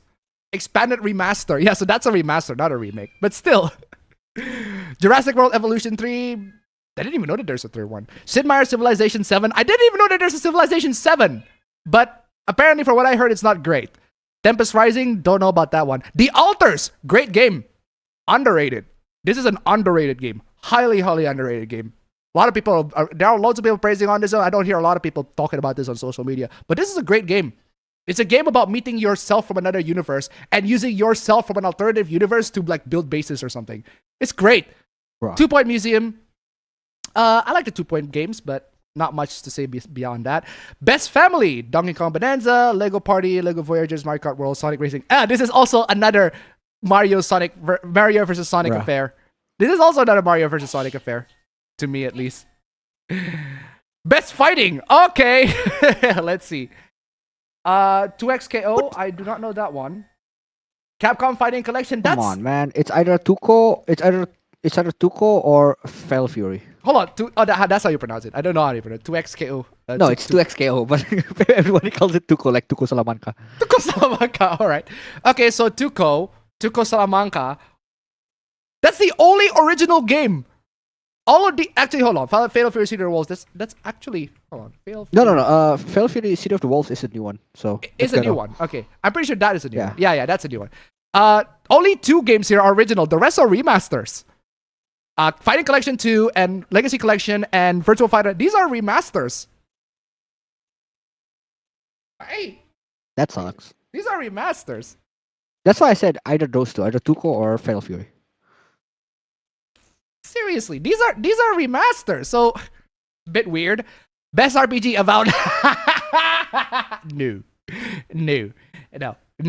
to Avowed. Claire Obscure's gonna rob this one, even though I want Kingdom Come Deliverance 2 to win. I love Claire Obscure Expedition 33, but I want Kingdom Come Deliverance 2 to win. It has the better RPG mechanics compared to Claire Obscure. Claire Obscure is it's more of a JRPG affair, but Kingdom Come Deliverance 2 like Persona, yeah. But Kingdom Come Deliverance 2 is actually open world. There's multiple quests. It's like comparatively the game is way bigger.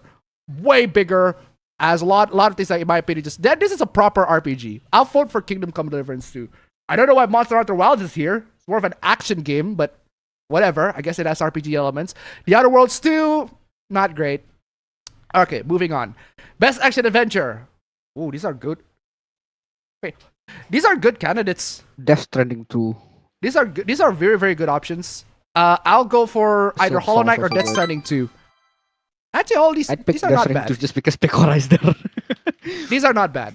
These are not bad options. Best action game. These are also not bad. Nah, I don't mind these choices. These are okay nominations. Best VR AR. I don't care. I don't have VR AR. Best mobile game. Persona 5. Uma Musume. Get Uma Musume to win, guys, please. Just for the lols, get Uma Musume to win. Why the fuck not, right? No, I bet there's a very high chance that it'll win. I bet you. Yeah. Also, best remaster and best compilation. Keep it Masandi to 143. When TGA? I agree. Best remaster and best remaster or remake. Yeah. Half of these fucking have a nominations separate are category remasters for that anyways. too. Just make a category. Thank you so much for the donation. Keep them coming. Ooh, we are over 50% of super chats. Best debut indie game. I love that there's one hoopla about the indie game that of an indie game developer that was nominated. I think Megabong.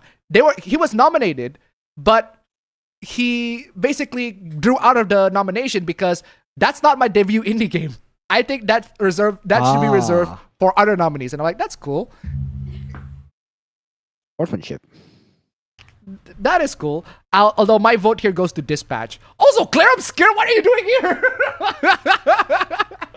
What are you doing here, Claire Obscure? I mean, I guess you are an indie game, kinda, sorta, but come on. That's like no competition. There's no contest here. And please do not let Claire Obscure to win every nomination everything that it nominated for. Have Dispatch to win this one, because Dispatch is amazing. Dispatch is amazing. But yeah, I know that Claire Obscure is technically indie, but let's be real here. It's like the competition is just way off. It's just too far. It's just okay, whatever. Best indie game, Absolum, Ball, Expit, Blueprint, Claire Obscure. These are not bad choices. I know plenty of those games. Best community support. Okay. Don't know about this one. I'll just move on. Best ongoing. These are not bad. No Man's Sky. No Man's Sky purely because of the fucking legacy, man. All right. Games for Impact. Of course you're going to have the fucking Don't Nod game here, of course. But the rest of these I'm not too familiar with. Innovation and accessibility and the fucking Assassin's Creed Shadows is there. I want Doom to win for purely petty reasons. Because at least Doom is a good game. Best performance! Wow, there's like most of these are Expedition 33. Why is Charlie Cox in there? A bit weird that Charlie Cox is in there, but alright. Erika Ishii from Ghost of Yote. I don't know why she's there too. But there's like three freaking Claire Obscure Expedition 33 performances. If Ben Starr won, I would find it very funny if either Ben Starr or Charlie Cox. Is Charlie Cox even going to attend the Game Awards? I don't think so, because I don't recall him being a gamer. Ben Starr is a gamer. Ben Starr is absolutely a That gamer. one fucking meme of Ben Starr with the light of God is so fucking funny. Ben Starr is absolutely a gamer, but I don't Charlie Cox is. But anyway, best audio design, don't really care too much of this one. Best score and music, also don't pay attention to that much at all. Best art direction, also don't pay too much. Nominees are not bad. Man, Yote got nominated a lot. Good lord. Best narrative. Honestly, all of these are, I'd say this, Get Out, F, I like F, but that came out. It's either Expedition 33, Death Stranding 2, or Deliverance. All of them have excellent stories, but those two can get out. Not Yote. Best game direction. I'm not voting. I don't understand why Yote is here. I don't understand why Yote is nominated and a lot of these nominees at all, because they are way more deserving nominees. And finally, Game of the Year. Yeah, sorry to... Why is Donkey Kong here? Why is you there? Blood thinks he's on the team. Wait, why is Donkey Kong here completely out of nowhere? Just boggles my mind. But at least Blood thinks he's on the team, man. I love the fact that Ghost of Yote is not in here. Ghost of Yote's got nominated on a lot of stuff, but not Game of the Year. That I find very funny. But alright then, so this one, if you ask me, is Clair Obscur. Expedition 33. This is gonna be an Expedition 33 sweep, and you can I will bet my kidney on that. This is a Clair Obscur Expedition 33 sweep. A lot of it is gonna win in that one. I'll bet my kidney on that one. But yeah, sorry, as much as I like Death Stranding 2, Death Stranding 2 is a great story. I don't care much about Donkey Kong Bonanza, but I guess the game's there. Hades 2 is great. Hollow Knight is great. Kingdom Come Deliverance 2, they're great. But Clair Obscur's just winning everything. It's just a freaking just sweep on that one. Right, so those are the Game Awards nominations. Bad. Those are the Game Awards nominations. Those are if you actually care about. But we do care because it's just channel tradition to talk about the Game Awards. This is how it is. Anyway, let's move on to the next hoopla. Tragic but funny Indonesian news report. Okay. What a title. Sure.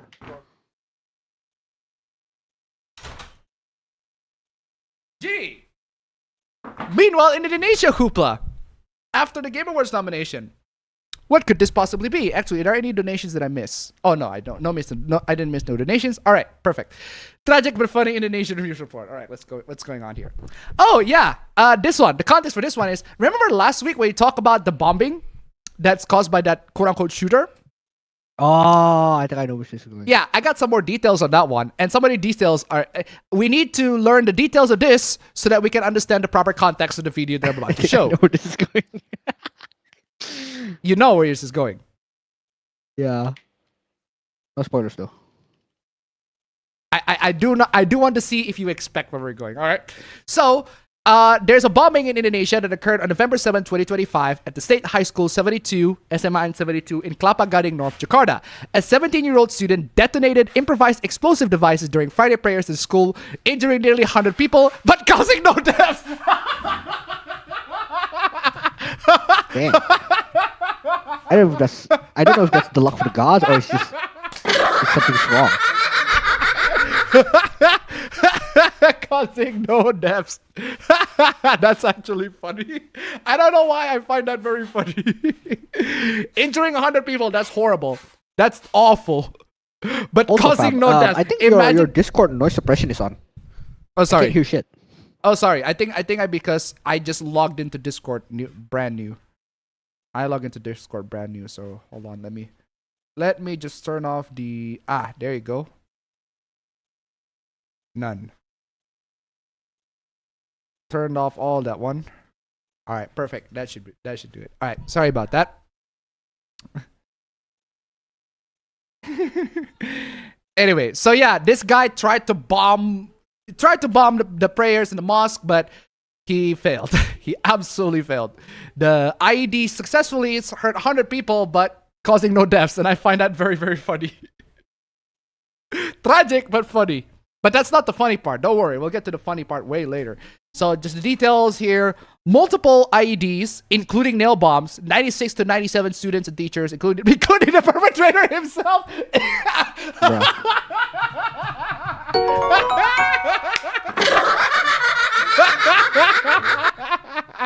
Including the perpetrator himself. Osama bin Laden tip 1 buck skill issue. Thank you so much for the donation. Keep them coming. Deaths non-reported. Wow. Imagine trying to kill people, but only manage to injure them and yourself. Fail, man. Fail. Absolute failure on your part, bro. Good Lord. Now, what are the motives? Apparently, the motives is that he's some edgy boy that got raised by internet, inspired by global mass killers and online groups glorifying violence. He idolized mass shooters, he attempted to replicate their methods, and the motives are still under investigation by Densus 88 or the Indonesia's counterterrorism unit. Think of the counter-terrorists from Counter-Strike, the SAS, the British SAS, the GIGN. No, fam. Think of Eco Wise in the raid. That's it. The eco-wise in the raid, basically, yeah. Police searched the suspect's home and found matching evidence at the crime scene, including explosive powders. Forensic analysis is going to confirm the exact composition of the bombs, etc., etc. The attack shocked Indonesia. School bombings are extremely rare. It has raised concern about youth radicalization in online extremist communities. The Commission for Indonesia's Child Protection is involved, highlighting the need for stronger monitoring of mental health and activity. So yeah, he injured nearly 100 people, but no deaths. 0 deaths. And I don't know why I find that very funny. Fortunately, no one is injured. No one dies. That's the good thing that came out of this whole fucking stupid ass incident. But I said, that is funny. The fact that he tried to bomb people, injured a lot, but didn't kill any. Failure on his part. And also he injured himself. Failure on his part. That part's already pretty funny, but that's not the reason why. That's not the reason why. The reason why I bring the supla here is because of this video. Have you seen this video? Yes, this is exactly where I know it's gonna go. Okay, good. Good. Because if you have seen this video, if anybody have seen this video, it's hilarious. It's hilarious. All right. Let's see how this goes, right? Dia tulis begini. Okay, so this is the ex-head of Densus 88. So basically, this is the ex-head of the Indonesian counterterrorism unit. He's basically telling everybody this is what he wrote. List of the things that I hate. I'm pretty sure that does not need translation. Ini penting. Yang pertama. Ini penting, that means this is very important, all right? This is very important. Listen to this, right? Okay, I'm listening. Ini penting, very important. Ini penting. Yang pertama, niggers.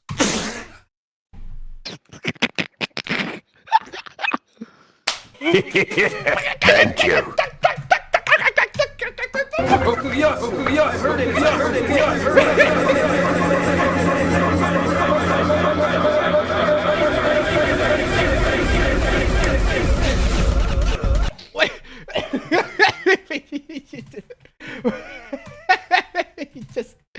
He just blatantly with no remorse whatsoever, just dropping that bomb like it's nothing.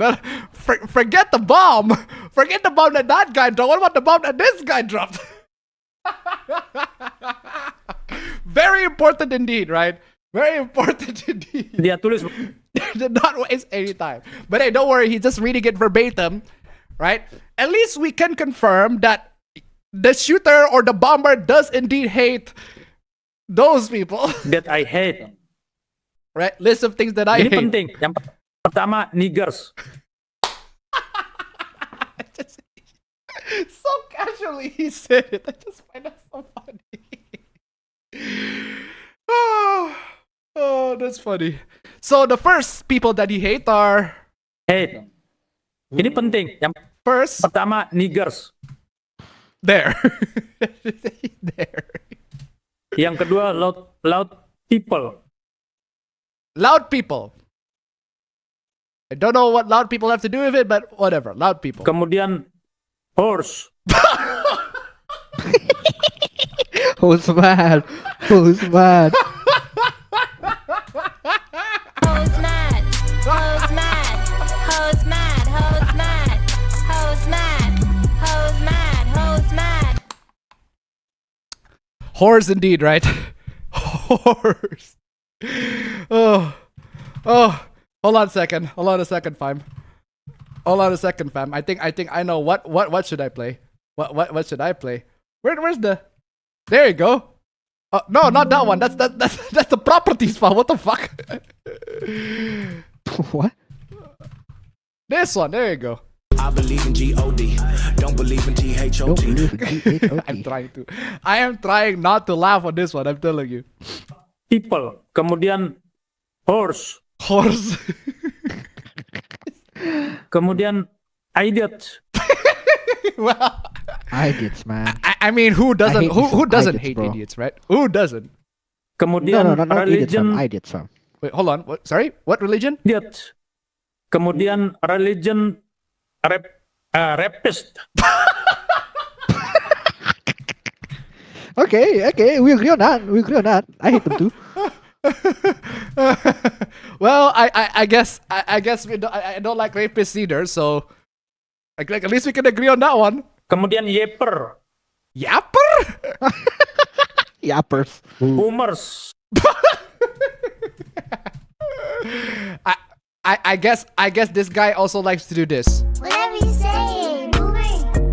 Okay, boomer. Yeah, boomer. Yeah, I guess he doesn't like the boomers too. Kemudian woman but not entire.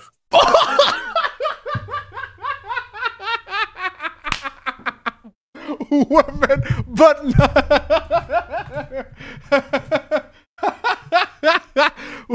women, but not entire. What? Women, but not entire. No, he loves the ladies. No, he hates women, but not all women. How progressive. How progressive? He hates women, but not all the women. He's progressive, just as progressive, right? Bullies. Well, nobody likes bullies. Edgy people. He doesn't like edgy people, bro. If you're looking for the guilty, you need only look into a mirror. Okay, he doesn't like edgy people. Bro, there's a goddamn. I think I need to buy. You need to buy some mirror, bro. Kemudian cheaters. Well, I don't like cheaters neither. So Mankind. Toddlers. Mankind toddlers. Okay, I guess you don't like the fetus. I don't like the fetus neither, so I might as well play this. Why are you showing the properties? Just show me the clip. Show me the clip. Why are you showing the properties?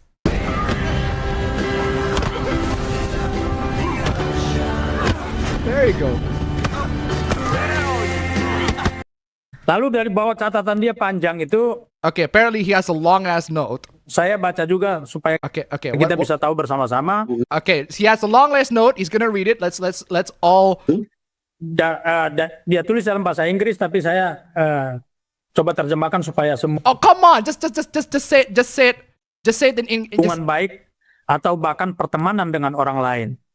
Wait, hold on. Aku sangat ingin bisa memiliki hubungan baik He wants to have a good relationship atau bahkan pertemanan dengan orang lain. and friendship with other people? Wow. That's so sad. So apparently his long ass note in the bottom says that he wants to be friends. He wants to have friends with people. May you rest in peace, old man. I guess this guy's just got denied love, man. Sorry, bro. Sorry, dude. I do need to play this. This is like taking candy from a baby, which is fine by me. Oh man. Out the edge. Thank you so much for the donation. Keep them coming. Speaking of Sonic Adventure 2, Look at you, throwing a tantrum like a little kid. How totally embarrassing. okay, what does he say? Kedua, Okay, second. tapi pada akhirnya But at the end, aku selalu mengacaukannya. I've always ruined it. Oh, I've always wanted friends and feel love, but I have always ruined it. Oh. May you rest in peace, Look at you, throwing a tantrum like a little kid. How totally embarrassing. Oh, of course you do. Sepertinya menurut orang lain, According to other people, aku adalah orang aneh. I am a weirdo. According to other people, I am a weirdo. Join the fucking club, so am I. I don't go out and bomb people because of it. Kemudian kalaupun aku punya hubungan atau tertarik dengan seseorang, if I have a relationship or if I am connected with somebody, tampaknya aku tidak layak. It seems that I don't deserve it. Wow, this is so fucking sad, man. Oh my god, I just played this. This is just so sad. Kemudian, and then, ujungnya pasti akan sama. In the end, it's always gonna be the same. So what you're trying to say, what you're trying to say, what you're trying to say, oh, I am playing this. I am so playing this. I am so playing this.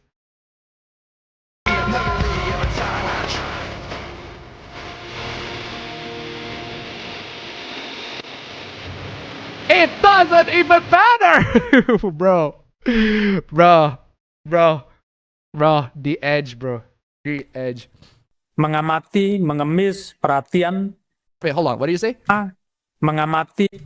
Ujungnya pasti akan sama. The end is always gonna be the same. Mengamati, mengemis, perhatian. Attention. Seeking attention. Masalah, always problems. Dan menghilang pergi.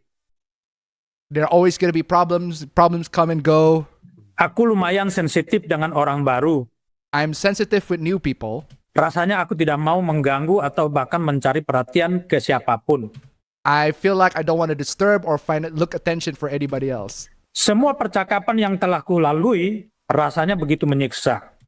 It hurts. It absolutely hurts. Good lord, this is just getting sadder and sadder. Can we go back to the guy saying the N-word again? Yang pertama, niggers. Less complicating. Less complicating. Ini penting. Yang pertama, niggers. Less complicating. Absolutely just completely just casual okuyasu there. Casual okuyasu there. Seriously. This is so sad. Alexa, play that game. Play Despacito. Play Despacito. But yeah, so there you go, ladies and gentlemen. The guy saying the N-word. Moving on. Oh my god, fam. Look at this revelation, fam. Shorts are rotting your brain. Did you know, fam? TikTok and Instagram Reels causes real brain rot. Really? Really?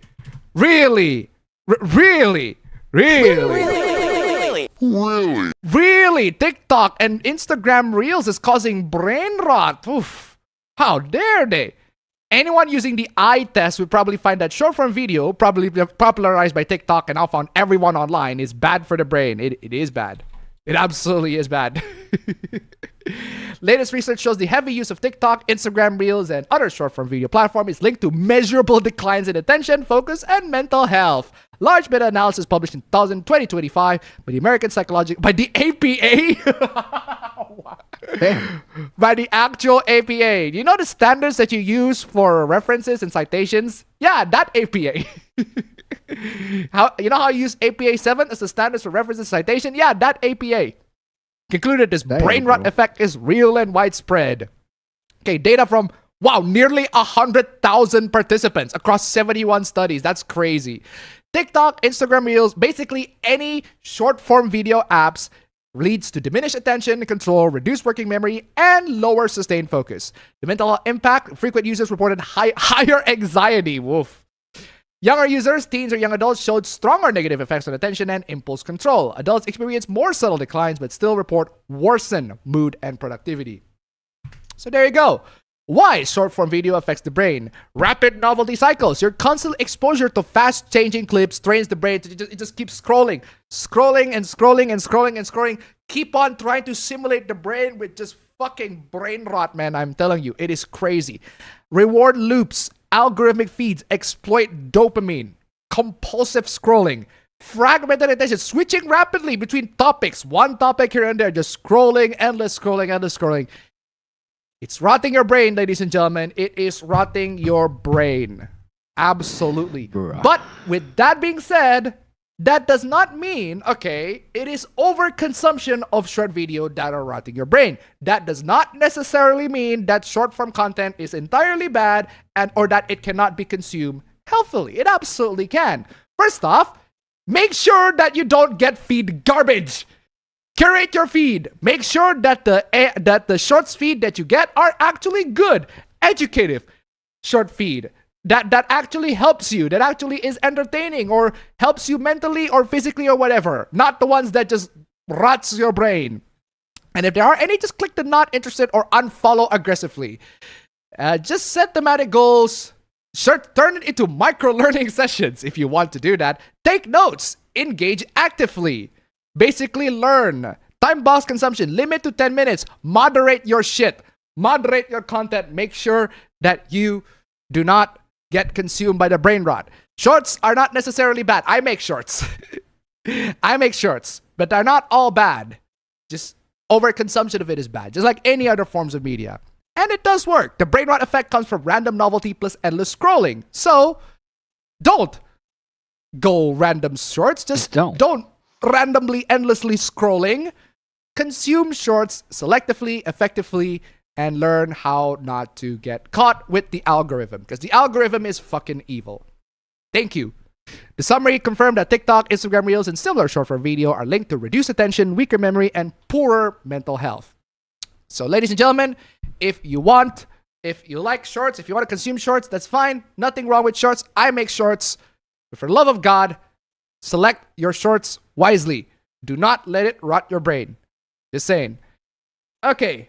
Moving on, next hoopla. Tim Sweeney and Elon does not like Windows 11. I mean, who doesn't? Who doesn't like Windows 11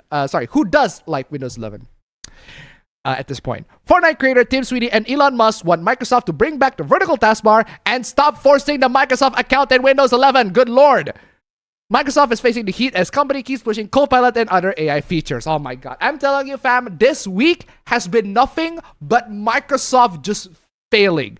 Utterly failing miserably and just, oh my god. Look at this first. First, this one. Windows agentic AI is a security risk. We talk about how Windows is going to be an agentic AI. Apparently, it's going to be a security nightmare. Microsoft confirms. So, if you're running Windows 11 and you have AI features, well, some hacker can actually enter those AI features and hack your PC that way. Just great. Oh my god, why are you always opening this? The properties window. I just want the actual footage. There. Fuck Microsoft! Seriously, fuck Microsoft on this instance. My goodness. Can we delete that recycle bin? Oh my god, that is so dumb. But yeah, so you can also turn that off. It's an optional feature and requires turning on manually. Thank God. For now. Until Microsoft makes it mandatory for everybody to sign in to Windows 11 online. This is coming from someone. I have a Windows account. I have a Microsoft account. That doesn't mean I want to log into it every fucking time. But hey, can't do much on this, right? So yeah, they risk security around data access, privilege escalation, malicious prompt injections. Yeah, we all know what agentic feature was. It basically turns your Windows 11 PC into a quote-unquote sentient agent. An agent, an AI agent that will let you do whatever it likes to do, whatever it asks you to do.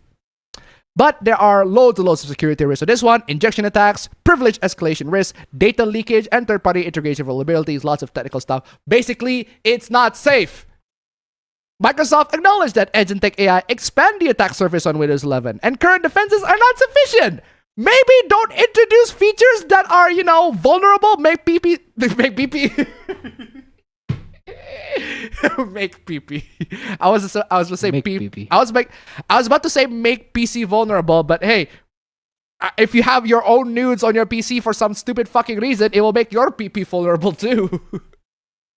The company is working on new guardrails, including stronger sandboxing, agents' attention, clearer user consent prompts, and improved monitoring for suspicious agent behavior. Just I'm playing this. Fuck Microsoft! How about just stop shoving AI everywhere, Microsoft? Good lord, just do everybody a favor and stop shoving AI everywhere. My god, Microsoft. It's really not that hard. Just stop shoving AI everywhere. But Microsoft's just gonna keep shoving AI everywhere. This is how it is. Microsoft does what Microsoft doesn't. Microsoft does what they do best. Or not do best. So dumb. So dumb. And yes, Microsoft confirmed that Windows 11's... Oh my god. Oh my god, it's shocked the cat. Agentic AI features are a security nightmare because they can be hijacked through all sorts of stupid stuff. Good lord. But don't worry, it gets worse. Microsoft Office adds AI Copilot. Because of course, we're gonna need Copilot everywhere, right? And this is coming from someone that does use Copilot. All those are Copilot summaries. I use Copilot too. But god dang it, stop shoving Copilot everywhere, Microsoft. Good lord. 365 Copilot adds new Word, Excel, and PowerPoint. Hey, just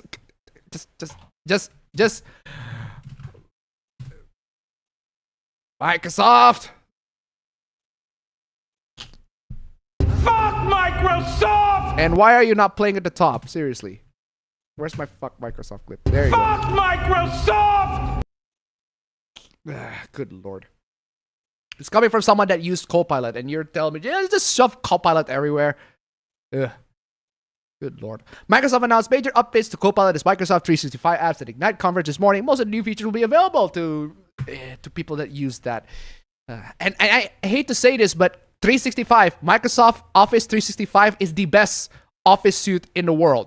I tried all other Office alternatives. They just suck. They suck. 365 is the best out of all of them. The rest are either... Google Docs is not as good. I'm sorry, but Google Office, Google Workspace is not as good as 365. Yeah, Google Sheets sucks, bro. Google Sheets sucks. Google Slides, not as good. I actually do use Google Sheets for my financial reporting, but that's because I need something that I can access everywhere online. Seriously. I agree, but Excel is so much better. Excel is just so much better, but the problem is it's offline. That's the only problem. And I cannot access that like on my phone. I technically I can, but it's just way much of a hassle. It's much better if I just access Google Sheets instead. But yeah, it sucks. But hey, don't worry, fam. Don't worry. It gets worse. All right. The Microsoft AI CEO pushes back against critics like us. We criticize all this AI implementation, and he is baffled. The fact that people are unimpressed is mind-blowing to me. Mind-blowing? Really? Really? Jeez, there are so many cynics. Yes. Of course there's so many cynics. We don't want all these features to be shoved in our face. And you're shocked that people are complaining? You're shocked that people are mad? It cracks me up when we hear people call AI underwhelming. Yeah. You wonder why? I grew up playing Snake on a Nokia phone. Okay? Oh. What the fuck does that have to do with anything? The fact that people are unimpressed that we have a fluid conversation with a super smart AI can generate any image video is mind-blowing to me. We do not have a fluid conversation with a super smart AI, right? They're not that good yet. It's good enough to make some people delusional, but sorry, they're not that good yet. Sorry. We don't want these features to be shoved to our face. Make Windows functional. At the very least, make it to be able to run on older PCs. Make it so that Windows 11 does not require a huge system requirement that force me and everybody else to install Linux on PCs that cannot run Windows 11. Can you bypass them? Yeah, but a Windows 11 run sucks because the optimization is trash.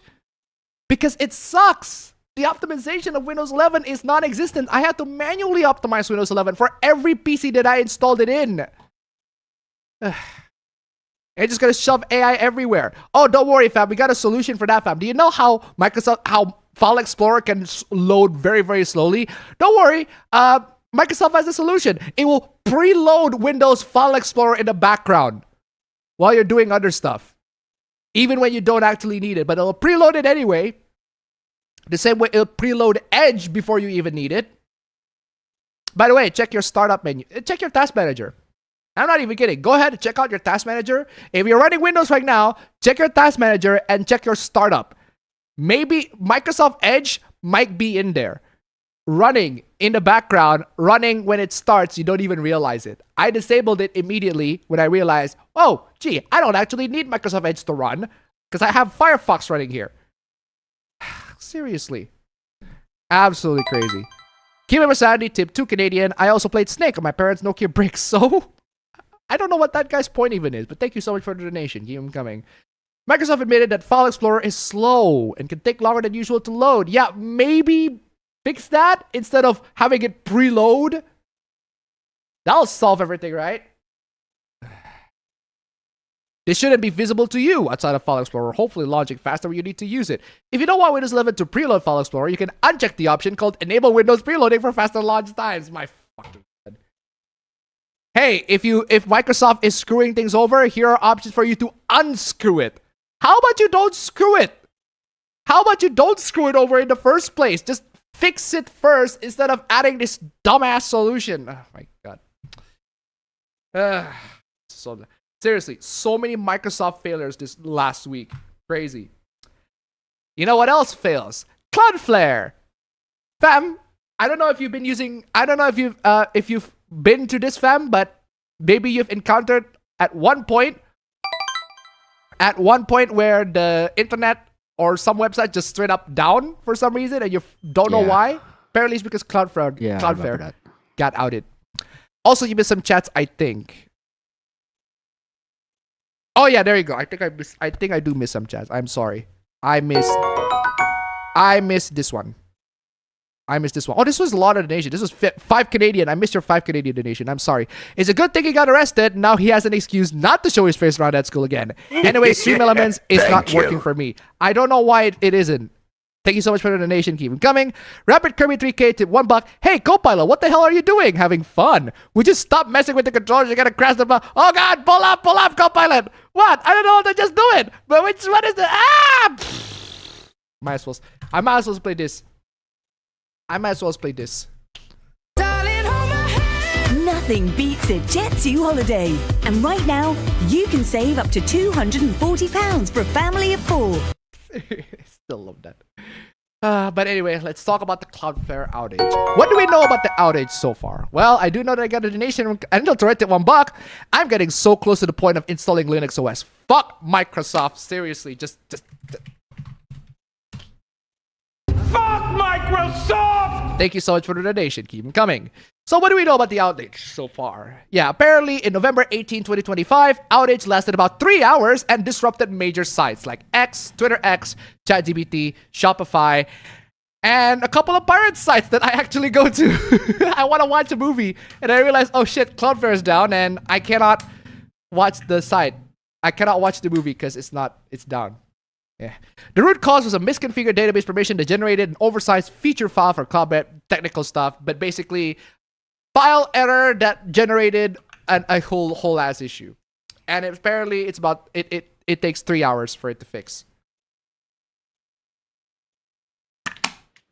Oh my god, Cloudflare. A database permission change caused the system to output multiple entries into a quote-unquote feature file. So yeah, it doubled in size unexpectedly, crashed, routing software to crash, all that sort of stuff. Basically, it's a bug. And Cloudflare apologized for that bug. 3 hours to complete outage. November 18 outage was seized by an oversized bot management file crashing Cloudflare's traffic software. Lasted 3 hours, affected major sites globally, and was resolved without evidence of hacking. Because there's no evidence of hacking. They just completely screw it up. Also, Rule 34 uses Cloudflare. Thank you so much for the donation. Keep them coming. There are loads of websites that actually use Cloudflare. And Cloudflare does not also suffer from outage. They also suffer from Japan. Japan is attacking Cloudflare, or at least the big corporations are attacking Cloudflare. Shueisha, Kodansha, Shogakukan, Kadokawa wins copyright lawsuit against Cloudflare. So what is going on? The lawsuit alleged that Cloudflare distributes data for manga piracy sites that infringe on the publisher's copyrights. Now, this, ladies and gentlemen, right? Suing Cloudflare for providing platform to pirates, it's like suing McDonald's because they feed the robbers. Because they feed criminals.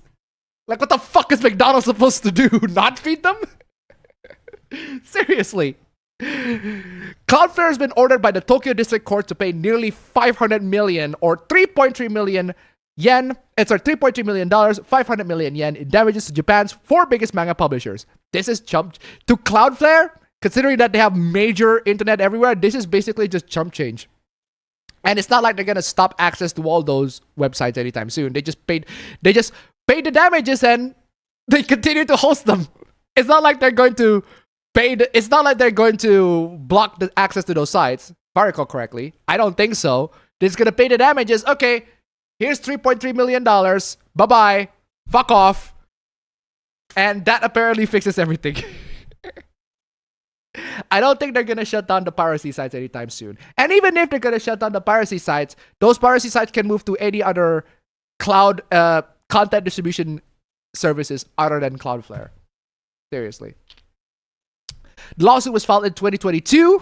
Wow, that was 3 years.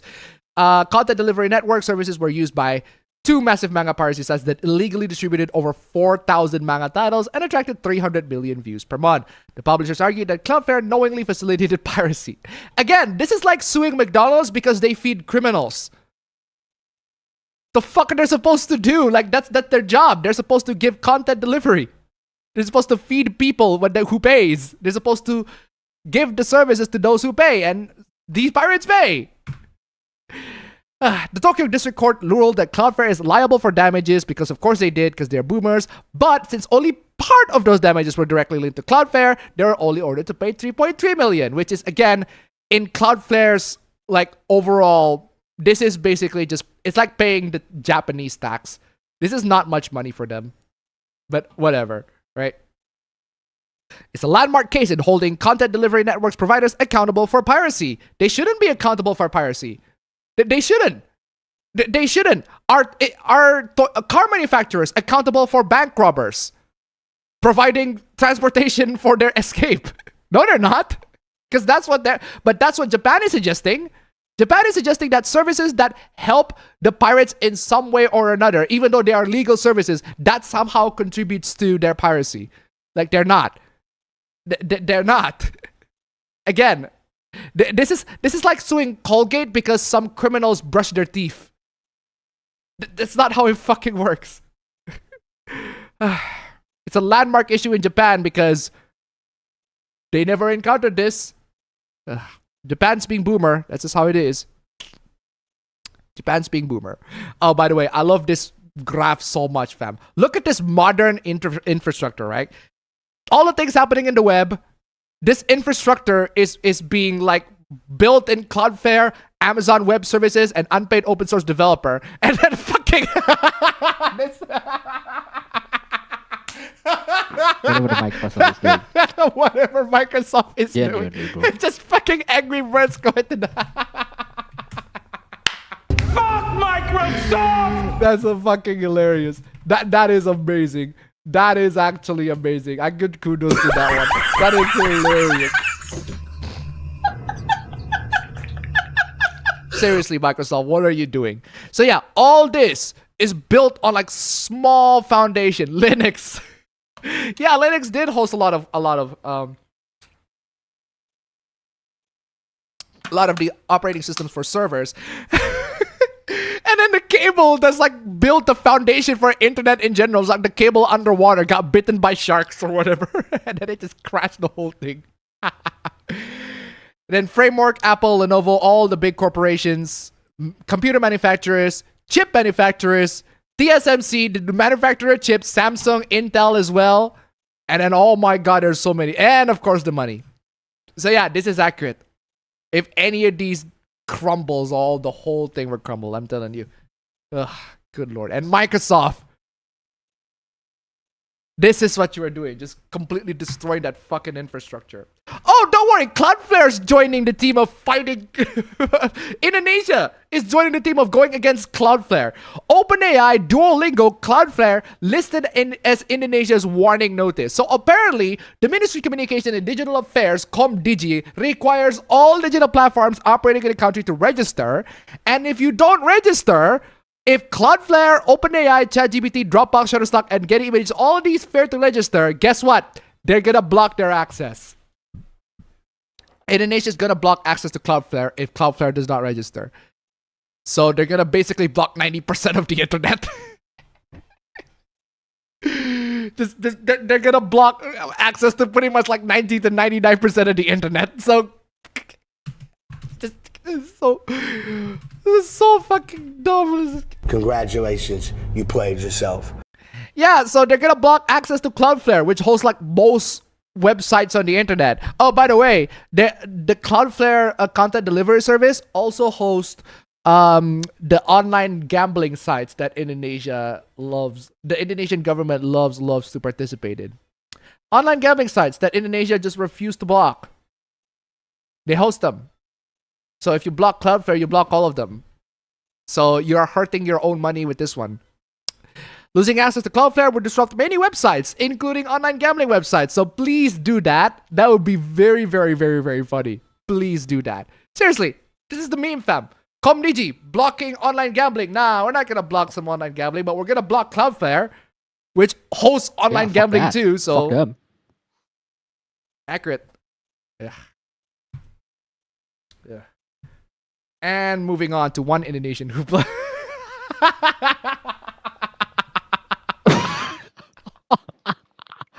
What the fuck? The Transformers Fujoshis are out of control, man. For real.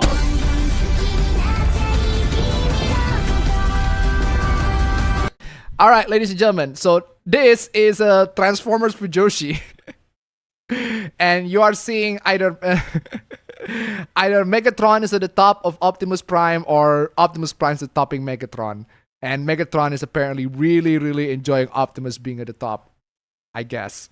Sorry, Megatron? Yeah, seriously. Two Optimus wins, by the way. So apparently there are people either donating who tops in the relationships. It's either Optimus or Megatron. And then top Optimus wins after all the donations, after all the money.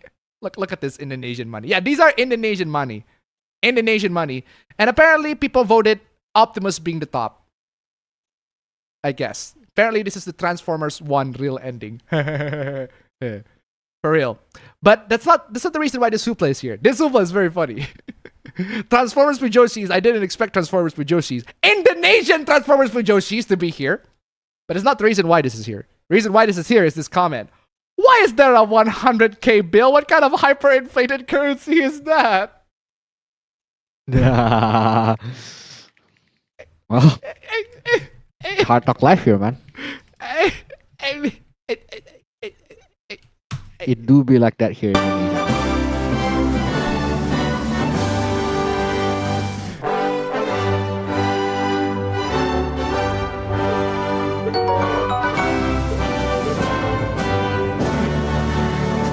There, that I hope that answers your question.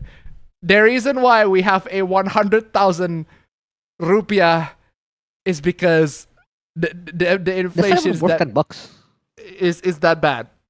By the way, 100k rupiah Indonesia, that's about $6.50 at best. 650. This 100k is about 650 at best. You can convert that to what you like. 650 or $7. Not even 10. Not even $10 with this one. It's like $7 in this one. Indonesia's economy, right? I'm telling you. I just tried to $1. Inflation. Time for the obligatory parasitical references. Thank you so much for the donation. Keep them coming. There you go, guys. This is the highest money, by the way. At least you Americans, $100 bill. That's your highest. No, our highest bill, our highest paper bill, right? Is this It's $7? It's not even $10. You got $10 bill. You got 20. You got 50. Our highest is 10. Not even 10. It's $7. $7.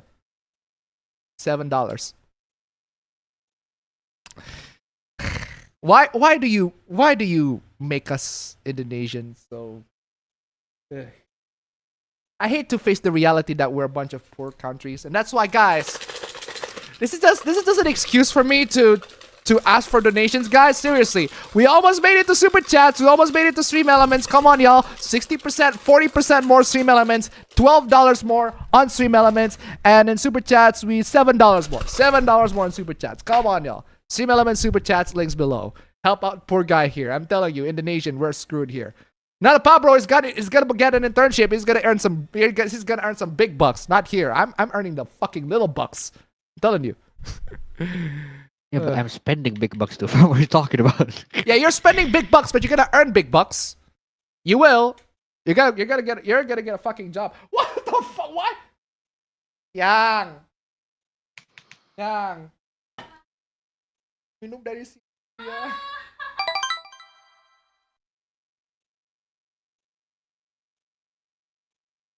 Haus dia. The cat drinks straight from the glass. My cat, Appa cat, just drank straight from a human glass. It's disgusting. Appa cat, what is wrong with you? Drink straight from my glass. Just what is wrong with you? Thankfully, not the glass of this one. Keep this secure. Oh my god. Mineral water, right? Anyway, 2 Canadian. Keep it my Sandy. Something that can be as real as a $6 bill, technically. You know what, fam? It reminds me of this scene. It reminds me of this scene. It reminds me of this scene.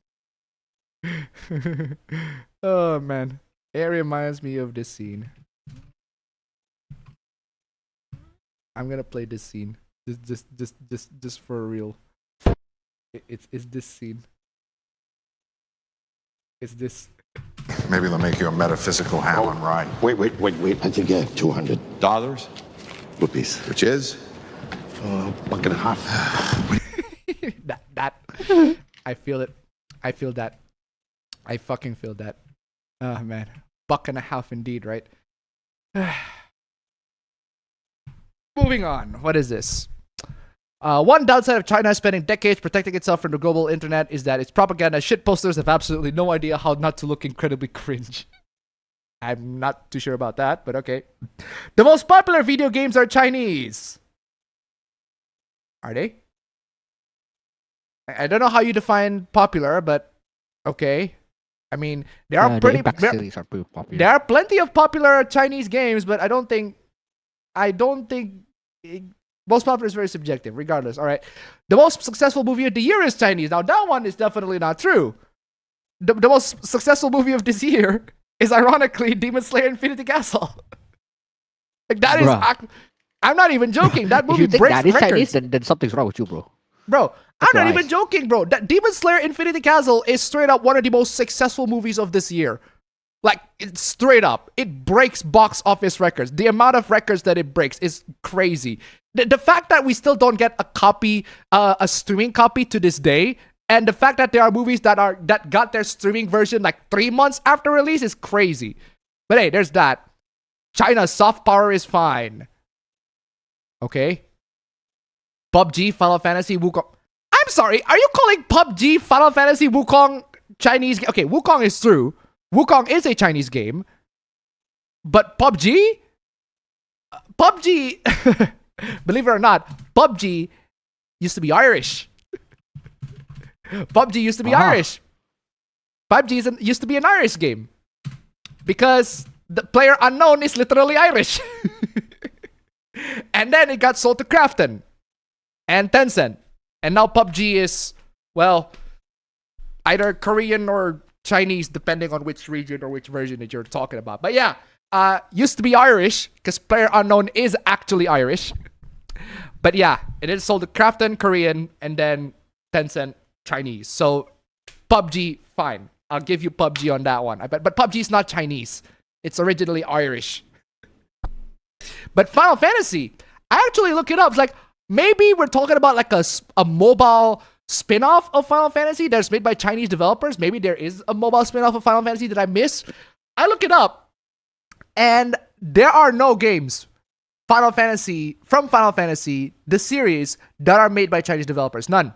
Like 99.9% of the games are made by, well, Square or Square Enix, depending on which period you're talking about. But yeah, Square Enix, basically. Most of them are made by Square Enix. But there are a couple of the games that are made by Chinese developers. So it is only technically true there are Chinese Final Fantasy developers, but they made the 10-2 remaster. So they're not even the developers of a proper, like a whole Final Fantasy game. They just made the remaster of 10 and 10.2. So I guess that counts. No, it doesn't. Wukong's the only game that's like straight up successful. That are actually like, you know, Chinese. Final Fantasy is not Chinese at all. So don't know why this person thinks that Final Fantasy is Chinese. Moving on. I challenge one artist today with a simple question. Teach me how to make art without using anything that contains a copyright.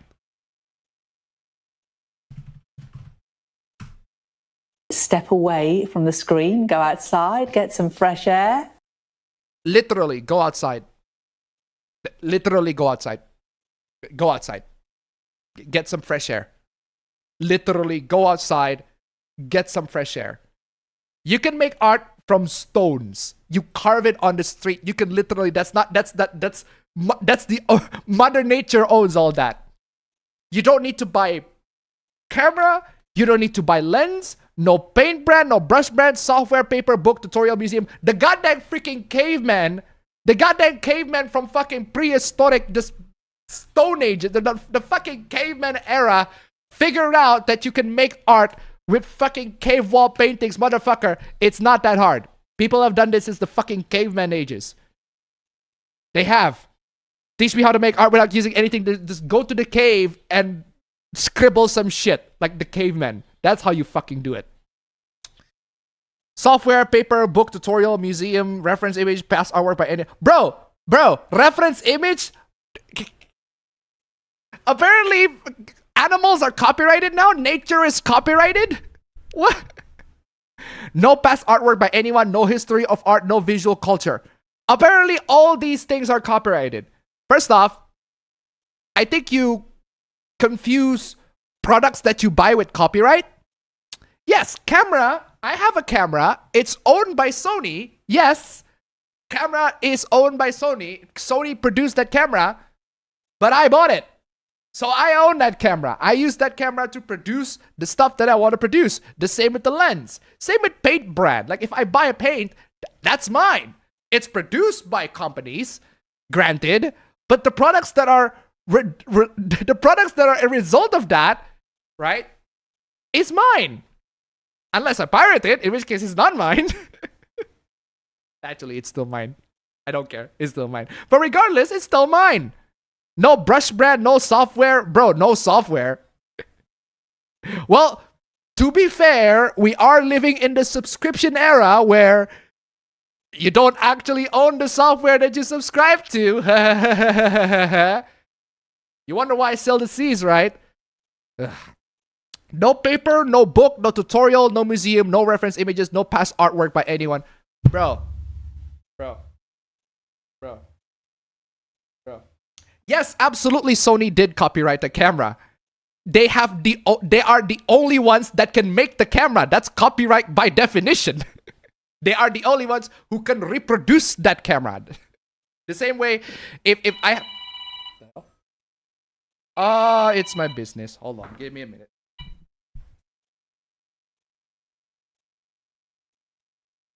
Yeah.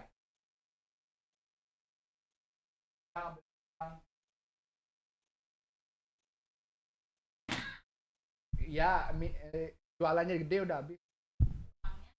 Uangnya. There you go. Sorry. But yeah, point is, Sony does own the rights to that camera. They are the ones who can make the camera. If a Sony ZV-E10, I cannot make another Sony ZV-E10. But I can make pictures out of the Sony ZV-E10. That's mine. That's entirely mine. But the product itself, no. That's the Sony owned that. But seriously. Yes, I can make a pinhole camera, but it's not exactly going to be Sony's pinhole camera. And yeah, same goes with everything. Software, I don't own Vegas Pro. I use Vegas Pro for editing. Magix owns Vegas Pro. Can I make a software that looks like Vegas Pro, that edits the same way like Vegas Pro? Yeah, but I cannot name it Vegas Pro. That's where the copyright comes in. No paper, no book, no tutorial, no museum. Yeah, all these things. You can do all of this. Is this supposed to be an own AI, bro? Are you seriously thinking that we as human beings are so limited in imagination that we cannot produce things completely entirely in our minds? Ugh, absolutely crazy. Nature's not copyrighted, for the record. Good lord. Yeah. Moving on. Smiling Friends is worse than AI. Okay, what is this? We have to reject and dismantle AI because it's not real art. What the quote-unquote real artists are making. Yeah. Yes. Smiling Friends is awesome. It's great. And the art is not supposed to be like visually appealing. Because it's not the point of Smiling Friends. I don't know if you clearly haven't seen Smiling Friends, but the art style being appealing is not the point. It's the comedy and the absurdity of the situation being the main point of Smiling Friends. Bro, it has a hybrid of animation and live action segments. Seriously. It's a fucking goatse image that I had to censor. Good lord. You picked the one good thing on TV. The content could be great, but just looking at the designs, I want to puke. Bro. That's a subjective, philosophical point of fucking view. This is subjective, philosophical point of view. That's entirely on you, bro.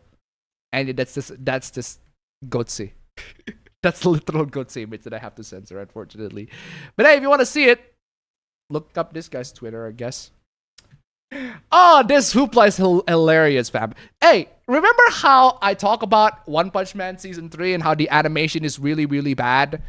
It's terrible. Okay. Yeah, they have this shot of Fubuki, right? Fubuki going upstairs. And all it does of her going upstairs, they just do this. This is what they did. I forgot to download this video. But all they did is just this. That's it. That's all the animation is. It's just her going up and down. Great cost-saving measure there, animation of One Punch Man Season 3. Good lord. But yeah, fixing the stair scenes with an amazing animation. Apparently this person, quote-unquote, fixed the stair scene with AI. That's not exactly what I would call a fix, but okay, whatever. But that's not the point. The point isn't that One Punch Man Season 3 is poorly animated and absolutely terrible, although it is. The point is that this guy made a reply. Using this person's profile picture. So this person has a Goku profile picture, and this person turns this profile picture through an AI. And it looks horrible. It looks like this. Use AI now. It's better than real art. Did you see that? Did you guys see that? That looks horrible, right? But let me repeat that for you. Use AI now. It's better than real art. It's Goku saying, use AI now. It's better than real art. You know what I absolutely love about this freaking dumbass grok-generated image? Goku breaks the pencil in. Goku tries to break the pencil. Than real art. But he just made 2 pencils. But he can't. He can't even break the pencil. He just made 2. Thank you, Goku! I got 2 pencils to make that now. Thank you, Goku. Thank you, Goku. Now we have 2 pencils. 2 pencils now. We got 2 pencils now. Thank you so much, Goku. You are amazing. You are amazing. Goku, amazing. Oh, hold on a second. And we do need spare pencils. I'm telling you. We absolutely do need a spare pencil. We do need a spare pencil because if we don't have a spare pencil, this is gonna happen. The second most important rule for the artist at sea, always bring a pencil sharpener.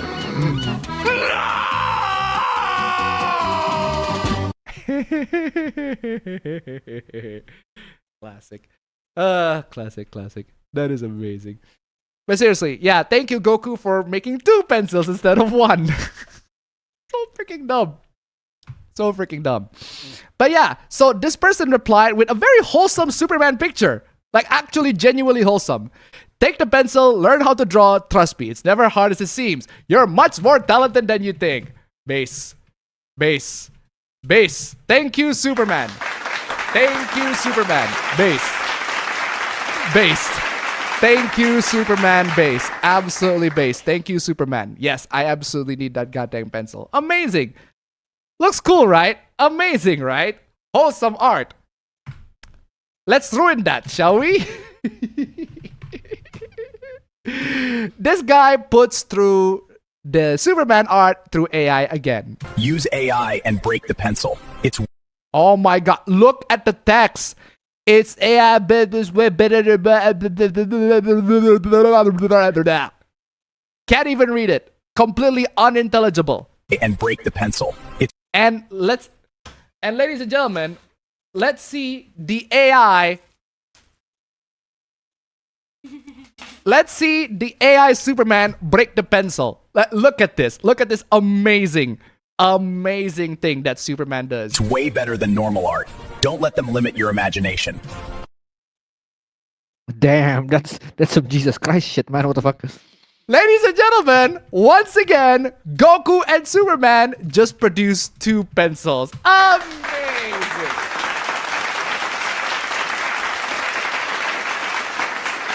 I thought this is gonna be like Superman is gonna be, oh man, yeah, he's giving me pencils. I thought he's gonna break the pencil. No, he's giving me 2 pencils now. Hey, thank you, Superman. Even better. And they're oh wow, that's amazing. Not only that Superman gave me 2 pencils, he gave me 2 pencils with the exact same length. That's amazing. Thank you, Superman. Thank you, Superman. Thank you, Superman. Thank you, Superman. Amazing.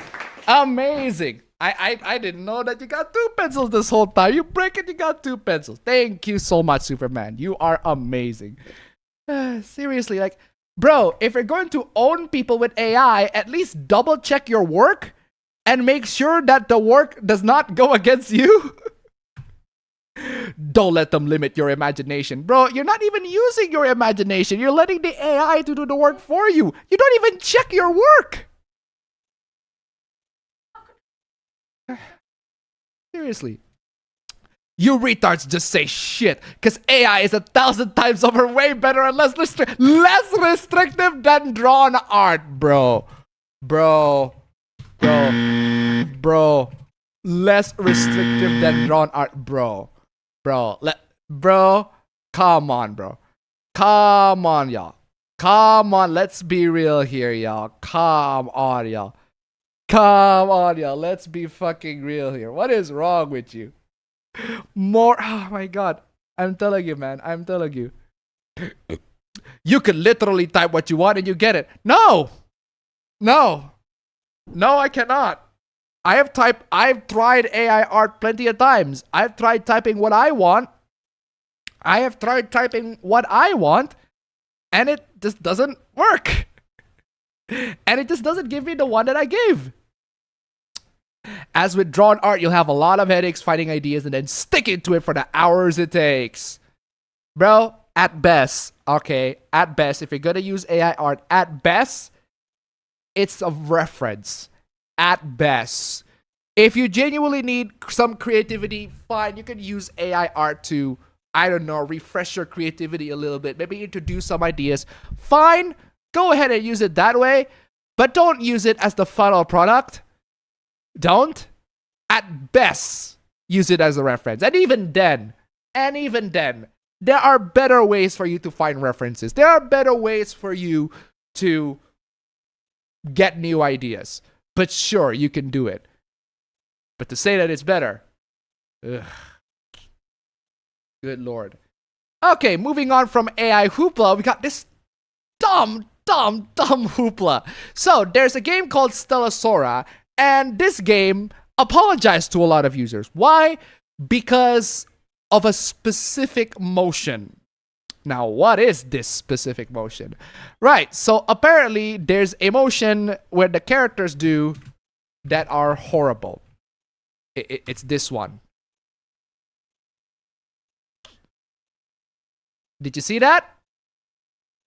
Did you see that? Did you see it, fam? Let me show you. What am I supposed to see? Did you see it? So offensive. It's so offensive. Did you see it, fam? What am I supposed to see? Did she do the Roman salute? The Roman salute. Man, that would have been way funnier. But no, she does not do the Roman salute. Do I have to play? Do I have to play it again? Guys, don't spoil it.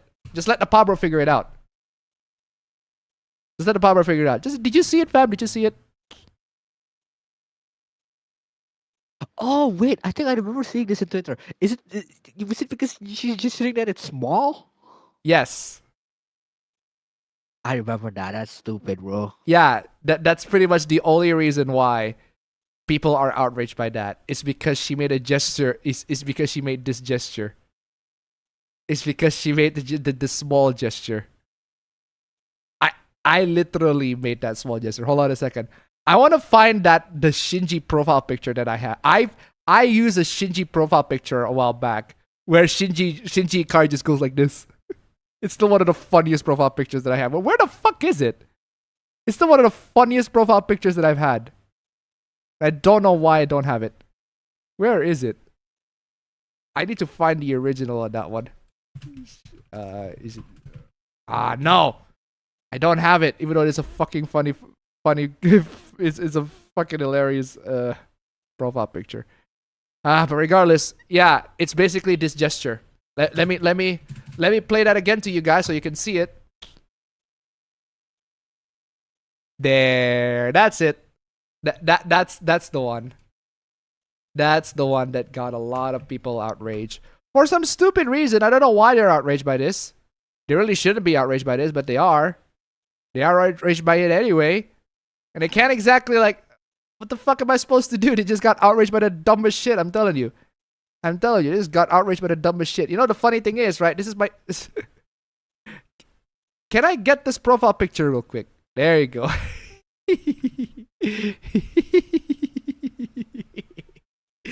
This is my favorite profile picture.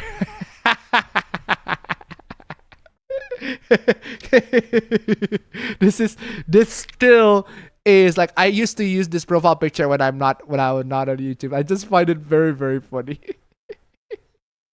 She's just like, your dick is small. bro, when fucking Shinji Ikari is not impressed by the size of your dick, man, you really, really have to reconsider. I'm telling you. When fucking Shinji Ikari is not impressed by the size of your dick, you really, really should reconsider. Oh man, this is so very funny. Oh man, so yeah, there you go, ladies and gentlemen. That's pretty much it. That's the only reason why when they had to apologize. It's because of that gesture. But apparently there's a history of that gesture, fam. I do want to tell you, fam, there is a history. That gesture has a history. It has a very, very significant history. This fucking gesture. There's a significant history on that one, right? The history is that this used to be the logo for Megalia. Now, what the fuck is Megalia, you might ask? Megalia is basically the Korean feminists.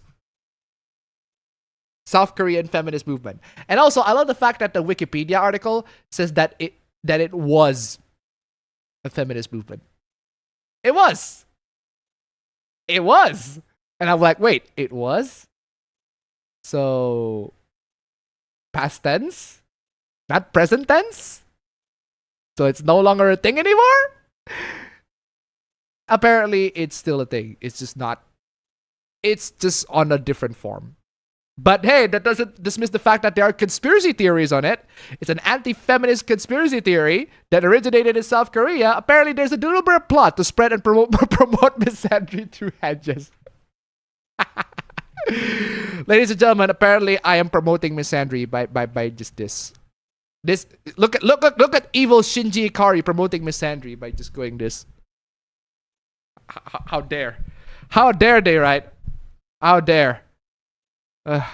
Seriously. Have propagated these hidden messages to humiliate men with small penises. Bruh. If you got humiliated by this finger, bro, if you actually got humiliated by this, they got a point. You do have a small penis. I'm telling you. How about you don't prove the feminists right? Like, do everybody a favor in this godforsaken world that we are living in. The last thing that we all need to do is to prove the feminists right. And here you are just proving the feminists right. So stupid. Oh my god. Yeah, the South Korea gender war is fucking horrible. I'm telling you. South Korea is in the next level for gender wars. To the point where this is an actual conspiracy theory. But moving on.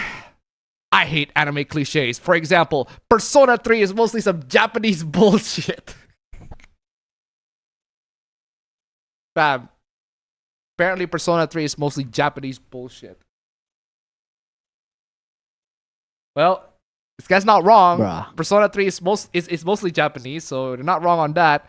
Bullshit, this is a subjective point of view. Well, at least you are correct that Persona 3 is Japanese. That's why I love Attack on Titan or Death Note.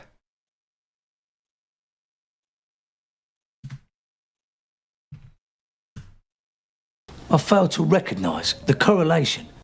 I'm sorry, you don't like Persona 3 because it has Japanese bullshit, but you love Attack on Titan and Death Note. But they also have Japanese bullshit. What are you talking about? Because they have the pros of Japanese creation, not the cons. How about you watch more anime or consume more Japanese media than Attack on Titan or Death Note? Expedition 33 gather all the pros from the genre and the industry. No, it doesn't. Oh my fucking god. Bro, that's the full video. Gentlemen, this is Democracy Manifest. That's the full video. I didn't mean to play the full video, but that is very funny. I sure love anime without the anime. I sure love Japan without Japan. Your favorite genre of things must be those shown Netflix based with that pseudo anime style, isn't it? Yeah. No, my top animes are Attack on Titan, of course, Naruto.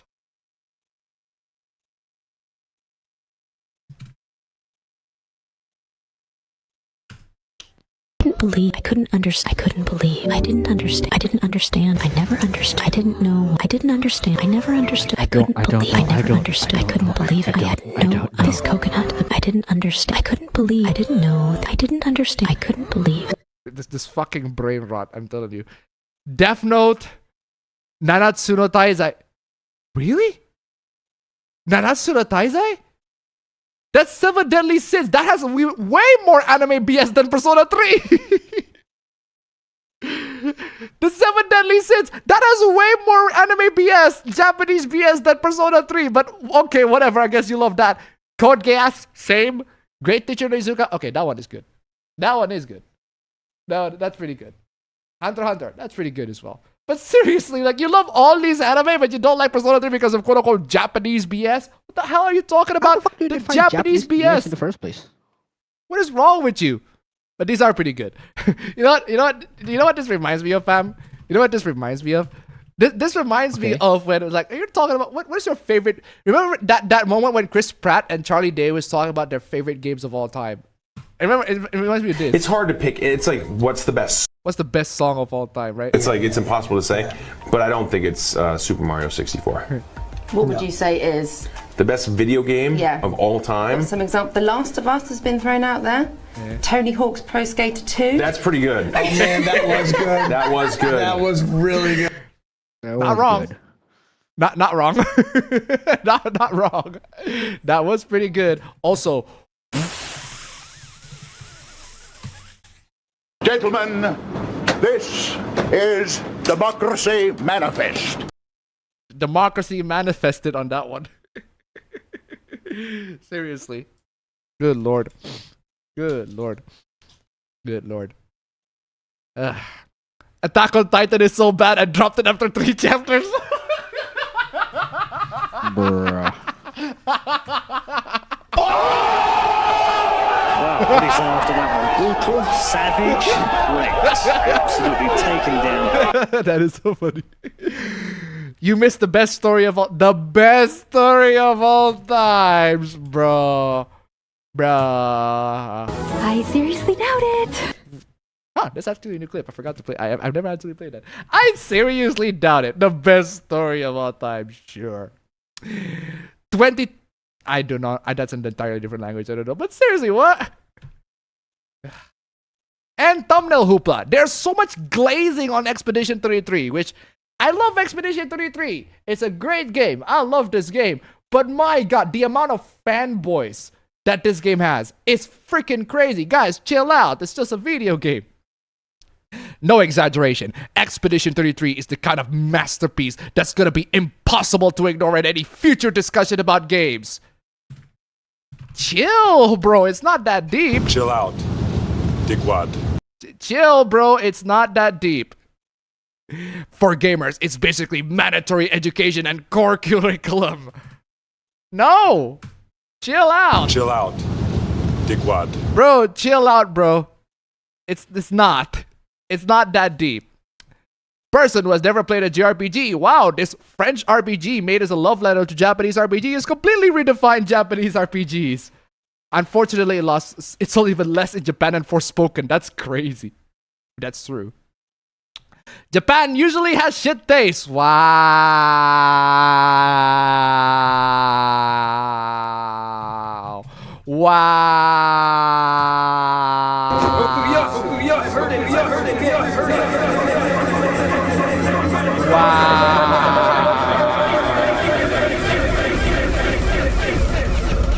Japan usually has shit taste. Okay. That's like a badge of honor. Those island dwellers? Wow. What the fuck are you talking about, bro? Wow.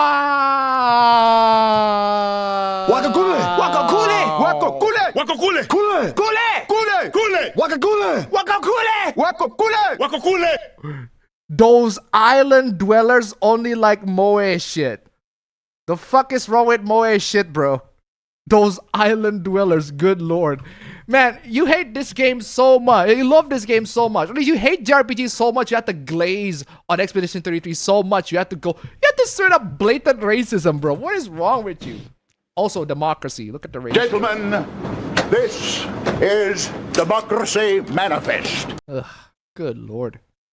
The forced hate for Clear Obscure Expedition 33 comes from two lies. Okay, what are the two lies? Lie number one. People only like Expedition 33 because it's their first JRPG. It's not even a JRPG. It's a game that pays tribute to JRPG. But it's like, it's not even a JRPG. That's like saying Katawa Shoujo is a Japanese visual novel, which is not fucking true. Many people who love Expedition 33 are lifelong JRPG fans. Are they? Are they? Who have felt disappointed in the genre for decades. Really? You felt disappointed for JRPG in the genre for decades? There are amazing JRPGs in the 2000s. There are. There are loads of amazing JRPGs in the 2000s. Bro, Persona 3, Persona 4, Shin Megami Tensei, Nocturne, Shin Megami Tensei Nocturne, Digital Devil Saga. They're great games. Freaking Fire Emblem Awakening if you count it. Wild Arms 3.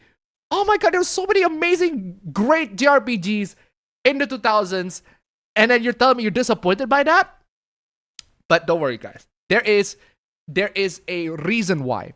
There is a reason why this person is disappointed by the genre for decades, right? For me, nothing is it this game like original Final Fantasy VII and maybe Final Fantasy X 2001. When this person says that they're a JRPG fan, or when this person talks about JRPG fans, what this person meant is that they are Final Fantasy fans. Bruh. That's the only way why this sentence makes sense. Why this paragraph makes sense. Just replace JRPG fans with Final Fantasy fans, and this sentence makes fucking sense. Perfectly makes sense. Yeah, no wonder why you were disappointed with quote-unquote JRPGs if Final Fantasy is the only JRPG that you played. Because the last decent Final Fantasy game, or at least decent to a lot of people's eyes, is 12. The single player one, not the MMO one. The MMO one is very good. No. The single player JRPG Final Fantasy, the last one that people say at least decent was 12. And 12 was like in the 2000s. Of course you feel disappointed. Ages. Final Fantasy is the only JRPG that I play, that you play.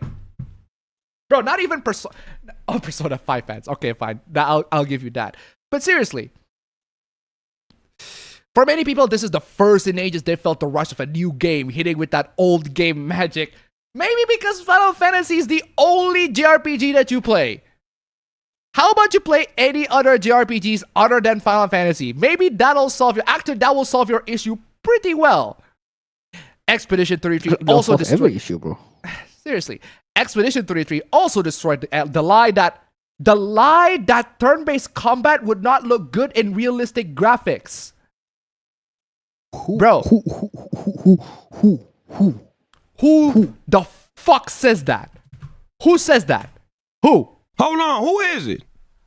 Who? I don't know where you get your internet Discord sources come from, but who says that? Hold on, who is it? Who? Who the hell says that? Turn-based combat would not look good in realistic graphics. Motherfucker, right? Who?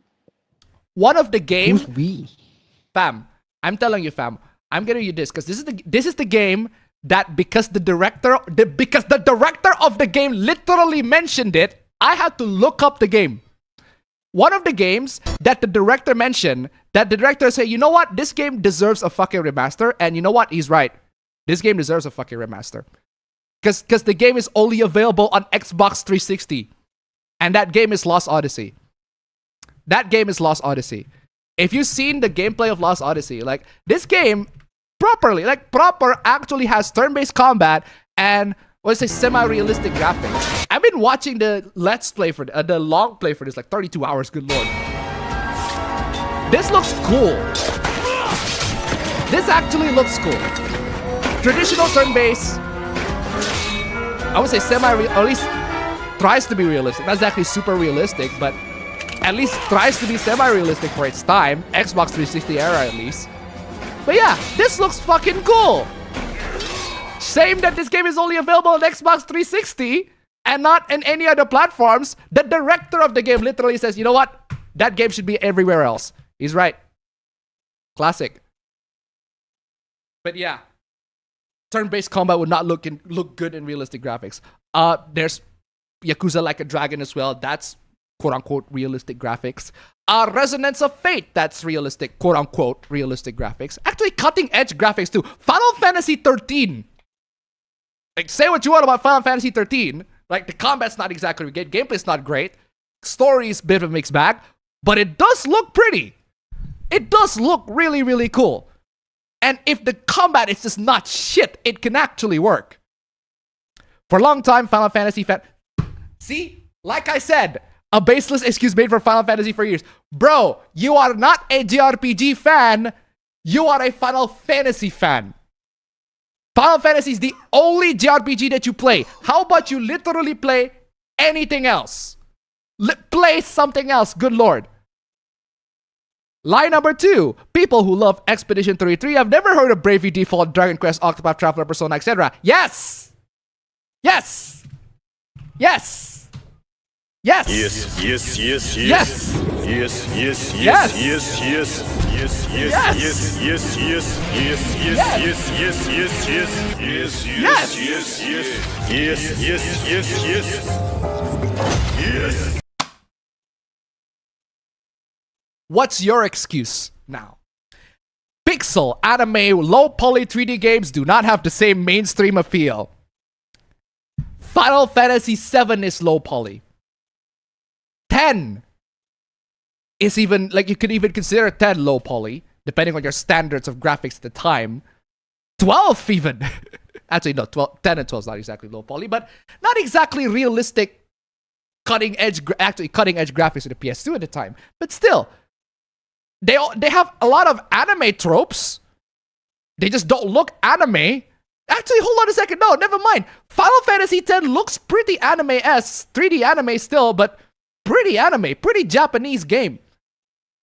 And you say that maybe Final Fantasy X is the only decent one. Bro, did you not look at your own series? Have you not seen the series that you played? Pixel, anime, low poly 3D games do not have the same mainstream appeal as this. This is also fucking wrong. This is also fucking wrong. The reason why is because there are so many JRPGs, even in the 2000s, that sell incredibly well. Persona 3, Persona 4, even the Shin Megami Tensei game, they sell well in the Western. They sold pretty well in the West. Are they about as mainstream as Western games? No, they're not. but they are as mainstream as RPGs can get. They're about as mainstream as JRPGs can get. They created a new niche, a new mainstream, you could even call it that. I'm not saying those games are bad. I'm saying they're niche.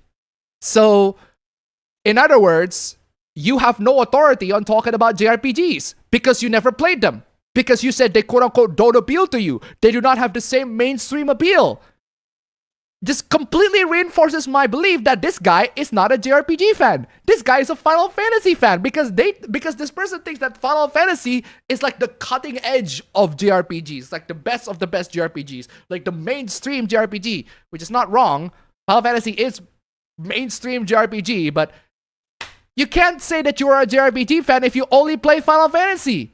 Can you call yourself a shooter fan if you only play Call of Duty? I don't think so. I don't think so. You can also have Call of Duty fan, yeah. If you call a Battlefield fan, you only play Battlefield games, yeah, you can call yourself a Battlefield fan. You can't call yourself a shooter fan. Or a fan of first-person shooters. I'm a fan of first-person shooter, but I only play Call of Duty. Fuck off. No, you're not. Some are huge within that niche, and that's great, but every anime fan, myself included, knows the pain of trying to get someone to try their favorite thing, but they won't because they just don't like the style. If you don't like the style, fine. That doesn't give you an authority to call yourself a JRPG fan. You are not. You are a Final Fantasy fan at best. That doesn't make you a JRPG fan. If you look at JRPGs as like, oh, that's not my thing. I don't like the art style. You're judging a game by its cover. You're just judging the game by their cover. A lot of JRPGs actually have the same level of depth, if not more depth and complexity than Western RPGs. Western RPGs, I guess, look mature or look more adult. Even though, a lot of times, they can also be pretty dumb as well. It's almost like stories, at the end of the day, they always have this, goes through the same sort of cliches and tropes. Not only that, many modern JRPGs suffer from... Hold on! Many modern JRPGs suffer from dialogue bloat, sluggish pacing, and overall childish tone. Bro, you haven't even played any.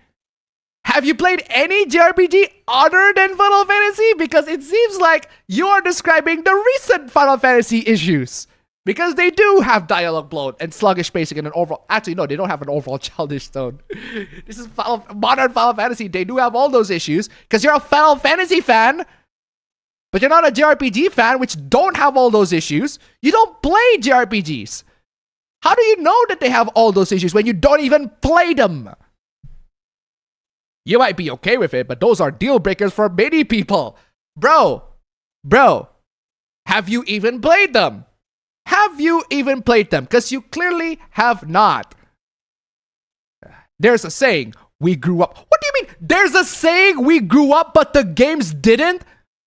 Wow, look at me. I am playing a mature game. I am playing this mature Western RPG. I am an adult. Look at me. I am mature. I'm not playing those kiddie Persona trash. No, I am playing Dragon Age. I'm playing mature games. I'm an adult now, right? What is wrong with you? What is this desire? This completely childish desire of looking grown up. Just because you play an anime game doesn't make you childish. If anybody says that, they are wrong. They are fucking wrong. They are the childish one here. Good lord. We grew up, but the games didn't. Actually, no, the games do grow up. Now that you bring that up, you just haven't been paying attention. Because JRPGs evolve. They do. Final Fantasy doesn't evolve. Final Fantasy doesn't evolve. Or at least on the single-player RPG side. Depends on your opinion in Final Fantasy 16. I think 16 is... I love 16. I really, really love 16. But to be fair, I have a bias towards stories involving brothers. So I have a personal bias with Final Fantasy 16. But I still love it anyway. But is it as good as 7? No. Is it as amazing and iconic as 7? No. Is it as amazing and iconic as any other Final Fantasy entries? No. Comparatively, 16 is a bit of a dud. And yeah, I can see why you would be disappointed that Final Fantasy doesn't grow up. Because, well, Square hasn't put a lot of effort in the series that much anyways. So yeah, how about you just play any other JRPGs? Say what you want about Persona. Persona does evolve. It does. Even if I still prefer 4 out of overall, Persona 5 not only evolves the series, it evolves JRPGs as a whole. The fact that Trails of Cold Steel 3, literally, and I'm not bullshitting you, if you guys any play Cold Steel 3, they took the menu selection straight from Persona 5. Persona 5 specifically. They took the menu selection of you selecting the abilities and items straight from Persona 5. Like, that's the amount of influence that Persona 5 has to future JRPGs. It's crazy. And I don't think Cold Steel 3 is going to be the only one that does that. Heck, Claire Obscure took that straight from Persona 5 as well. So there is that. Anyway, keep it my sanity tip. I think that's 10 Canadian. I got into Final Fantasy through Kingdom Hearts and Ni no Kuni through my love of Ghibli, and also connected to Disney at one point and Persona from you. I am barely what I would call a JRPG fan. Bro, I wouldn't even call myself a JRPG fan. I like JRPGs, but I'm not like a huge fan of them, because there are so many JRPGs from the old school, the classics, that I haven't played, that I haven't given a chance to. I haven't finished Chrono Trigger. That's a classic JRPG. One of the best games of all time. I haven't finished it, but I did play it. Great. It is amazing. I should definitely install that on my DS emulator. Final Fantasy VII as well. I have played it, but I haven't finished it all the way through. It is an undeniably amazing game. Excellent game for sure. But still, all I'm saying is, right, I wouldn't even call myself a JRPG fan, but even I, as somebody who doesn't claim to be a JRPG fan, even I can say JRPGs do evolve. And there are so many great JRPGs out there evolving, bro. that go beyond the typical tropes that Final Fantasy go through, or go beyond the high school tropes. Fucking hell, Shin Megami Tensei Strange Journey, most of the cast are adults. Come on, y'all. What else should I say? Ugh. Claire Obscure Expedition 33 is the best of the old mixed with the best of the new. It's not that I don't agree. I absolutely do agree. But man, anybody who has played Expedition 33, everything else. Yeah, it's not that I don't agree, but anybody who has played Expedition 33, I have played Expedition 33. The dialogues between the characters are straight up, like, you can see that in Persona, you can see that in Tales of games, in any of the Tales of games. The dialogues, the banter between the characters, the relationship building between the characters. Like, a lot of elements, they're taken straight from a lot of JRPGs in the past that have developed them actually well, if not better. But Claire Obscure Expedition 33 expanded on all. They didn't expand on all that. They just take a lot of the elements and repackage it into something that actually works within the game's universe, within what the game is trying to do. And I love it for that. It's great. But man, it's not this. Just chill out, man. That's why it is so successful and respected among its fandom. Its mainstream success is a victory for the JRPG scene. It's made average gamers curious to see what else the genre has to offer. Is it? Are they? Are they? Are they really? Are they really? Go ahead. They play Expedition 33 and be like, wow, these are JRPGs, what JRPGs can offer? Now I'm curious to play any other JRPGs. No. No, they don't. As you said, people get turned off by that. They are a deal breaker. Anime, low poly 3D games. These are most pixel anime 3D games. Like, these are most JRPGs. Most JRPGs have those aesthetics. Most. Like, I'd say 95% of JRPGs have those. Expedition 33 is not exactly a JRPG, but it does take elements from many JRPGs. Plenty of JRPGs. Like, I played, like, the combat where you go around the enemies, where you go around the area, and you initiate combat with the enemy by bonking them in the back, right? That's straight up from Trails. Trails not even the originator for that, but I remember that from Trails. I do that in Trails a lot. I bonk the enemy from behind, initiate the combat there, boom. Persona also does that too. But seriously, it's made average gamers curious to see what else the genre has to offer. No, it doesn't. It doesn't. It made gamers to wait until there's a game like this again. Also, I just realized we made the $30 in Super Chats! Let's go! We made the $30 in Super Chats. Let's go, ladies and gentlemen. We made it to $30 in Super Chats. Absolutely fantastic. Thank you so much. We should play some victory team for this one. Ooh. Can I play some Persona victory themes? Oh, yes we can. Oh, yes we can. Oh, I love the remix. I love the remix of this one.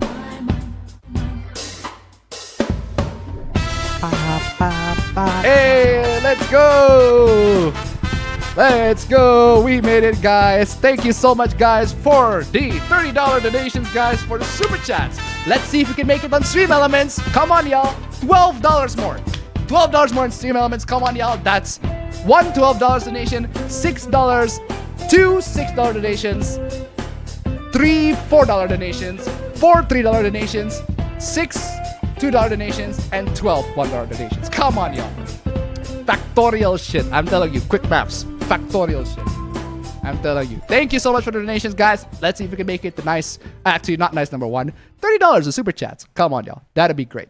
Stream Elements, links below. Oh my god. Blatant Japanese racism. Okay, let's see what's going on here. Japanese people rarely see children outside of their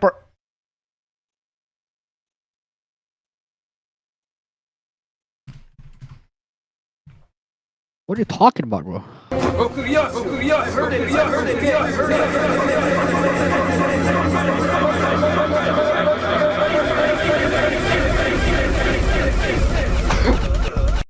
I have. Oh my god, this comment is so ass. I am actually feeling allergic to it. Japanese people rarely see children outside of their porn. And the fact that this got so many likes and retweets and no fucking... Oh my god. So seeing one in real life is very strange for them. It's a video of somebody... I think this is a video of a Chinese person in the Japanese subway, and a lot of the people, Japanese people, they're just on their phone, and Chinese person is having a baby, and the baby is like being cuddled and carried around and showing everybody. The baby, let's go. The baby, let's go. No, for real though, it's like maybe these people just don't want to be bothered by the baby. They just... This is so stupid. This is so stupid. White people, when you make fun of their Didi Sushi country.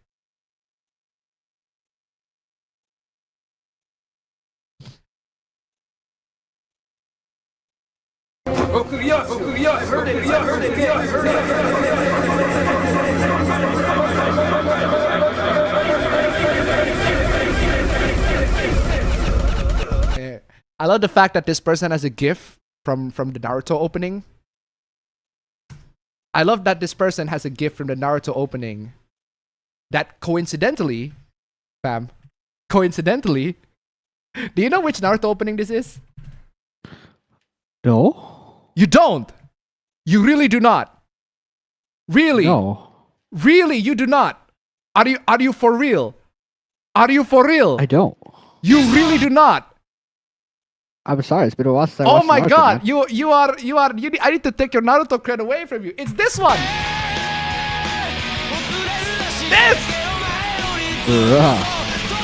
This. Bro. Oh man, that's what happens when you watch. That's what happens when you watch Naruto. I know. I got my Naruto cred. I watched Naruto back when I was a kid, and I know their fucking openings. I'm telling you, seriously, that's literally their opening. I guess you didn't see the actual opening. You just listened to the song. I do see the opening, but I'm fucking 3 years old. What do you expect? Okay, so, well, since you say that you are 3, I think we need to give you the proper treatment, fam. I'm sorry.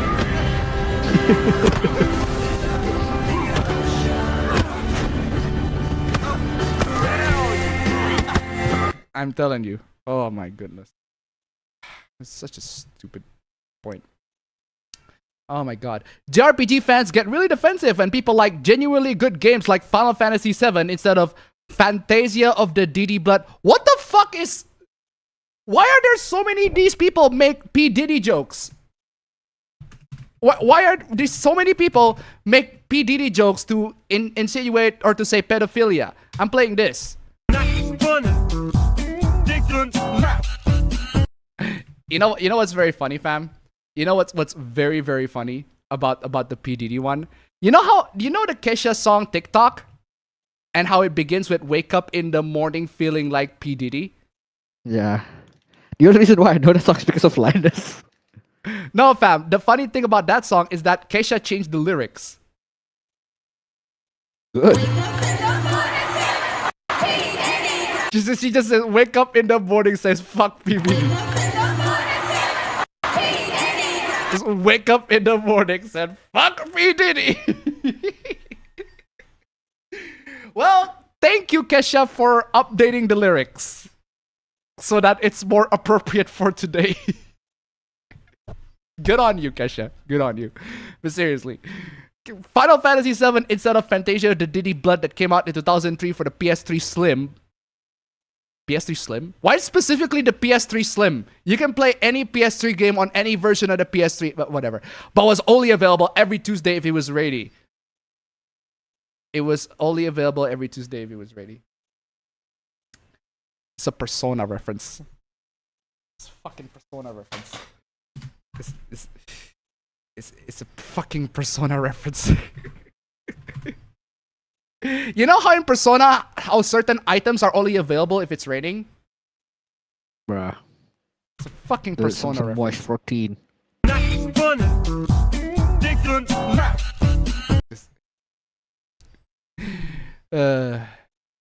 Yeah, also the PS3 doesn't exist in PS3. The PS3 doesn't exist in 2003, but that's the least of the freaking worries. Anyway. Moving on. Oh wow, I remember this is moving on from Japanese hooplas. We got the Brits, a Christian school in England. Ladies and gentlemen, finally some. Let us commence forth. British? British hooplas, let's go. Fucking finally. Demonic panic in British, let's fucking go. Why the fuck not? A Christian school in England has banned students from singing songs from K-pop demon hunters, saying the film's tunes does not uphold this Christian ethos. Because of course. You know, the funny you know who I'm going to call, fam? I don't know about you, fam, but if I got demons and they're in the UK, if I got demons and they are in the UK, man, I feel like I need to call. Man, I feel like I need to call this guy.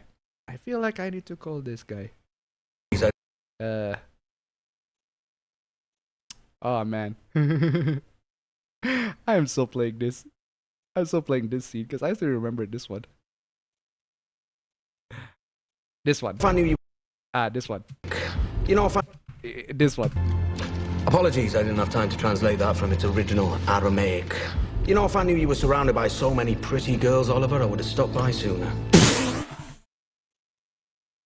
Bruh. Well, at least he knows his priorities, right? At least he knows his priorities. I mean, why not? Why not? Oh man, Constantine.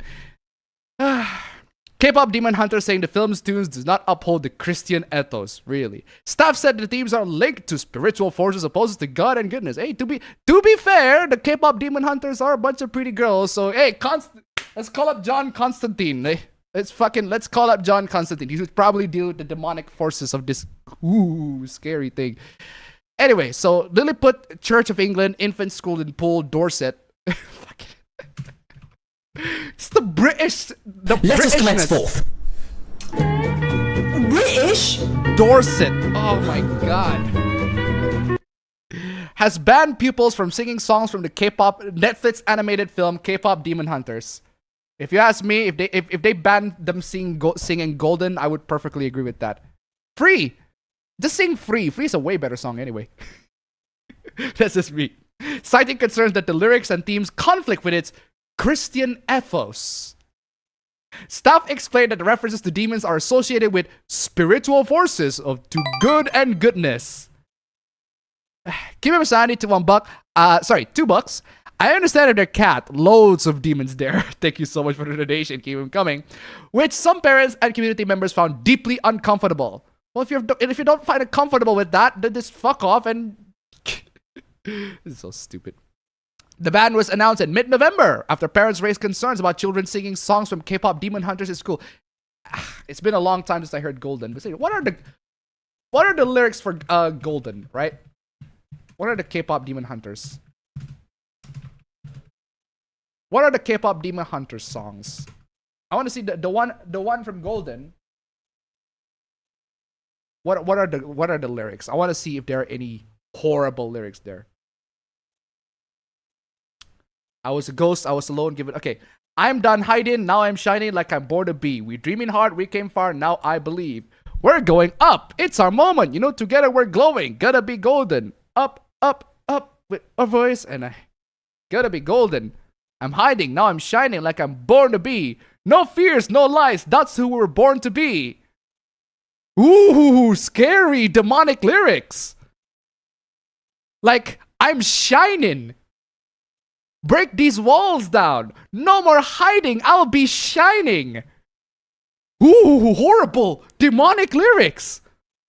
We're going up, up, up. It's our moment. You know, together we're glowing. Gotta be golden.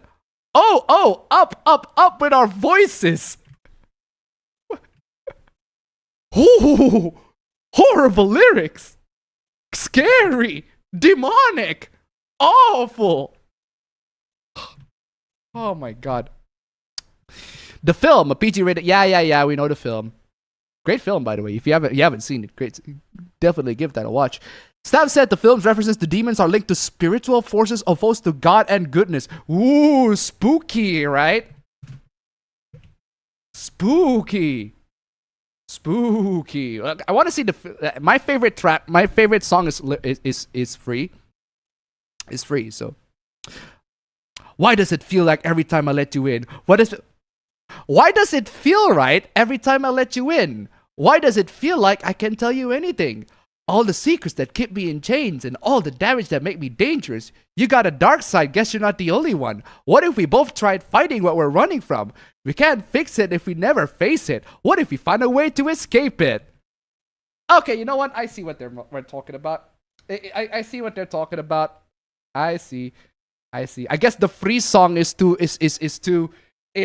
demonic because it encourages, like, what if we are free from the church's influence, right?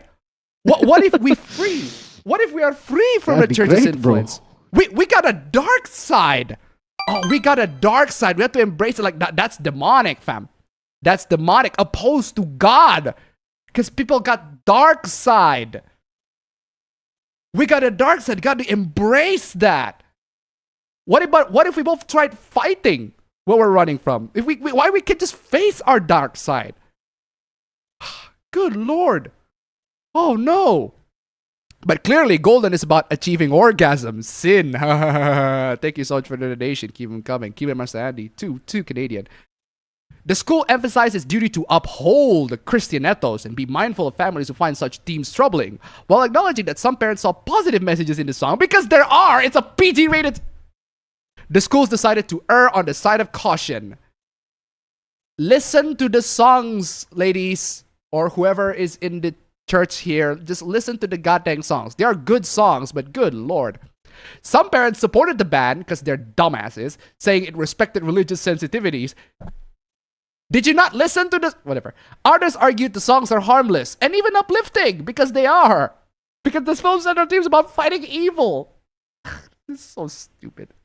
Goddamn Karens, man. The ban is about K-pop. The ban of the goddamn the songs, man, they're so dumb. While some parents see positive things in the film, staff emphasize that references to demons are incompatible. References to demons. Oh my god. I guess the free has that dark side, because technically speaking, that does talk about the dark side that Rumi has with what's his name? Jinu has. Seriously. Oh my god. Because I guess they have a dark side. You know what this reminds me of, fam? You know what this whole thing reminds me of? It reminds me of this. just got kicked out of church for yelling "fuck the devil." The fuck? I thought we hated that motherfucker. So real, bro. I thought we hated that motherfucker. It's literally reminds me of that. It reminds me of that. Okay, that's fucking scary. But seriously, it reminds me of that. I thought we hated that motherfucker. Oh, you can't. I guess you can't say the devil. Or you can't say, or I guess you want to be a more family-friendly version. Then again, there are a lot of churchgoers that are not very family-friendly. Yeah.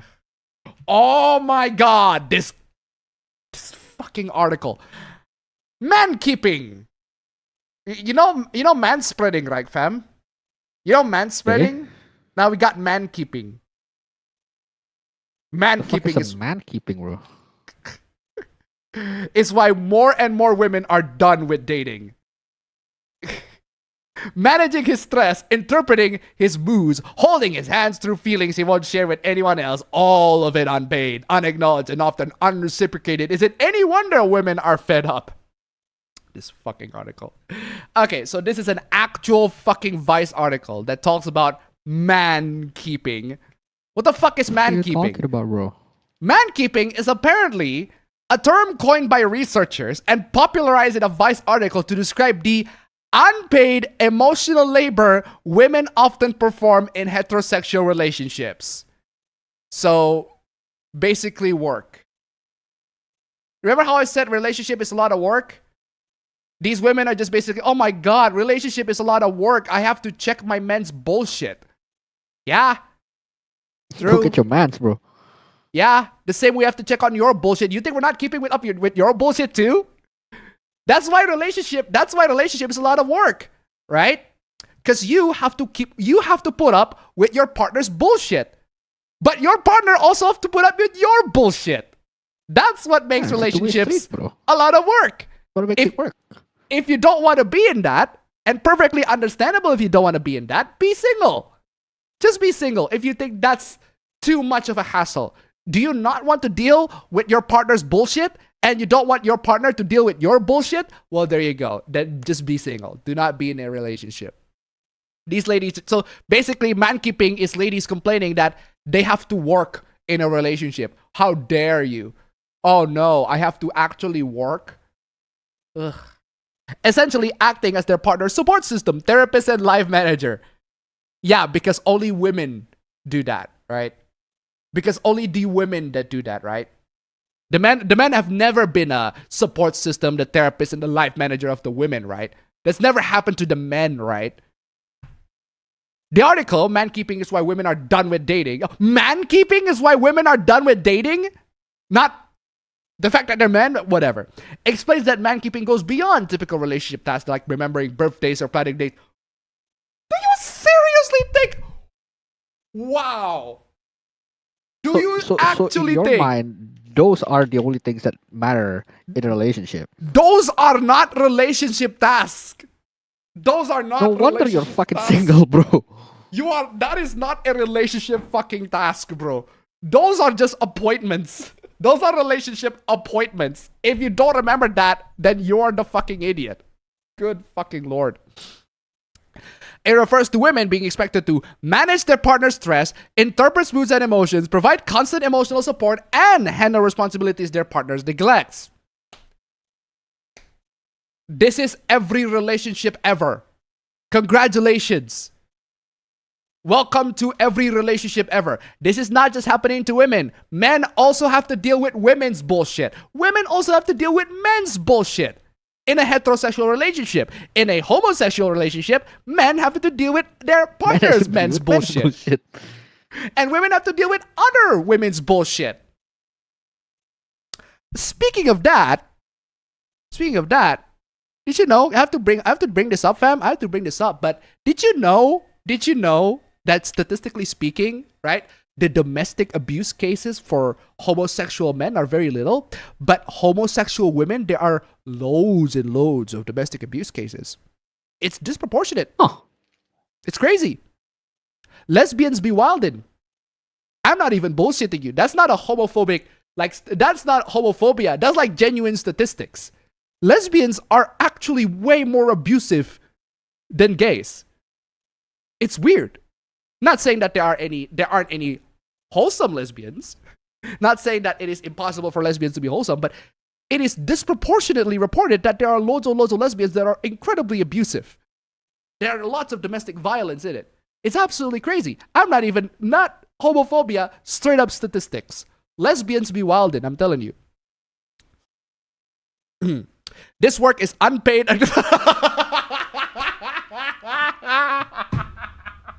This work is unpaid.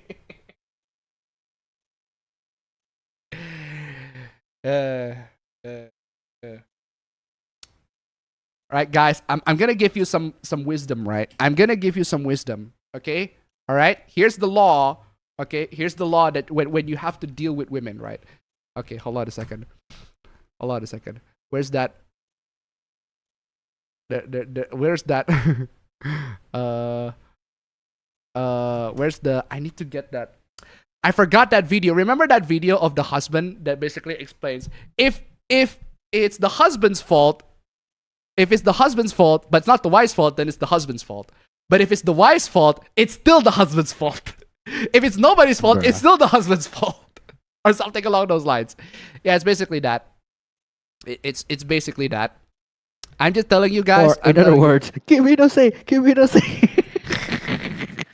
I'm telling you guys. I'm just listen to. That's just how women are.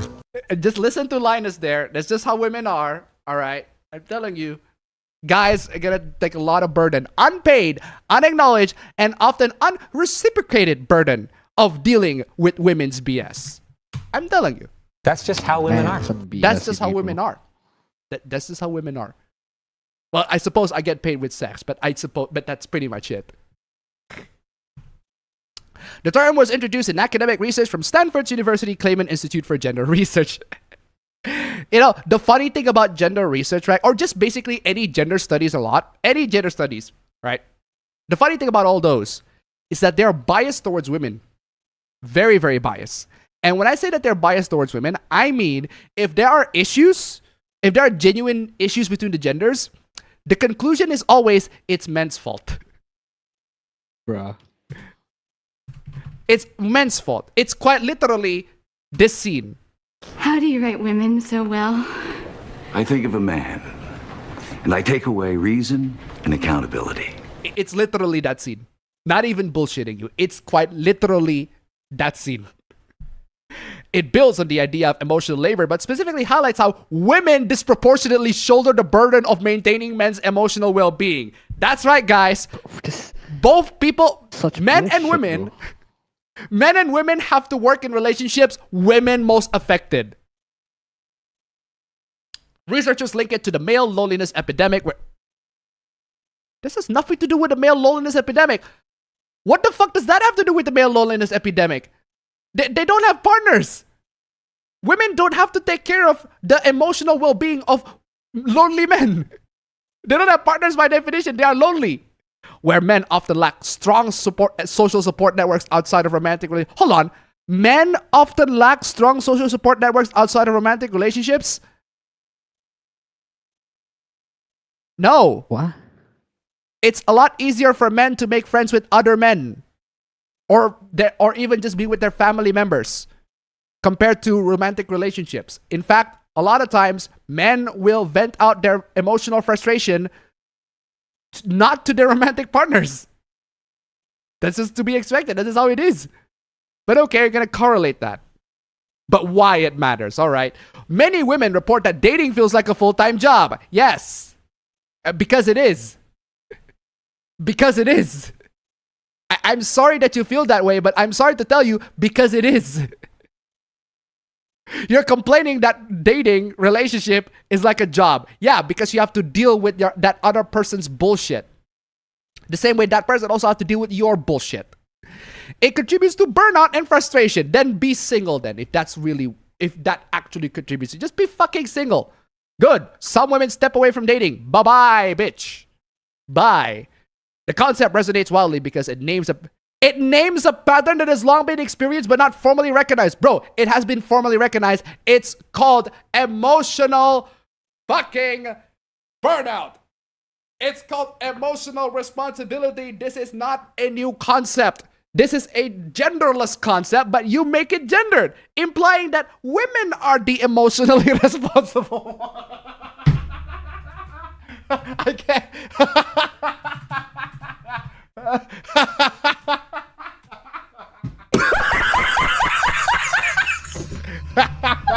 I can't even. I cannot even finish that sentence with a straight face, implying that the women are the emotionally responsible.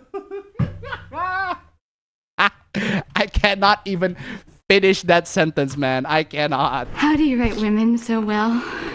I think of a man, and I take away reason and accountability. I'm telling you guys. This implies that women are the most emotionally responsible. And the men are not the most emotionally responsible. Oh my god.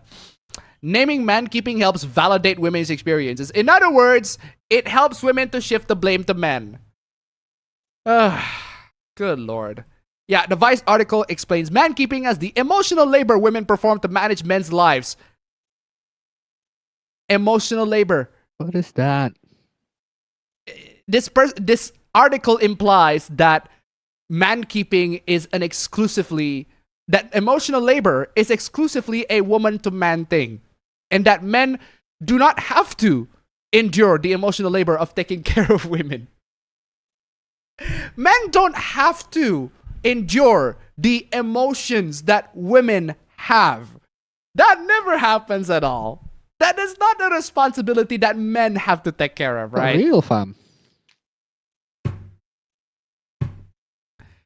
You don't even need to be in relationships to notice, right? Just think about the times when your dad has to deal with your mom's bullshit. Just think about it. Think about the times where your mom gets emotional and your dad is like, oh. And he has to just deal with that as much as he can with facts and logic while she's being emotional. We've all been there. I've certainly been there. Come on, y'all. You don't even need to be in relationships to know that emotional labor is a two-way street. Also, Community Note said that man-keeping is rewarding for caring for a man in a relationship. But again, it implies that women are the responsible ones. With a clear ideological slant that prioritizes feminist equity over balanced causation. Yep. It is. Oh my god. Gentlemen, this is Democracy Manifest. Oh, telling you. Oh, bro, you don't even need to have a mom and dad. If you have a sibling that is a woman, gotta deal with her bullshit, yeah. Kind of like that. Except, you don't fuck your sister, because that's ew. And also, believe it or not, ladies and gentlemen, all that hoopla, all that outrage was maybe for naught. Because there are evidence that shows that the article was AI generated. Fake. It was a fake article. The supposed author does not appear to exist. And the article is partly AI generated. So all that man-keeping bullshit, all for naught. Now, while the article it might be fake, the reaction that people have is real. Like, oh my god, that fake article truly describes what I truly feel. I know it's fake, but it's still how I feel. That's still dangerous, by the way. Ugh. Yeah. Investigations into recent Vice content have uncovered fake authorship cases where articles were published under that names don't correspond to real journalists. The man-keeping article, the writer has no prior publishing history, no social media presence, and no verifiable identity. Insane. Speaking of breaking the gender roles once again, right? We got misogyny from both sides. I'm telling you guys, we got misogyny up in this bitch, I'm telling you, from men and women. But first, let's do the classic misogyny, from the men to the women. So we have this person who, after 4 years of research, she successfully defended her thesis, and you can call her a doctor. She got her PhD. Good for her, right? Damn. Amazing. Cool. Great for her. The men clearly don't like that. Or at least some men. Just look at the degree on that chick. No man ever. Okay. Sure, but... Okay. This. You are coping and seething. You just can't accept what you're seeing. Yes, you're coping and seething. Seriously, look at the degree on that chick, no man ever. Bro, I wouldn't look at anybody's degree regardless of gender. I don't give a shit if... I'm pretty sure some of the people in the chat could have had doctorates or PhDs for all I care about. For all I care about. Do any of you care that I have what are the degrees that I have? I could say that I have a PhD. I don't have a PhD. I actually have a master's degree. I don't have a PhD. But does anybody in the chat fucking cares? I don't think the chat fucking cares that I have a master's degree or not. And I don't care if the people in the chat have PhDs or not. All of them could have PhDs for all I care. I don't know why degrees is something that you care, that there's a gender specific thing. The chat doesn't even care. Chat doesn't care that I have a master's degree. So, doesn't really matter at the end of the day. But hey, she celebrates. She thinks that this matters to her. Great. If this matters to her, and to a lot of people it does, let her celebrate. Good for her.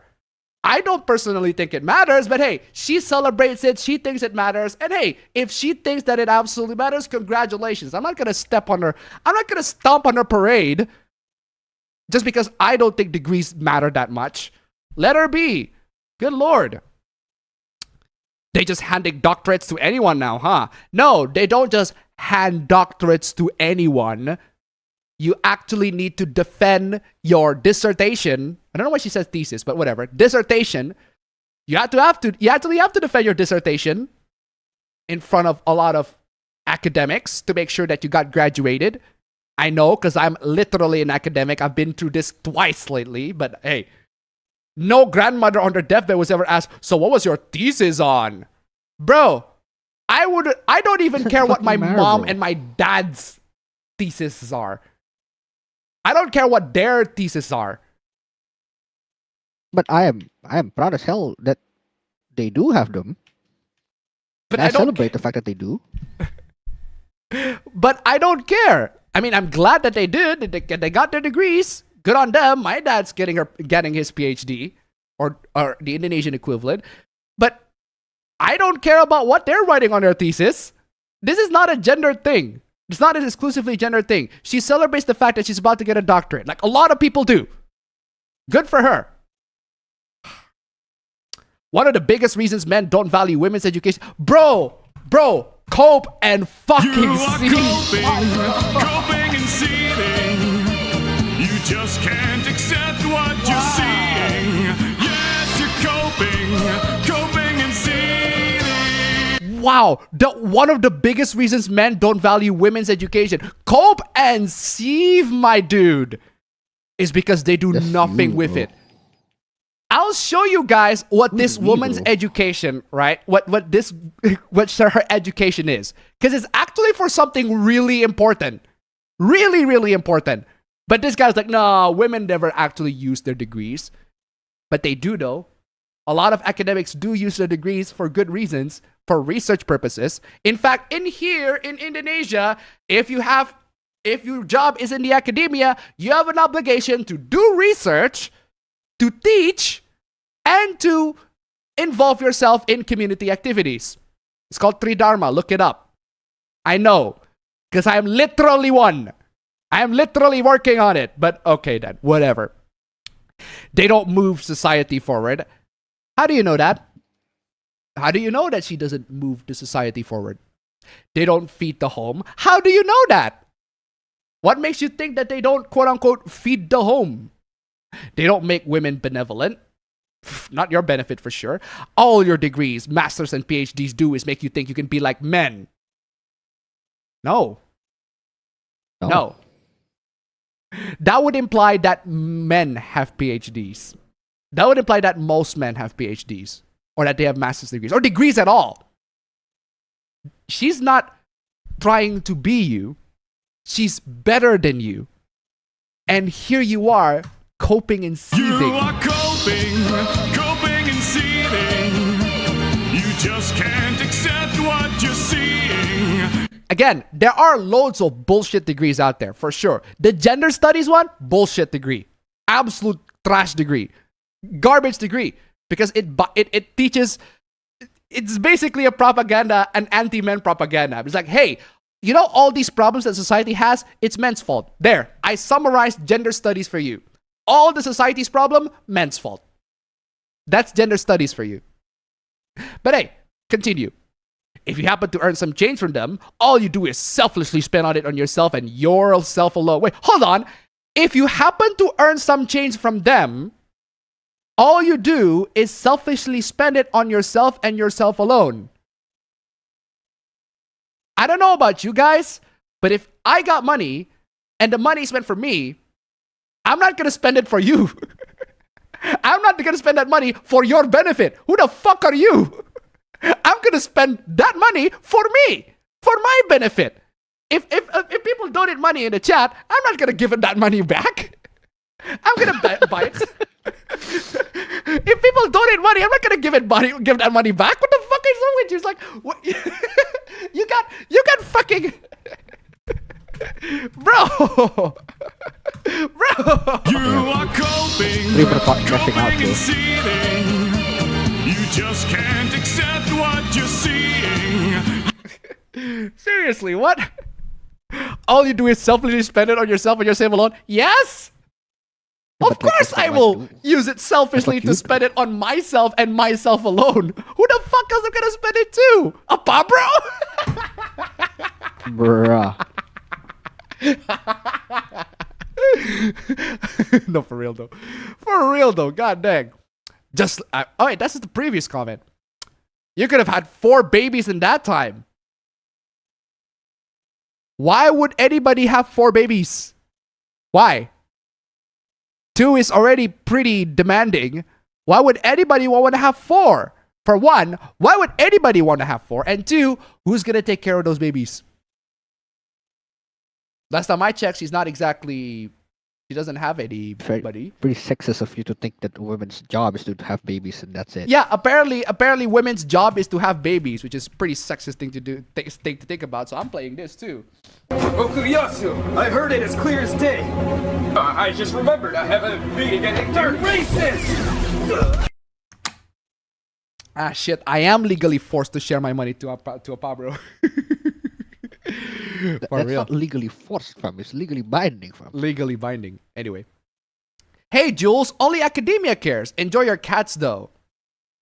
Well, she works in academia, so she gets, if she works in academia, if she works in research, and she gets a PhD to better her research in the work field that she's in, of course, the academia cares.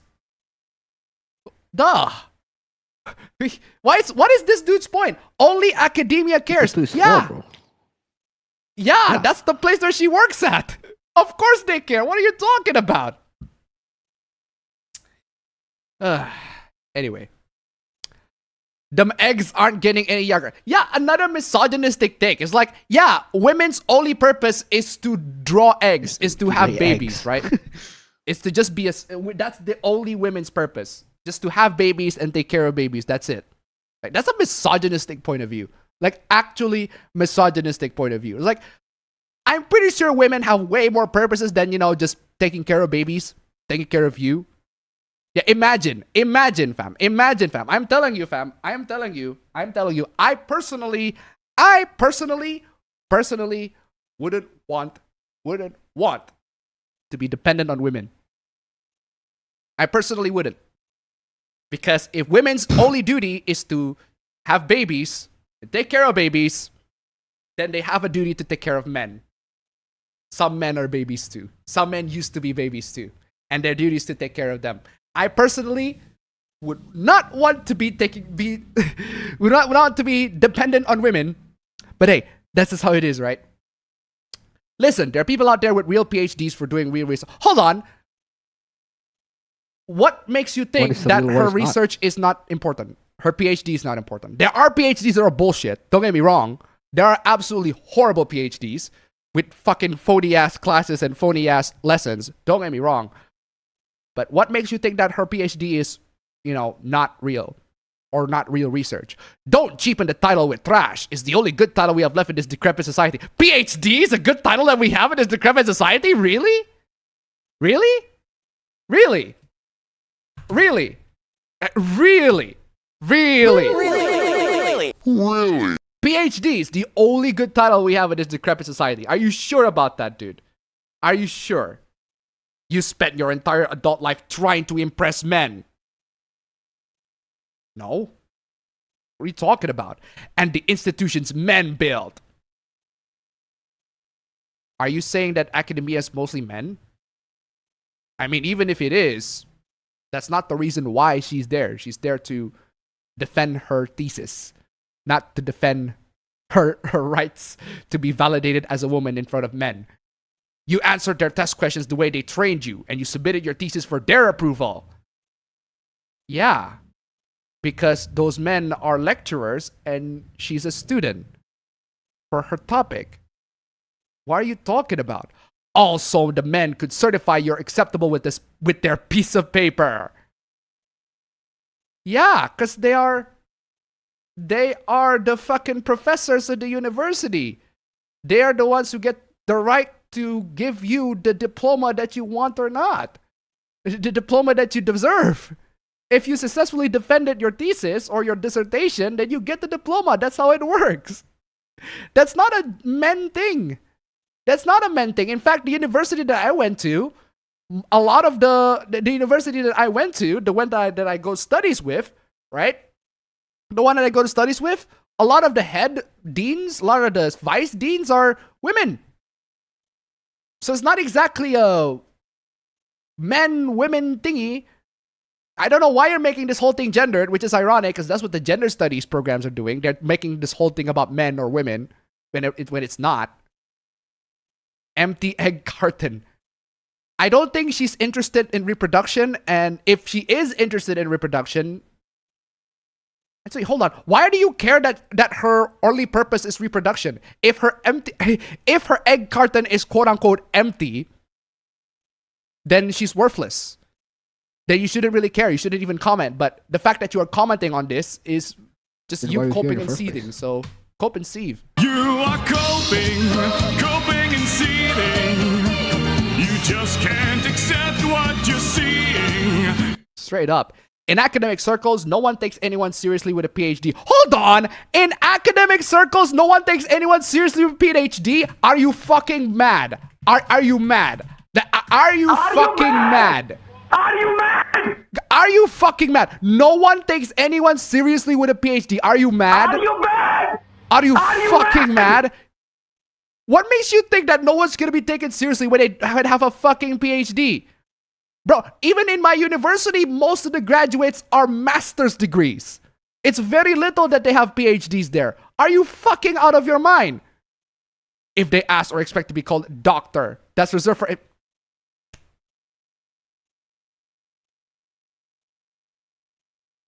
for MDs only, you fucking idiot. You are so dumb. You are absolutely fucking dumb. You are so You're so dumb. You are really dumb. For real. You are so dumb. You are really fucking dumb for real. Are you fucking barking mad? That is reserved for MDs only. Do you actually not know the difference between a doctor's degree, a doctorate's fucking degree, and a real fucking doctor? This motherfucker clearly does not know the goddamn difference. If you say that you are going to learn quite swiftly the truth, if you say that you are going to learn quite swiftly the truth of my words, you can't even grammar. You cannot even fucking grammar, my dude. Moving on. Usually the DEI one, of course DEI. Because apparently women cannot graduate genuinely. It has to be a diversity thing. Shame you didn't do it in the 80s when it meant something. Now, as soon as someone says, I went to Oxford, I instantly think, okay, brainwashed woke retard with the critical thinking skills of a brick. You are terminally online. You are terminally online. You should go outside. This clip. Go outside, nerd. Get out. Go. I ain't got time to be distracted by your worthless chime-ins. Go on. That's actually a very good clip. Oh my god. Comer64, tip $1. Good afternoon, APB bros. Hope you've been keeping well. Been getting roasty temps here. Greetings from down under. Roasty temps in November in Australia? Bro, Good I lord. wish, man. Thank you so much for the donation. Keep I it coming. wish, bro. It's getting fucking -6 degrees here, man. Hey, I'm telling you, fam. I'm telling you. That's just what happens. That's just what happens. It do be like that. Oh, I'm playing this, fam. I don't care. I don't care what people say. All right, I can explain to you why. I can explain to you why it's so cold there. I can explain to you by just this.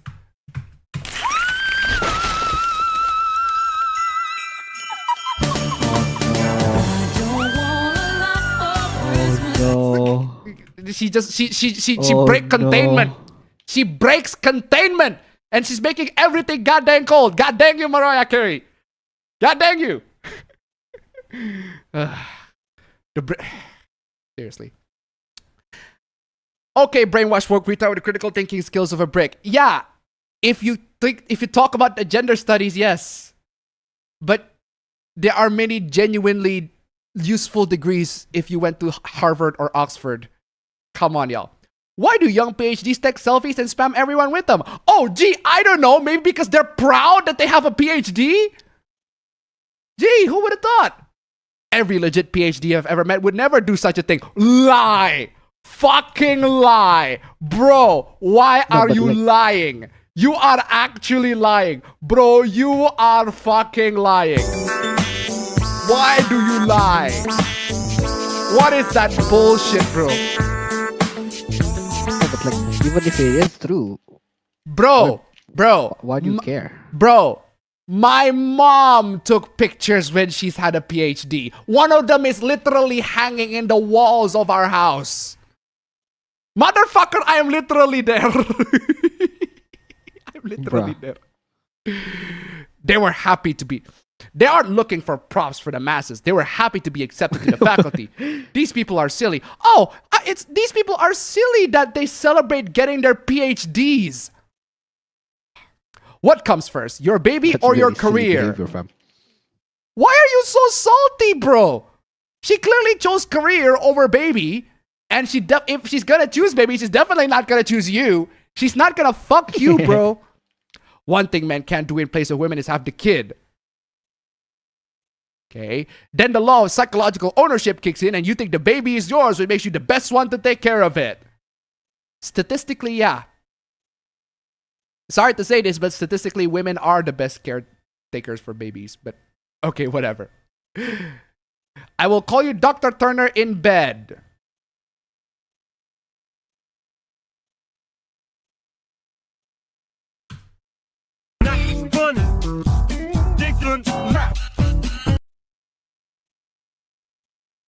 Yes, but rest assured, after that huge investment, she thinks and hopes it adds value to her men. No, it adds value to her. Not to men. She gets a PhD for her. Not for... This is so stupid. I guess less than 20% of women understand this. If you try to explain to them that we don't give a fuck about your degree job, bro, if you don't give a fuck, then don't fucking reply. What is this coping seething, my dude? You are coping and seething. You just can't accept what you see. You clearly do give a fuck. Coping and seething. Nah, these people do give a fuck, okay? This is so fucking stupid. Jellywig at $1. That's crass. Thank you so much for the donation. Keep them coming. Seriously, right? This guy, you clearly do give a fuck. You give a fuck that this woman does not go your way. You give a fuck that this woman is going her own way, going against men, and not going the way that you wanted it to. Good Lord. They don't give a fuck about your degree, job, income, cats, etc. They react with hostility. If you don't give a fuck, then stop replying. But unfortunately, you do. You do give a fuck because these women are not doing the things that you want them to do. That's why you give a fuck. That's why.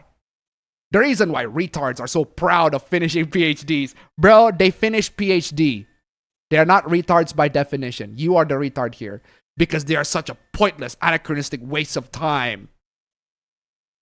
Debatable, but if I managed to bear sticking pins in my eyes every day for 4 years, I would want to brag about it too.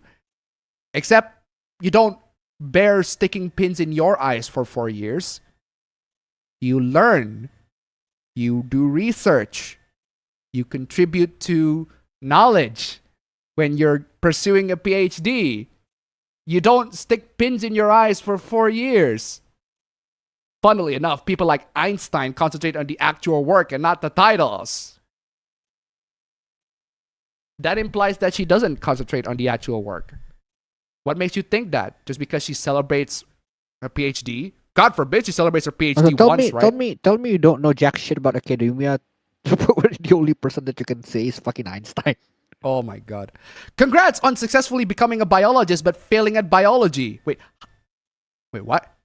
You are 30 years old with no husband or kids. I don't think she cares about that, bro. You clearly do. A genetic dead end in an unbroken line of succession from your ancestors since the beginning of time. Bro, she doesn't give a fuck. You clearly do. Hey, at least you have your cats to keep your company. Hey, I don't know about you guys, but I'd rather keep cats than babies. I'm telling you. So, not exactly a wrong assessment. Also, cope and sieve all these. You are coping and seething. You just can't accept what you're seeing. Seriously, man. People are not seething because you earn a PhD. Yes. Yes, they are. Yes, they are. Yes, they absolutely are. Just stop lying. Just stop fucking lying, bro. Stop lying. Just shut up. They absolutely are seething because they earn a PhD. She earned a PhD. Good lord. They are seething because after all the self-congratulations and the glitter emojis, they discovered the grand achievement you are flaunting is about ants. Huh? Oh, this is her thesis or the dissertation. The evolution and cooperation division of labors in insects. That's fucking important? That's actually fucking important? What are you talking about? Bro. The evolution and cooperation division of labor in insects. This is animal study. That's actually important. This is a real good research here. What is wrong with you? Apparently this is about ants. Yeah, that's important biology. What is wrong with you?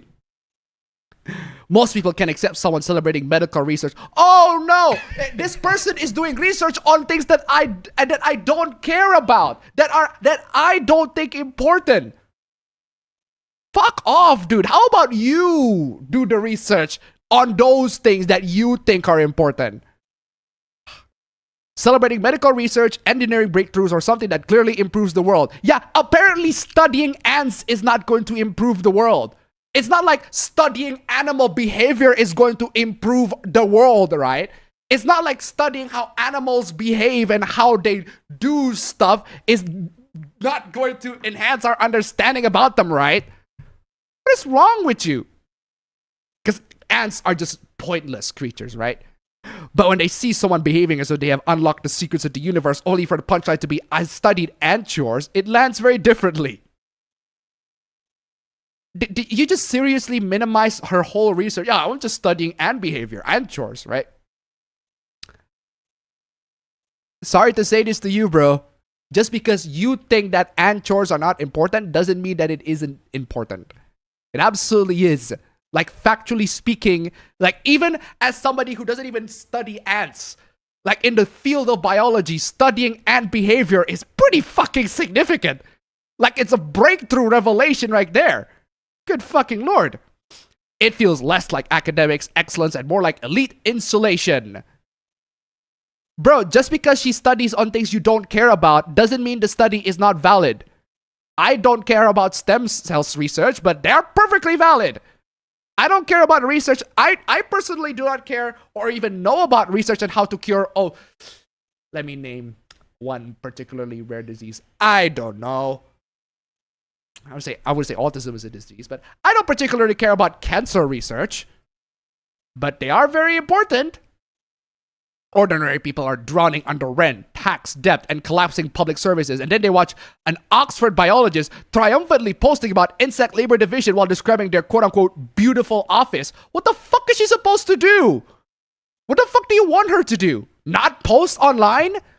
Not celebrate her success? God forbid people celebrate their successes, right? Good lord. The resentment has nothing to do with education. It absolutely does. It's the tone deafness of boasting about a life of academic comfort while researching a topic that most people instinctively place somewhere between trivia and hobby. Wow. There you go, guys. Apparently, if you study ants, that's just a hobby. That's just trivia stuff, right? Studying ants and their behaviors. And that's just trivia stuff. Completely useless. Nobody is gonna... This knowledge is not valuable to the whole world, right? The fury is not directed at your success. It is directed at the mismatch between the scale of the celebration and the subject matter. Cope and fucking seed. You are coping and seething. You just can't accept what you're seeing. Yeah, I can't believe it. These people are like, you studying insects, how dare you? That's not important. In short, people are annoyed because it is about ants. No, they are annoyed. I don't see anybody here saying anything about ants. Not a single person says anything about this being ants. I did see somebody say that it's biology. She becomes a biologist, which is pretty freaking important if you ask me. And there are so many useless degrees out there, but being a biologist is pretty freaking important if you ask me. That's a very, very important thing to be graduated for. But you're like, no, apparently you're just you're biologist for ants. What is wrong with you? It's just fucking molding and seeding. Good lord. People are annoyed because it's about ants. No, they are annoyed that she has a PhD and she's single. And she's a woman. Ooh, scary. Ugh, crazy. Oh, by the way, this content is apparently... The comment that was seeding, people are not seeding because you are on a PhD. Apparently, that's AI generated. Bro. How did even... Bro. Now, I don't trust a lot of these AI-generated scanners, right? You gotta take their words with a grain of salt, right? But the fact that the fucking AI scanner says it's 100% AI content. The fact that you use AI to reply just shows that you're not even on the same level as her. At least she wrote her dissertation herself. You're just using an AI to write a reply to her. You can't even formulate your own words. Bro, say what you want about me, right? I do use AI summaries here. I use plenty of AI summaries here, right? But the words that are coming out of my mouth are mine. They're mine. The videos that I made, the writings, I wrote it. It's me. I felt it. I wrote the whole thing. This guy's like, nah, just reply the whole thing with AI and see if AI can actually conjure anything good. And I just look at it that this is shit reply. This is just a shit reply at all. And I see the signs that this is AI generated for sure. I love that there is a pattern with AI, right? It's not about this, it's about this. A lot of AI writing always does that. It's not about this, but it's about this. In short, it's not about this, but it's about this.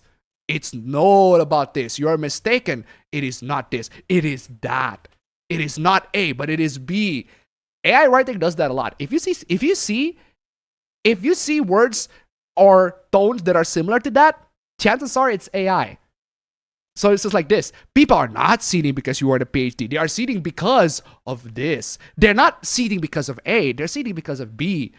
Yeah, that's AI writing right there. That's one of the, because I read a lot of AI writing, and that's a sign. That makes you go, okay, that's an AI writing right there. I can clearly tell. I'm telling you. Oof. But anyway, here's another chapter of misogyny. So last time, it was misogyny from men. But guys, I hate to break it to you all. I hate to break it to you, to all the men out here. All right? We are losing. We are lost. We are not misogynistic enough. Because, let me tell you all, to all the guys, to all the men out there, we need to up our misogyny game. Because the worst misogynist in the world still remains women themselves. I'm not even joking. Being married is the best. Like, what do you mean there's this fresh chocolate chip banana bread randomly at the counter sometimes? The husband says this. And let me tell you guys, again, our misogyny game is still not up to par. It's still terrible. We're still not good enough in comparison to how utterly misogynistic women can be to themselves. I am not even fucking kidding. The misogyny that women do to themselves, to their own people, to their own gender is fucking crazy. Check this out. And for us, it's like, what do you mean there are dishes in the sink and dirty boxes on the floor? Okay, that's not too bad, but still, I swear some men don't realize that they are allowed to cook and bake for themselves. Lady, have you ever fallen in love? Have you ever fell in love to someone so much, so bad, that you're willing to do anything for them? Because it sounds like you haven't. That's what love is. You don't care. You don't really care that it's taking a lot of emotional labor or just labor in general. You do that because you love the guy or the girl. Because you love the person that you love the most. It's called love. You clearly have not felt that. Of course, the women does everything for you. Excuse me? No. The woman does not do everything for the guy. She just makes banana cake, chocolate chips banana cake, and the guy just happened to take some. Ooh. This is probably why some women marry each other. Oh. Damn.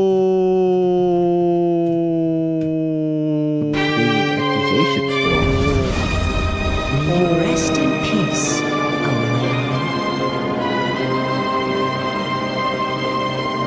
Oh my god, this is probably why some women marry each other. Considering the domestic abuse statistics on lesbian couples and how they are disproportionately higher than heterosexual or even gay couples. Yeah, you're doing a good job, ladies. Great job. Oh, my husband never makes me a banana bread. Okay, to be fair, that is a valid complaint. that is a valid complaint. Okay, fine. I'll give you that. That's a valid complaint. Just don't say it here. Just tell that to your husband. How about tell that to your husband? Have him make some cake. Oh my god, what is this hoopla? They're fictional. Oh, anti stuff. Why do I immediately remember, but I'm Filipino? They're fictional characters, bud. You're literally saying rape and pedophilia is okay, by the way. These two are completely different statements. Apparently, if I say that something is fictional, that means that I think that rape and pedophilia are okay. I fail to recognize the correlation. They are fictional characters. They are not real. They are fictional characters. They're not real. It's that simple. Oh my god, what is this? I'm in enemy territory. Brothers, by the way. Fictional characters, by the way. Oh, is this another instance of they do know we're brothers? They do know we're brothers, right? Doesn't seem to matter. Oh, come on. That's just sick. And this is another instance of they do know we're brothers, right? Maybe because it is okay, because fictional characters aren't real. Talking about incest, by the way. Yeah. Sorry to say this to you, but fictional incest in a fictional story with fictional characters where no one is being hurt, they're not real. They're not. But you know what is real? You know what is real? This next hoopla. There are no victims of incest. You were a victim of abuse. Consensual relationships are no one's business, incest or not. Yes, this person actually says incest is okay as long as they're consensual. Not fictional incest, real incest. You wanna talk about the real monsters? It's right here. This guy. This guy. This guy. You fucking demented. This guy actually says real incest is okay as long as they are consensual. Bruh. You fucking demented. Give him as an Andy tip. 2 Canadian. Literally, we're not even saying it figuratively. Thank you so much for the donation. Keep him coming. You got a problem? Get the fuck out. The police will definitely have a problem with that because last time I checked, incest is not legal. But okay, whatever. They're cooking you with the quote retweets and they're right. Yeah, they're right because real incest is fucking abhorrent. What are you talking about? Shiver me timbers. Too bad they are wrong. Arrogantly claiming that you are right does not mean that you are right. Incest, real incest is still fucking horrible. Fictional one is fine because they're not real. The same way murder is not real in fiction. Bro. I'm playing this again. What's your dirtiest fantasy? Some other time. This is bullshit. I'm out of here. Let's drop them hoes. Some other time. Drop.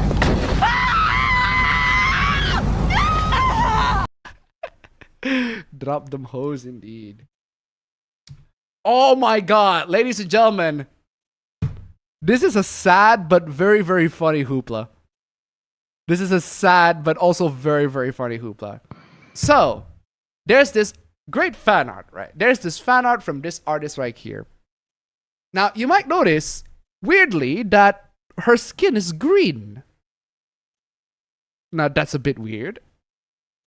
I don't understand why. Is this supposed to be an anime reference? Is this supposed to be the character is actually Like the having daughter of green Piccolo? skin? Right? Is she supposed to be an alien? No. Is she supposed to be an orc? A Martian? Shrek's daughter? No. Piccolo's daughter, fam. That's not what happened. Believe it or not, the artist is colorblind.